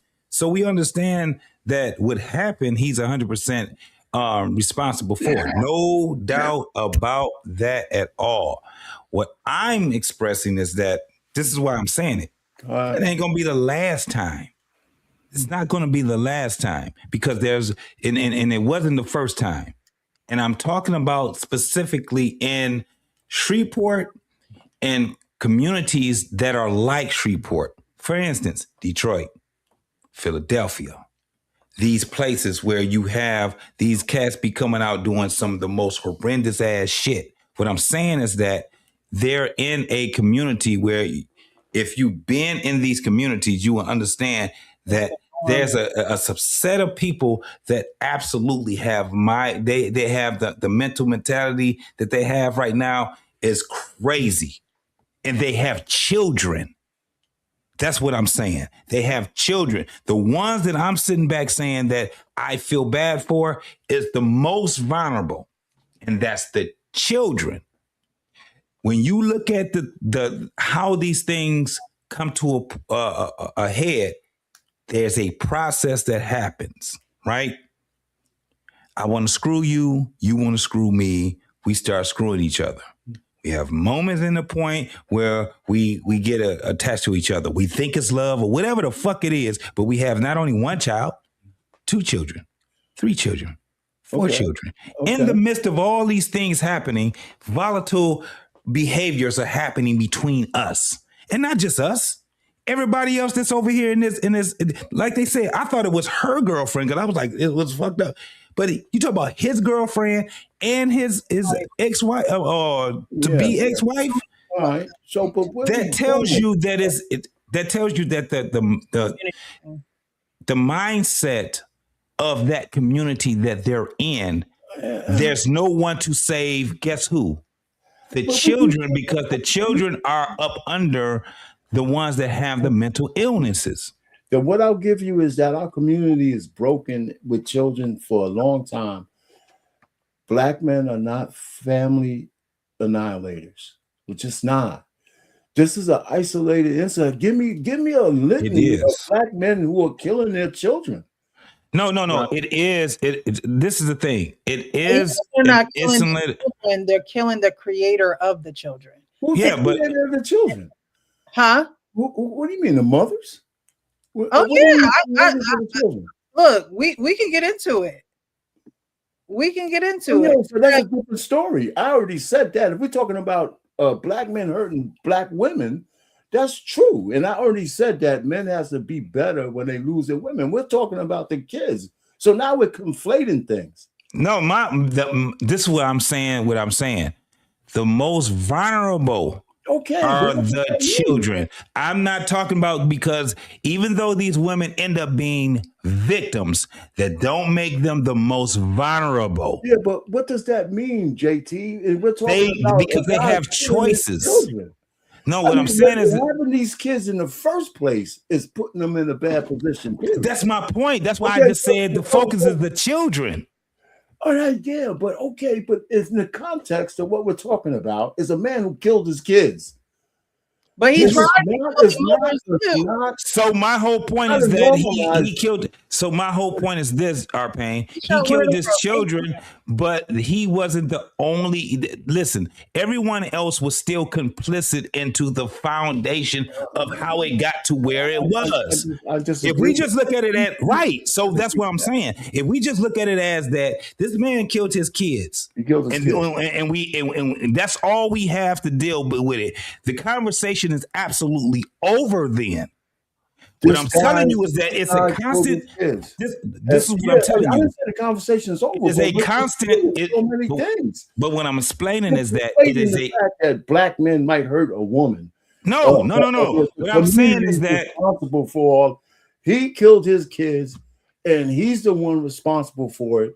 It's not a black man issue. It's that guy's issue. No, it's a no. I have a different. So my take is different. Black men go around killing. No. I'll tell you what my take is. I'll tell you what my take is. My take is communal.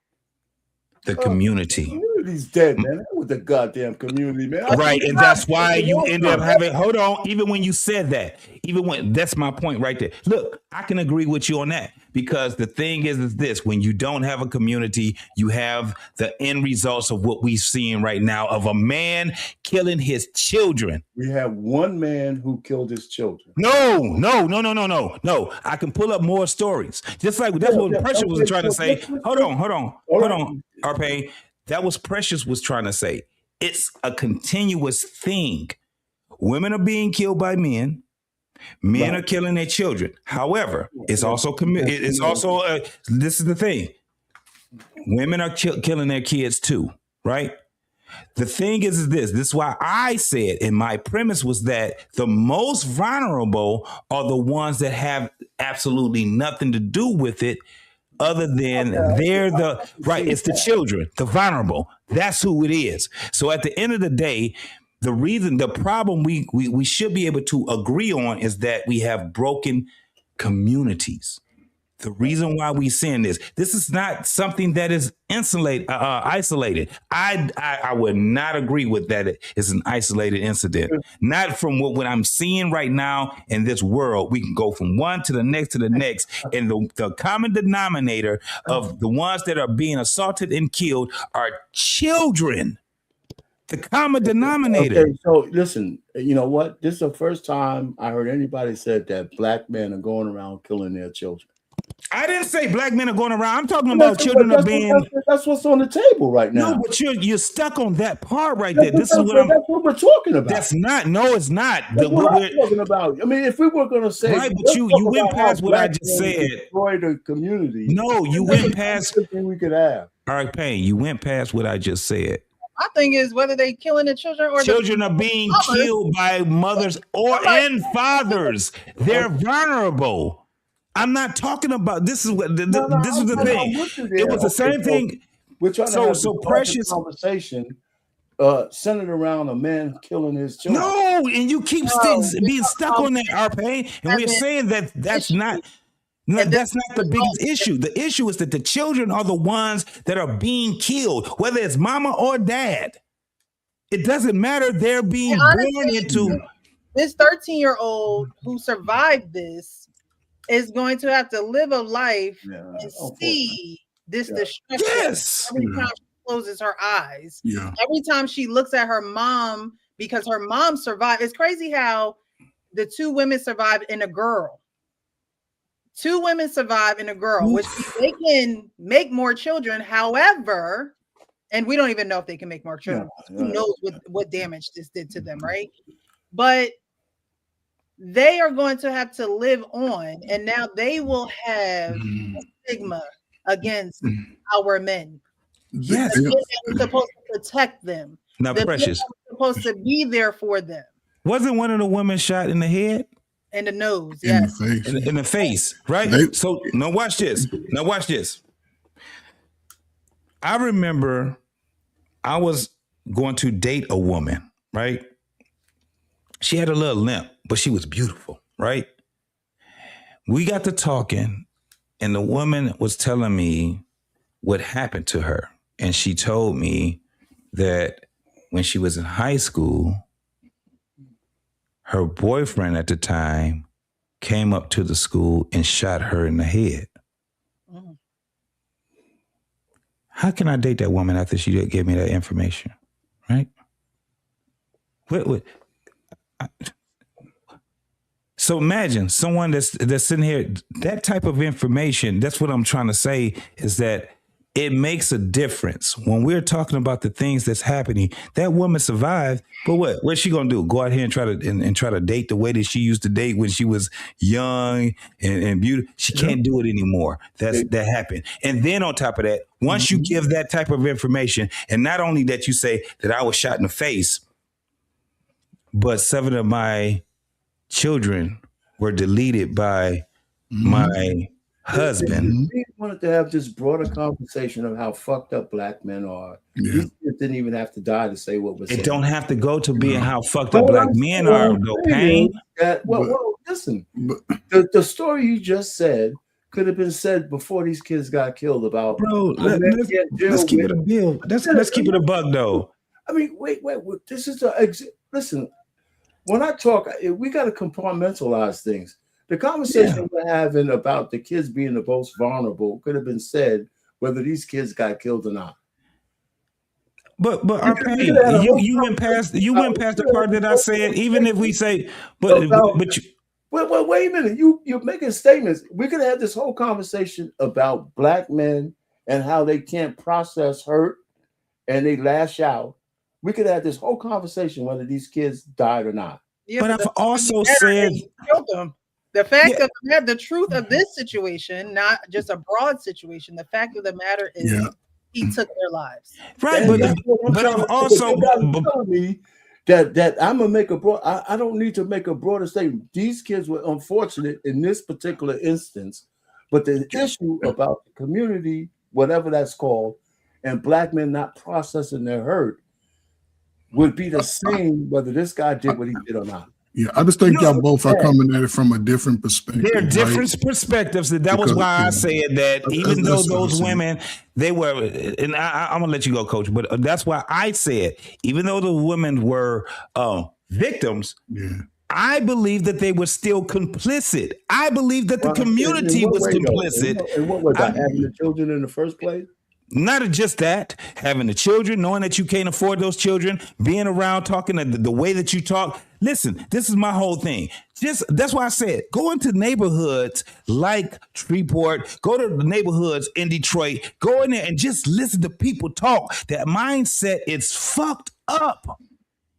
It's fucked up. No, it's not just that what happened. We just say that it's unfortunate, but it's a constant thing that keeps happening, bro. May not be 7 children that get shot by a man or something like that. Just like I said, we had 6 years of women killing the shit out their kids. Nobody was saying shit about it. Nobody was saying shit. Well, nobody's saying shit about it. You seen, I had pointed that thing out, but we also have to point out that there's something different. Community, or the lack of community, is a big spot in that. Just like you say what a conversation of what you're saying. I just don't want to keep conflating it the way we're saying, because we're using this as a way to say, well, let's put focus on this, but this focus could have been anyway. Listen, as long as people are having illegitimate children with no support system around them, this is going to keep happening. Not necessarily family annihilation, but the kids are always going to be vulnerable. We got 3 generations of vulnerable children that became vulnerable adults, and they keep reproducing. Yeah, but these people were married. Okay. Yes, he had the 3 kids, but the 7 kids that he had with his wife was under marriage. Yeah, okay. I would like, and he went off the rails, and he killed and he deleted his children. Precious. And what I'm saying is, if we want to have a conversation about that, we can. If we want to have a broader conversation, we can too. But they're not the same thing. That's what I'm saying. That's why I think when as far as JT, I understand in this family dynamic, right? This family dynamic, the children were the most vulnerable in that dynamic. They're always the most vulnerable. But that's all he was identifying. But in this situation, I'll say 2 things, Precious. In reference to these survivors, they must leave this neighborhood. They must leave this neighborhood. They'll sit around them niggas, and niggas will remind you till you leave this earth that your babies was splattered all. They gonna let you see the picture over and over again. Get away. F their feelings about what it is. Go get you some peace. Go talk to whole strangers. Don't talk to number strangers. Don't talk to nobody you know. Because they're going to forever remind you of that nasty scene. And we can see it no matter where we stand when it comes to this man, women. Most of us would say this was a bad deal for this young group. Yeah. And I'll say this, Precious. I would like to know the age of the baby from the girl, you know. I would like to know, right? 3 years old. I think the youngest one was 3, right? 3, right? 3 to 13, I think. If he's had, did he have a children by another woman? Yeah, 3 kids. Yes. So that means over time, she knew exactly how he was moving. The problem with him was he was so already out of whack that he couldn't even manage that dynamic because he was allowing it to. I wish I could have had a baby by another woman. You still showing that you acquiescing under the mind of a woman. There's no way the kids are here. Why do you have to so concern yourself with the woman if you have the opportunity to your children? And this is where over 30, 40 years, a lot of dudes grew up in that. A lot of dudes grew up in that having no voice. They don't end up killing their children. No. I'm just saying grew up in those type of environments where they don't have a voice with their children. He's no different than a lot of brothers over the last 45 years. But that's not that's the problem we have in that, because we're asked up until this annihilation, they said that he was at a decent relationship with his children. Maybe there's a lot of stuff was hidden. That's what it looked like. That's what it looked like, because we never know. All I'm trying to say is I think it was all so many men in our black community, and here's where the rub is, that have a whole bunch of kids. You know, but they don't have access. I don't think that the man was. I don't think that he deleted his kids because he didn't like his kids. I think he deleted his kids because of the psyche that he had, where he was just like, it's over, and you think, and it was basically off of her. You think that you just gonna be living in life, blah blah blah. It's over for me, and it's gonna be over for all of us. I'm killing you and us. I'm killing us. And I hear what you're saying. Yeah. And I hear what you're saying. And I'm saying black men being family annihilators is rare. Yeah, that's right. It's very rare. It's very rare. You're saying that, Arpain, but you don't necessarily have to unalive a child to annihilate their life, because when you take away the mother of the children, these children are now going to CPS. But Precious, they're now going to strangers. Their lives are blown up and annihilated without the physical ramifications of it, without the actual gory, physical picture of it all. I don't disagree with what you're saying. When you take away their mother, and you're probably not going to raise these kids because now you're going to jail. These children going to have to go to CPS. They're going to have to go to family services. They're going to have to go to strangers. And now they don't have their mother or their father. So, yes, you're going. Okay, but all right. So that's another scenario you're talking about. In the world that we live in, we have a whole bunch of receipts. I hate to do this. We have a whole bunch of receipts of where our society to traumatize children because their fathers are not being allowed in their lives. Yeah. So this thing. So the larger community, the larger issue is that people are not having kids in wedlock, and one or two, that happens. Blah blah blah. But when we're talking about the numbers that we're talking about, it's just so much dysfunction. And there's enough blame to go around. And what I'm saying is on this issue, I don't see blame anywhere else but with this dude. Yeah. We about to wrap it up.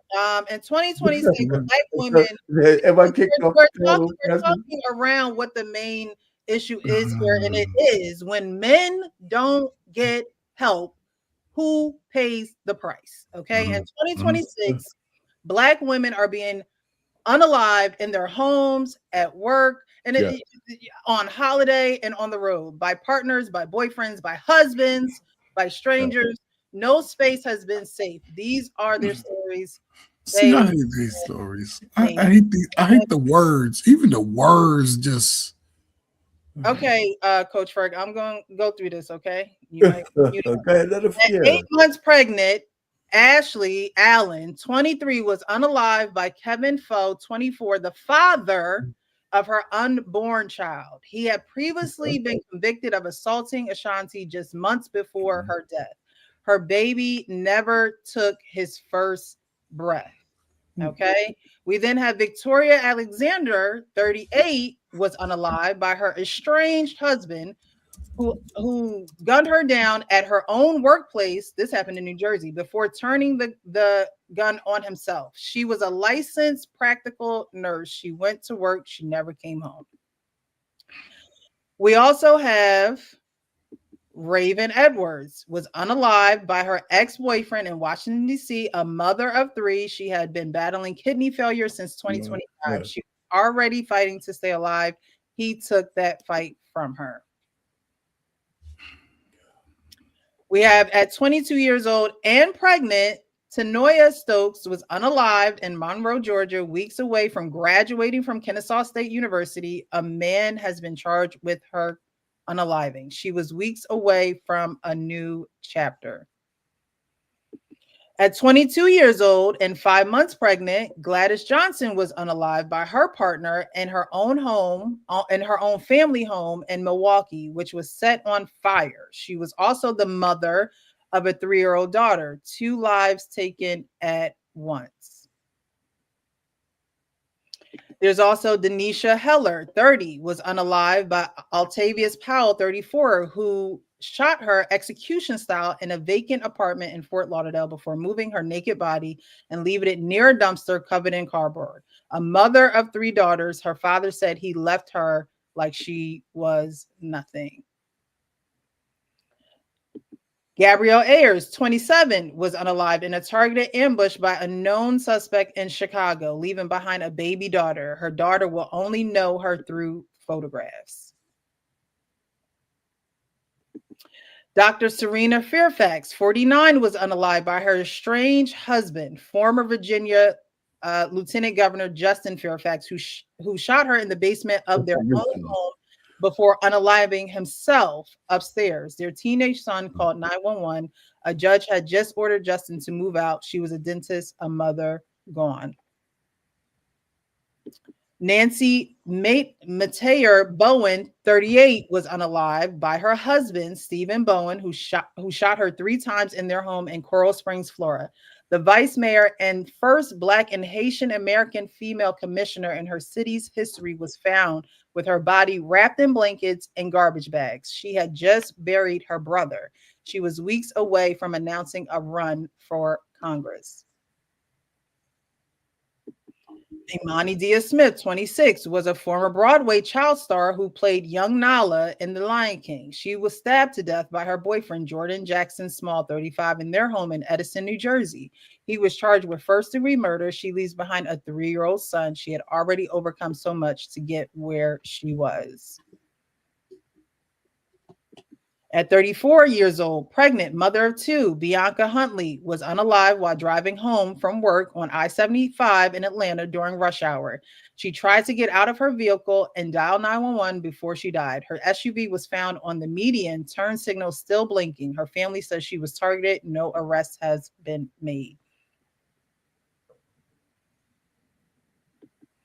Qualisha Barnes, 36, known by her stage name Skitty, was shot 4 times in the face while sitting in her Range Rover on a Southeast Atlanta street at 1:30 a.m. She was 14 weeks pregnant. Her unborn child did not survive. No suspects have been named. She was 2 semesters away from finishing her nursing degree. Her mother believes she was also targeted.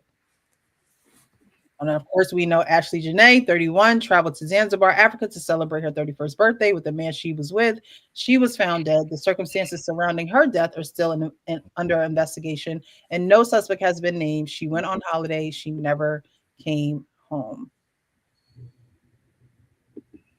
These are only the cases that made news. For every name in this thread, there are countless more that never got a headline, never got a report, never got a mention. Black women are being killed and the world is not paying attention.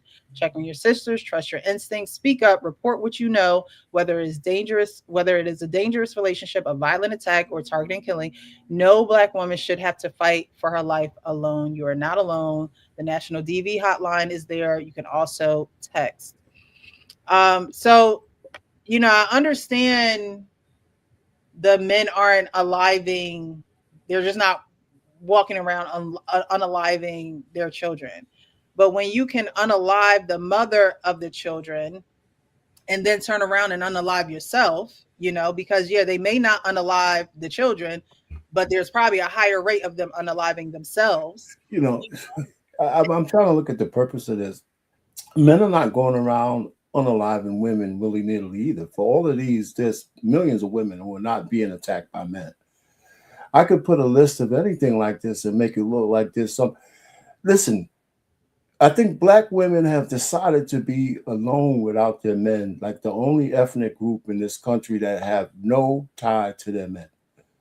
And they don't want to be covered, right? And so we could put up these examples, but as a Black man, when I hear these kind of statistics, you know, I'd like to put them in the context of statistics because most Black men don't unalive their women. Honestly, most of us don't.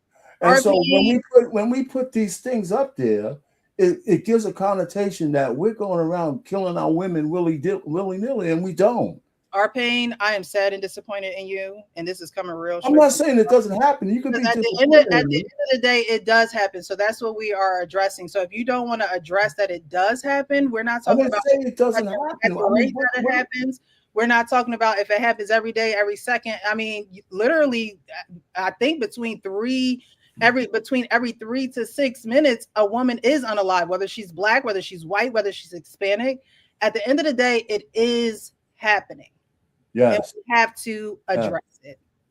And I think it is. No, listen, I know we get triggered. Like I'm saying, all these people need to die. I'm just saying that this country has spent a lot of time making it as safe as humanly possible for women. And it's not a perfect system because we have bad people in this country. And, right. You know, so the fact is, you know, what is the solution for the fact that every so often a woman is going to be attacked? You know, so we got to look at it in a deeper context because depending on how you look at it, and this is unfortunate, that the United States has been made with our laws and our system of justice where women in our country are probably some of the most protected women in the entire world. We might not like it. Well, at this point, women are staying to themselves to be protected.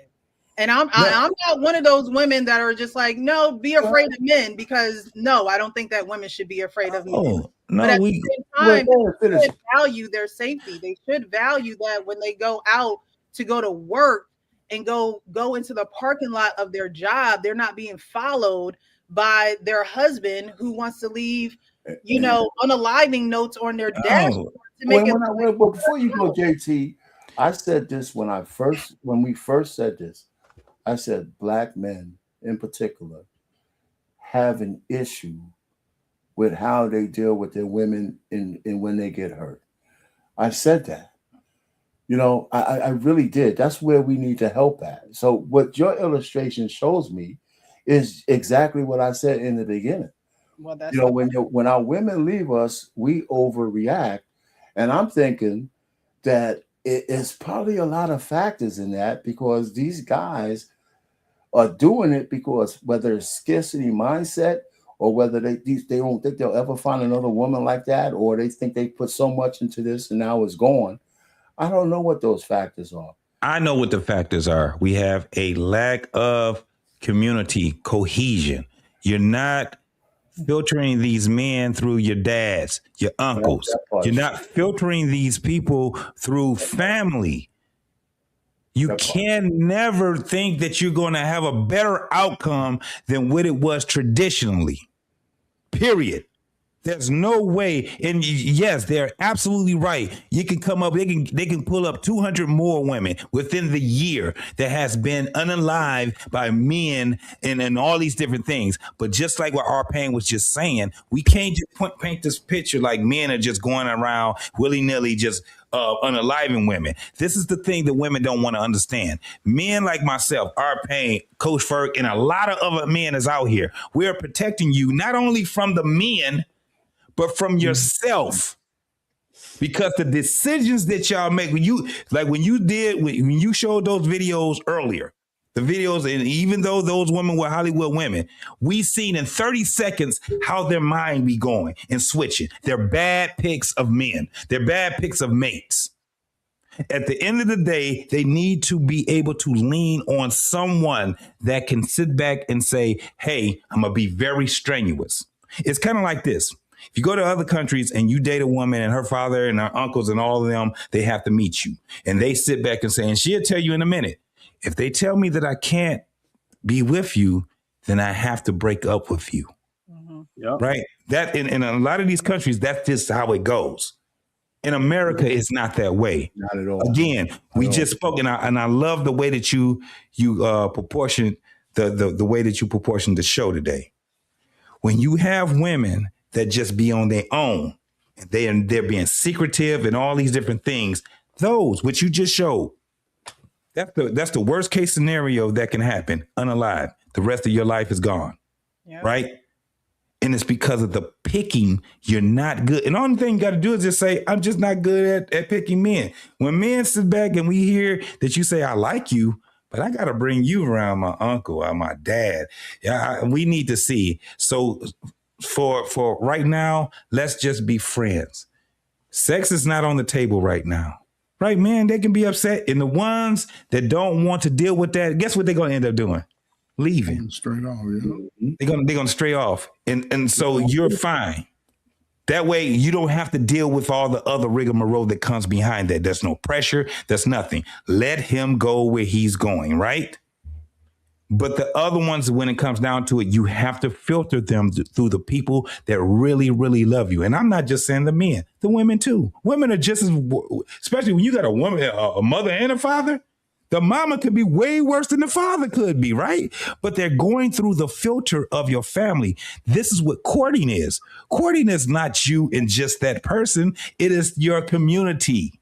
Their community. You get a chance to see this person. You get a background. That's why you don't have to go online to get a background check on them. You're getting a background check on them from these eyes, from what you're hearing, the community that they're from.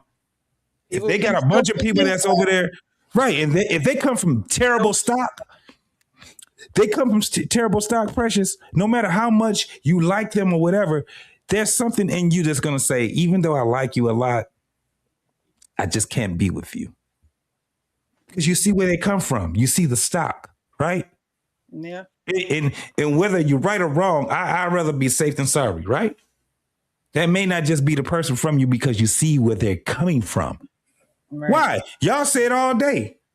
Men, we'll tell women, I love you. We tell you all the things. And whatever comes in your ear, and especially if you like us, what you gonna do? You just gonna say, okay, I'm gonna go for that.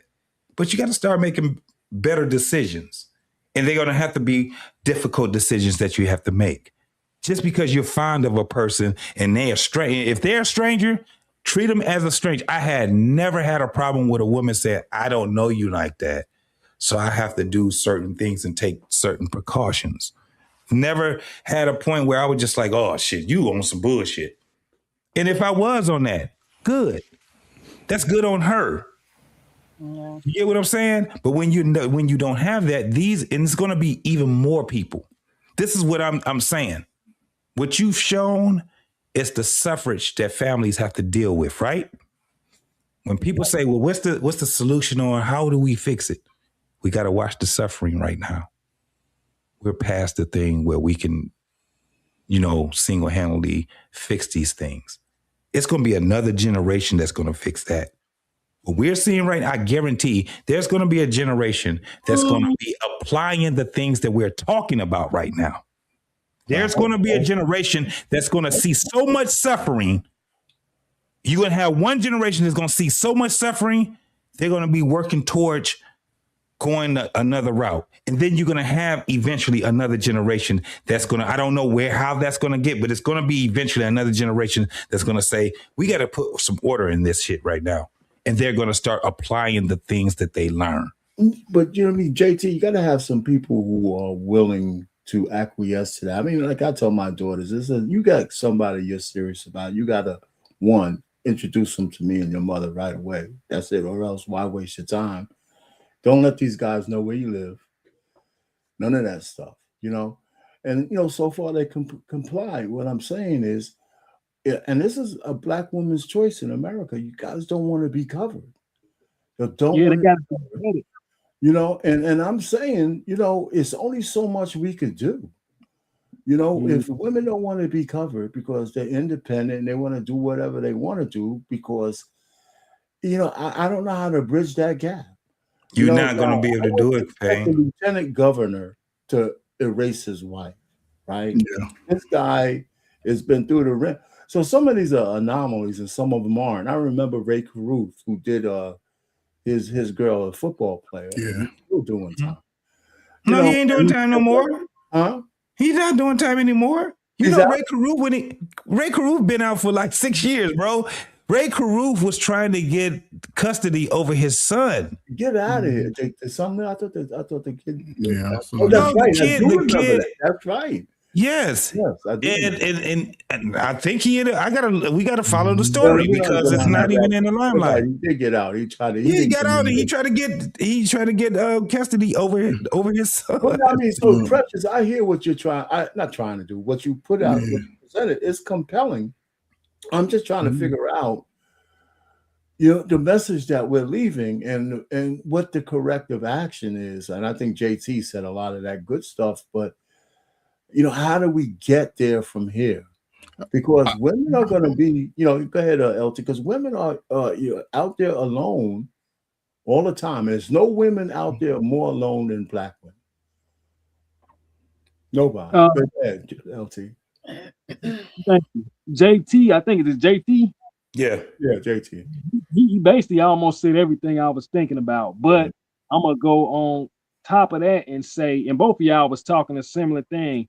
It really comes down to the woman and accountability, because I got sisters, I got female cousins, and I'm one of the big cousins, one of the big brothers, and I don't know how this is gonna sound in this generation, but I kill for my family, for the women. If you wrong one of them, not that they did something deservingly, but if you just flat out hurt one of mine, my female cousins or sisters, I don't even mind doing jail time for what I'm probably gonna do to you. It's just the man, and I grew up like that. I'm gonna be broke, an arm, something. Me and my cousins, my brother, we gonna find. It depends on what. But a minute. Vetting is the key.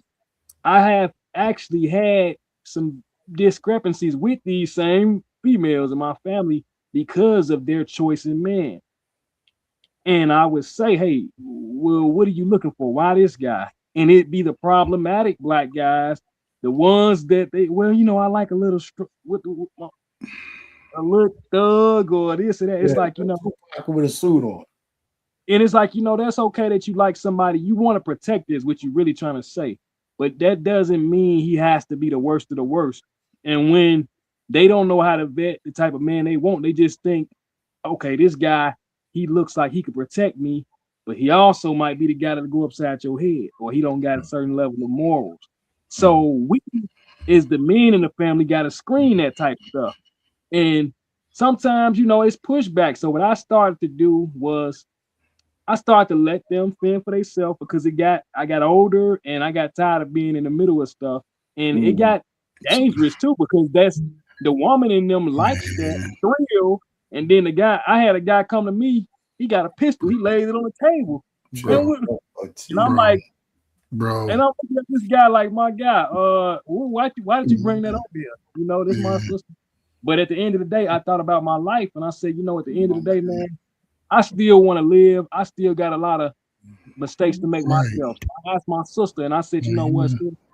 Next time you date somebody, you bring this type of energy around me, I can't really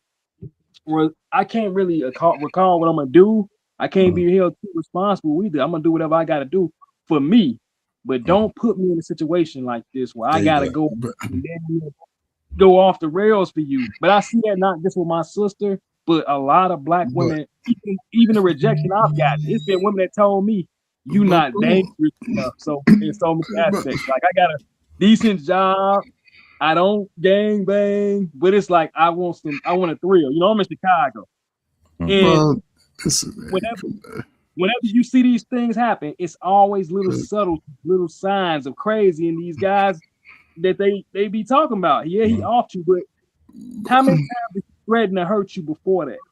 Yeah. How many times did you tell your father or your brother or cousin or anybody that cared for you? And a lot of times these women, they don't tell them because they know them men gonna show up and ask, well, why you still with this guy? Why don't you leave him? That's true. And them the guys that they want to change. Them the guys that want to fix the situation and love it out of them. So that's why it's like one of y'all was saying earlier, like, man, you just gotta let them learn for themselves. It ain't gonna be us that's gonna be able to save them. It's probably gonna be another generation. We gonna keep watching the suffering. But this is part of the problem that black men have been raised under. Most people that do that shit ain't raised under a father. I got 5 sisters. I'll be damned if I risk my life after we've been talking to them like, don't do that shit. And you put yourself in a position that's not your position to be in. I don't know if you have children. I don't know somebody, but for your children, yeah. For your dumbass cousins, sister who raised up under the, and I'm not saying you, brother. I'm just saying there's a lot of brothers in this situation. You don't put yourself on the line for people that didn't even protect you coming up. Yeah. Because the father is the one of the and that's why I don't know why I keep mentioning the father, but that's the one that can balance you out as early as possible to where you ain't crashing out over a woman doing wild shit. You would already know, like, you do that shit, you on your own. Yep. You know what I'm saying? But again, this is the women, they not even listening to their peers because they weren't listening to, they don't have a relationship with their father either. So don't think it's just on the man, because a woman who don't have a relationship. Saying, Coach Ferg, let me just step on what you're saying, right? And then we gonna wrap this up. Okay, this is the well, you don't want to go out yeah, I don't want to just hit extreme. I need to warn you that after this is it. Yeah, just you can't just be throwing that shit out there like that and then try to bring it in. I gotta work in the morning and vet these men. How do we fix this thing when we have generation of men who haven't been able to step up to the plate for generations? You know, for a few generations, where do we learn it? Now, we're here talking about it. And yeah, you know, I gotta admit, you know, when I see these kind of things, Precious, I get a little kind of, only I look at it personally because I know in my life that I've never ever come close to even hurting a woman. But you're making it personal to you, RP. No. Hold on. I didn't know, man. I'm not alone in that, right? I know a lot of men who never hurt any women, you know. So when we see these things, they're real and they're harmful. And I'm saying, okay, like a man, how do we fix it? How do we fix it? How do we cover a fact that a person makes a choice, and that choice is a dangerous choice, right? Because we can't cover it all, you know. And so it's not just Black women, right? Women make choices all the time. It's a dangerous world out there, but we can only make it so safe. It's never going to be so safe that nobody's going to get hurt. That's an impossibility. True. You know, and so I'm just saying, when I look at it from my purview, the United States, and I think this is where men get a bad rap. We've made, and I say maybe the white man, but Black men are a part of this. This country has been, at the benevolence of men, we've given Black or women as much freedom as any women in the whole world. And when in that backdrop of freedom, there's certain danger. Right? You're not subjugated to a man. You're not forced to be with one. You're not this. So that means you're out in the diaspora on your own apartments, buying houses that have 100 million windows in them with no family in there. Maybe, you know, how does anybody protect you? I want to be able to walk down the street naked, and you can't say anything to me. You know, so I'm just trying to say, how do we fix that? It's not about you fixing a woman. It's about you being mentors and fixing the mindset of the men who are in this predicament. Because, like you said, Arpane, you don't know any men who are like this, but you also said at an early age you went down a different path. I'm a mentor. I mentor young girls. Right. They weren't raised like I was raised. They are starting their lives. They're in high school. They're looking for jobs. Some of them are getting their licenses. They're going to be starting, college in a few years. And so what you do is you get involved with the issue. But if you don't want to do that, that's fine too. But at the end of the day, we talk about no finger pointing on here. Yeah, we can talk about the women in the Kiki and the Nia Long situation, because that's what we're talking about, women. But when you talk about men, and when men don't get help, who pays the price? And it's like, well, they have to vet better and they have to do this and they have to do this. But this still leaves the jackass men, or the men who feel as though they could do whatever they want to women because they mad that women don't want to be covered, or they're mad that women want to live alone and things of that nature. No, if that's what you got out of what I said, I'm sorry for you. What I'm saying is, with choices comes certain consequences. You're right, but we're not talking about the choices of a woman. We're talking about men and men only. Yes, women are going to make their choices, but men are going to make their choices as well. No, listen, I'm trying to tell you that here's what I would submit to you. That, let me say this, and maybe we don't like this, but I think most women don't get assaulted the way we just saw in these last 12 examples, right? Most women don't get it. So not only do some women might have bad guys, there's a lot of women out there who have good guys with them. Right, but Arpane, you didn't say one or two. You said these last 12. That's a lot. That's more than how many fingers I have, which means if that's just what it is in this little example in this show, in this live, there are many more that are not documented, that are not. But there's 23 million women out there. You're right. So at the end of the day, the facts are the facts that women are going to outnumber men. But if there's a small population of men that are not doing this or doing this, it's still too many, because we outnumber you anyway. Well, the vast majority of men don't hurt women. Okay, and that's what I'm trying to tell you. We can go through all the statistics. The vast majority of men are not out there hurting women. We're not, because if that was true, a whole lot, you would have a million of those examples. God went to go save the one. He didn't go save the majority. He went to go get the one. And if you're saying, oh well, if it's not a whole bunch of them, we not going to work. I'm just saying that this is never going to go to zero. No. That's why a satisfactory number. Never.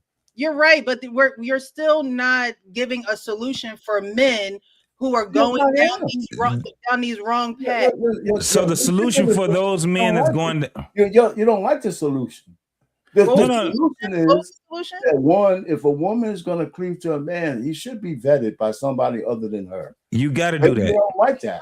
How is a man develop before he asks a woman to marry him, before he wants to go into this mature role? It happens way before a woman and men are vetting for marriage. Men don't just wake up one day and be like, you know what, I'm just going to offer.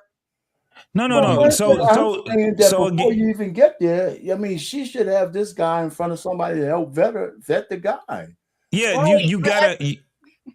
No. You're right. I agree. However, you can't get around it though. The man himself, the makings of the man, has nothing to do with the woman. So that was but Precious, that was what we said earlier. But that was what we were saying earlier, how men know how to compartmentalize one another.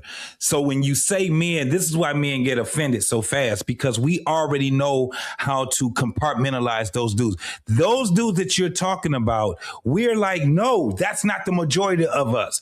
As a matter of fact, when we're protecting you, those are the prototype of men that we're protecting you from. It's not that we're sitting back. We're not saying, yes, girl, go ahead, get your man. We're telling you we don't like none of these motherfuckers until they prove to us that they're worthy of you. The thing is that you are not bringing them. You're bypassing that part. You're bypassing that part. We're not talking about a man and a woman being together. No. That's not where I'm coming from. That's okay. Where I'm going. Y'all keep going. You need to vet. You need to vet. You need to vet. Okay, so not. A man's development. A man's development is very important. It is very important because it goes off into different areas of his life. The men. Yeah. I mean, let me say, we got to put the reality to what you're saying. Who's developing the men? Right. You tell me. You tell me. The women. For the most part, it's the women. It's time to go to sleep. It's Right, time to go to Precious. sleep. That's No, the- no, that's no. Men are You not go to bed if the developing women the are men that developing should the men. be. No, but that's what. But that's why I go back, Precious. These women, listen. Let's just be real, man. 'cause- Here's the thing. I believe that the reason why it's not worse is because there's a lot of men who already check men. You just might not Yes. want to look at it. I have a friend who was going to go off the. I don't know how many men I talked off the ledge. Yes. So maybe it's invisible to you, Yes. and it's visible to most women because we can look at the statistics and say Yes. there's too many. It's And too it- many of them and that's maybe being there is raised by their many. mom. But if Yes. it's Right. so Okay. much Okay. more- Let's stay But- right there, JP. Okay. Let's So, stay right there. so it goes to my Too many point, of Precious. them that's being raised by their mom, right? Right. Precious, it goes. But yet, please let me speak. But yet, it's not the majority of men who are doing this, which means the majority who are not doing this. How are you guys showing up for those men? Precious. That's no. We showing up. The men are showing up. That's the thing. Yeah, that's the difference. And this is the problem, right? Because the one person Women are the one person for both sides who can help alleviate a lot of this self-defeating mindset, if mothers would allow, first of all, before she get with my ass, I gotta go see JT, our pain, I gotta go see that real dude. I gotta go see the real one in the family, the man, not the women's, not that. I got to go see him, right? And then, if I make a baby with this ass, and this is where the catch is, most of those men, if they had a relationship with fathers early and often enough, it'll come down to that. They would be able to understand how to. Most of them would sort of dismiss it, like, man, she don't want to be with me. I'll move on, because a father can have those relationships over time. He can have those Not saying every father's good for it, but that man, JT's the hell of an uncle. Running by JT. JT gonna let you know. But then, if JT ain't your daddy, important in your life, you go dismiss everything he say. Which is crazy because back in the day when we was outside, because I grew up in Jersey City, when we was outside, my neighbor could check me. The lady down the street could check me. Well, the women control the kids today. They won't let nobody check their kids. Right. And that's an issue. So y'all don't even feel like y'all can check somebody who's going. But why though? If the woman that's why cuss us out. The development again, so that's why it proves our point that the development would be for the majority is. But listen, the majority would be that they were raised by mom. The lack of the influence of male influence in a lot of these men, we can see it. What I'm telling you is this: we can definitely see it. I guarantee. The type of person I am is looking and talking about it. No. Hold on. Looking and talking about it. Yes, if that's not my son, why am I sitting here? Because I'm looking at thousands. Community. Community. No, it's not. That's the point. You're talking about community. Precious. Right? No. Listen, Precious. The community. The community is in a deficit, and the reason why. And just listen to what we were just saying, and you have to agree with it. Who gonna say what to my kid?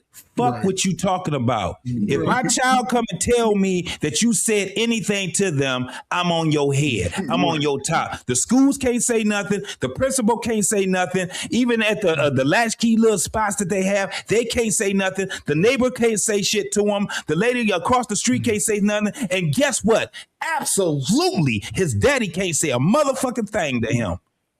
And that boy grows up from being from wherever he was to being a grown ass man. Before you know it, let me tell you one thing I do know about being old, getting old. Time flies fast in a motherfucker. 1 minute he 10, the next minute he 21 with kids. And he lacked everything he was supposed to have from mama and daddy. The only thing he got now, he's still a 10-year-old having goddamn children now. And guess what he ended up doing? Getting with a woman that he had no business being with. And he have children with that woman. And he's broken. She's broken. They come from all kind of bullshit. Now, this is where the kicker is. They ain't never left that fucking community. Ever. They've been the same community. And most of them, the same house that they were raised in is the same house they living in. They stay right around the block from each other. The people start seeing the tumultuous relationship that he got with baby mama one. He fuck around. Baby mama one, potential baby mother number two. She ain't even baby mother yet. She's seeing what he was going through with her, but she's still over her legs to this fuck ass nigga. And she ended up having a kid with him. Now he got two baby mamas. Well, they start learning each other, and they go into cahoots. Let me explain something. They go in cahoots against this motherfucker. He ain't shit. Then you probably have 3 and 4, whatever the fuck. But you end up having a bunch of fucking a community that don't like you, black man. They don't like you because you sat back and you did exactly what they needed you to do so you can get along with them for the time being. And then when they don't like what you're doing, everybody, even the men, your homeboy, don't like your ass because they say you ain't taking care of your kids, you a deadbeat, and the only thing you want to do is fuck women. That's what we have to deal with. But me, that's what we got to deal with. Precious, what does success look like for you in this situation, though? What was success? I mean, in an ideal, not ideal, but what would success look like? You know what I'm saying? A reduction somehow. How do you measure that? And what was success? You said that you don't know any men in the community that do this or particularly. No, that I would hang out with. No, of course not. Right, that you would hang out with. Right. Yeah. So, we have these conversations, we have these platforms, and when we address these issues, they're not necessarily addressed. It's like, okay, well, vet better and do this better and do that better and do this better. But now you're asking conversations. I do have conversations, though. Right. We do have conversations about how we deal with our women. But I'm sorry? We do have conversations. With the brothers, we have conversations about women, how we deal with our families, how we deal with women. You know, Right. so if When something it comes comes up, to dealing with men, it's mom's the word. People need no. No, But I'm saying I'm that's talking not to true. men on how they deal with their significant others, Mm. right? I'm talking to men on how they deal with their wives and girlfriends. If they start talking about stuff like, you know, I feel like hurting her, I'm doing all this, that's when you start to say that's not how you deal with this particular situation. I'm not a psychiatrist. How else are we going to stop it? How we, you know, you're asking for something that's really not possible in a free world. It not. really is. We can only do what we can do when we talk to one man to another, and how we deal with our relationships, and how, you know, like I tell guys, I can't tell you how to be a boyfriend, but I can tell you how to stay married.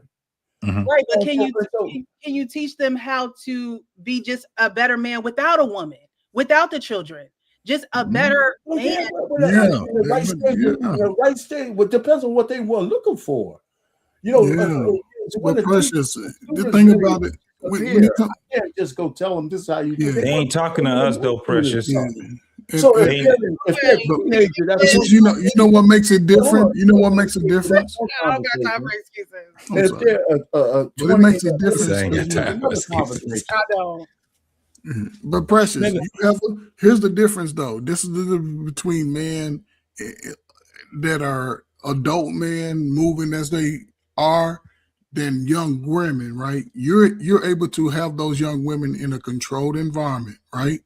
So every week you're able to talk to them about being accountable, being a little bit more, I guess, learn how to, I don't know if you're talking about relationships and whatever, but a lot of that, you know, self-esteem issue, a lot of that self-esteem. See, you can do that unless men are able to get young men in a controlled environment. It's the same process, and being able to mind those things out over time, because you know, as I know, relationship building is very important when you got young people. And me pulling up on some young dudes who's already in the chaos and saying, come out of the chaos, man. I got steak over here, bro. It's all good over here. Man, get your old ass on away from here. Because I'm gonna tell you one time to get the fuck they away don't from me. trust me, and I haven't built a relationship. And that's why I'm gonna take it back to when the father is very important for that time when a boy starts to transition. Over the last 35, I say all of my adult life, women that have children, because they have a strategic plan. They know when they ovulating, they know when they doing all that. Some of them intentionally go out and get a booty up when they ovulating, like, come on, it's time. And they'll find a dude who's been working hard. The dude that ain't minding his business. They'll have a baby. And they won't even allow access to him, the kid. But the kid is growing, because most black men don't say shit about their mama. They will bear everything on their daddy. My daddy ain't shit. Did you ever talk to him? No, he live around the corner, but they won't blame the mama for nothing. But we see it as they get older, who's the problem. And that's where it can a leapfrog. And now shut up. This is where the leapfrogging for younger men can break the curse. But it's going to take the sisters and you, women like you, to tell the sisters, these young boys, even the young girls, especially a 14, 15-year-old young girl starting to feel out, they need to have access to their father or a man of stature and character in the community. They don't always have that, and that's But there is someone. There is someone. We have a girls program and we have a boys program. The women are teaching the girls. The men are teaching the boys. They're putting their work in. They're making impact. They're developing these children. So nobody on this panel can't tell me that it can't be done, because I see it done. No, it can be done. But over time, Precious. And that's my point. But that is it. That's my point. But again, when you're talking to grown men 35 and up, we can't say shit to them, because the women that they dealing with. I see it daily. But you talking teenagers and adults, it's two different components. No, I mean, But this is the thing. She's right that it can be done, but this is the thing. It goes to what you were just saying. Time frame. When you talk about process, this is what I'm saying, Precious. We're in a state, and I understand what everybody is saying, but I'm telling you right now, we're in a state right now where the process has to be that you're going to see way more suffering. What's going to change it is you're going to have a generation of people that's not going to want to have that type of suffering anymore, and they're going to start doing what's righteous. We're in a space right now, and I guarantee it. Look what we're seeing now. You just put a list out there right there of people that their family are suffering because they're no longer here. And it's not that they're no longer here because they was minding their business and somebody just came and got them. It was because of the decisions that they were making. At the end of the day, what we have to understand is this. Yes, it's going to change. Nothing stays the same. But what I'm seeing right now, because people don't want to listen, they don't want to be at a point where they want to go to what the instructions is telling them. So when they want to do whatever they want to do, cool, do it. You're going to see it in real time, them suffering or the family suffering. And you're going to see it. And then guess what? The solution is going to be in the problem. I don't want to see this happening no more. I don't want to see that going. So what's the solution? Let's do the opposite of what got us to here. This is what's going to happen. Yes, it's going to change. Everything changes, but there's a process in everything. And sometimes that process is not overnight. And then a lot of times that process ain't even in 10 years. That process might take 50 years, 100 years.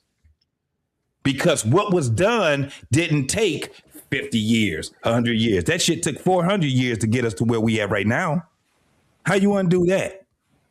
So right now, yes, I can agree. There's a solution to everything, but there's a process that goes to it too. And how do you do it by yourself? You can't. If you got a problem that was done and that problem came to fruition, what we see right now, and then we see what the process was to get it to where we at right now, and we see that shit took 100, 150 years and all those different, how we going to do that shit in 10 years? How we going to do that shit overnight? We're not. Yeah, I mean, the reality of it is, no, we're not, it's not going to happen overnight, but that is the result of our families being broken up. That is the result of us being scattered. That is the result of people owning us, right? Because when we were together, we could do things fast. We could go faster. We could build a community. We could have money. We could do all those things. We did it at one point. Yeah. And so we still have that mentality like, oh, it's going to take us forever. And it's like, not if you make a conscious decision to just be better. to make a decision to say, you know what, I don't have to change the entire world, but in my community where I'm about community, let's be a community. That's all I'm saying. We all live in different states and parts of the world, right? And we talk about community. Well, if you want the community to be better, don't just talk about it on YouTube. That's why I left YouTube for a little bit too. Because it was like, it's talk. It reminds me of high school. I never was the kind of person in high school to be like, oh, I want to be with the popular crowd. I want to be with the theater group. I'm blazing my own trail. Mm-hmm. Because any one of these groups that I'm associated with, one wrong move, and I'm associated with it. So but you also have people that we all got, just like what you were just saying, different facets, right? We got to attack these problems from different angles, correct? So like me, my community, what I consider my community is my daughter, their mom, my mother, my brother, my nephew. That I'm anything on the outside, I'm not dealing with that. That's not me. Right? So no. Let me tell you why, because they're connected to the community. What I'm saying is this. I'm doing it from where I can handle it from, right? Mm-hmm. For instance, you got a Coach Ferg. What do you do, Coach Ferg, before you retired? Went to the community. He dealt with the folks that was out there. You have other people that does everything. Me, I'm doing it from the inside out. You can't have a community if you ain't got a family. What I see is a broken family. So the best thing for me to do is to fix what I have right next to me, and then we can go from the outside in. I mean, from the inside out. Coach Ferg can hit it from the outside in, right? And then you got other people that can do it from there. Just when we're talking about it, that is part of the process. You have to talk about it. You have to. You have to understand that this is what's happening right now. And you have to say, okay, well, in order for us to have a plan, we got to understand where the problem comes, what's the root cause and all these other things that come. Then you got people that can contribute the way that they can contribute. We're not, if we all try to do it and hit it from one angle, man, we're going to always fail. There's no one always. There's no one angle. And I'm There's not none. in a free world. There's no such thing as perfect safety. It's just not going to happen. That doesn't mean you don't have to try anything. When people make their own decisions on who they want to mate with, male or female, like just like a lot of men pick the wrong women too. Mm-hmm. They pick women who they can't deal with. But she looks good. She's this and that, and she's his Achilles heel. And nothing worse than a man who's weak around his woman. You know, he might not end up hurting her, but he could be destroyed one way or the other. So I'm just trying to say, it's not that we don't do anything. Right. It's just that we could, you know, I got a list, okay? I have a list of not all, but like 35 Black women who are who are judges, mayors, attorney generals, all of them. And each one of them are under some kind of indictment, some kind of lost their job, and just drunk with power.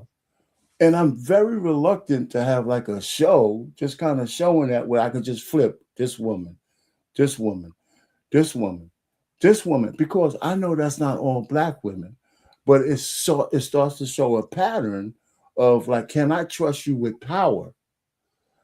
Right. And I'm saying, wow, my God, we just have the chick from down in Florida who's going to be indicted. So, and when I say that, if I show that on a panel of women, they're going to be upset with me because they're going to say I'm pulling out the lowest demons of these women. Right. I'm appealing to and then I'm putting it out there like this is like some kind of epidemic. And I'm just looking at, I got daughters. I worry about them. I'm just saying that the vast majority of men don't hurt women.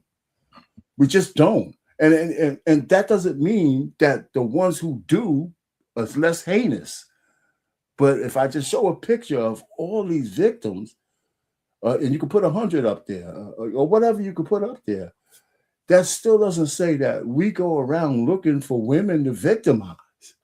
And that's what I'm trying to say. So I don't see how we could balance the conversation in a country like America where people are free to make their own choices.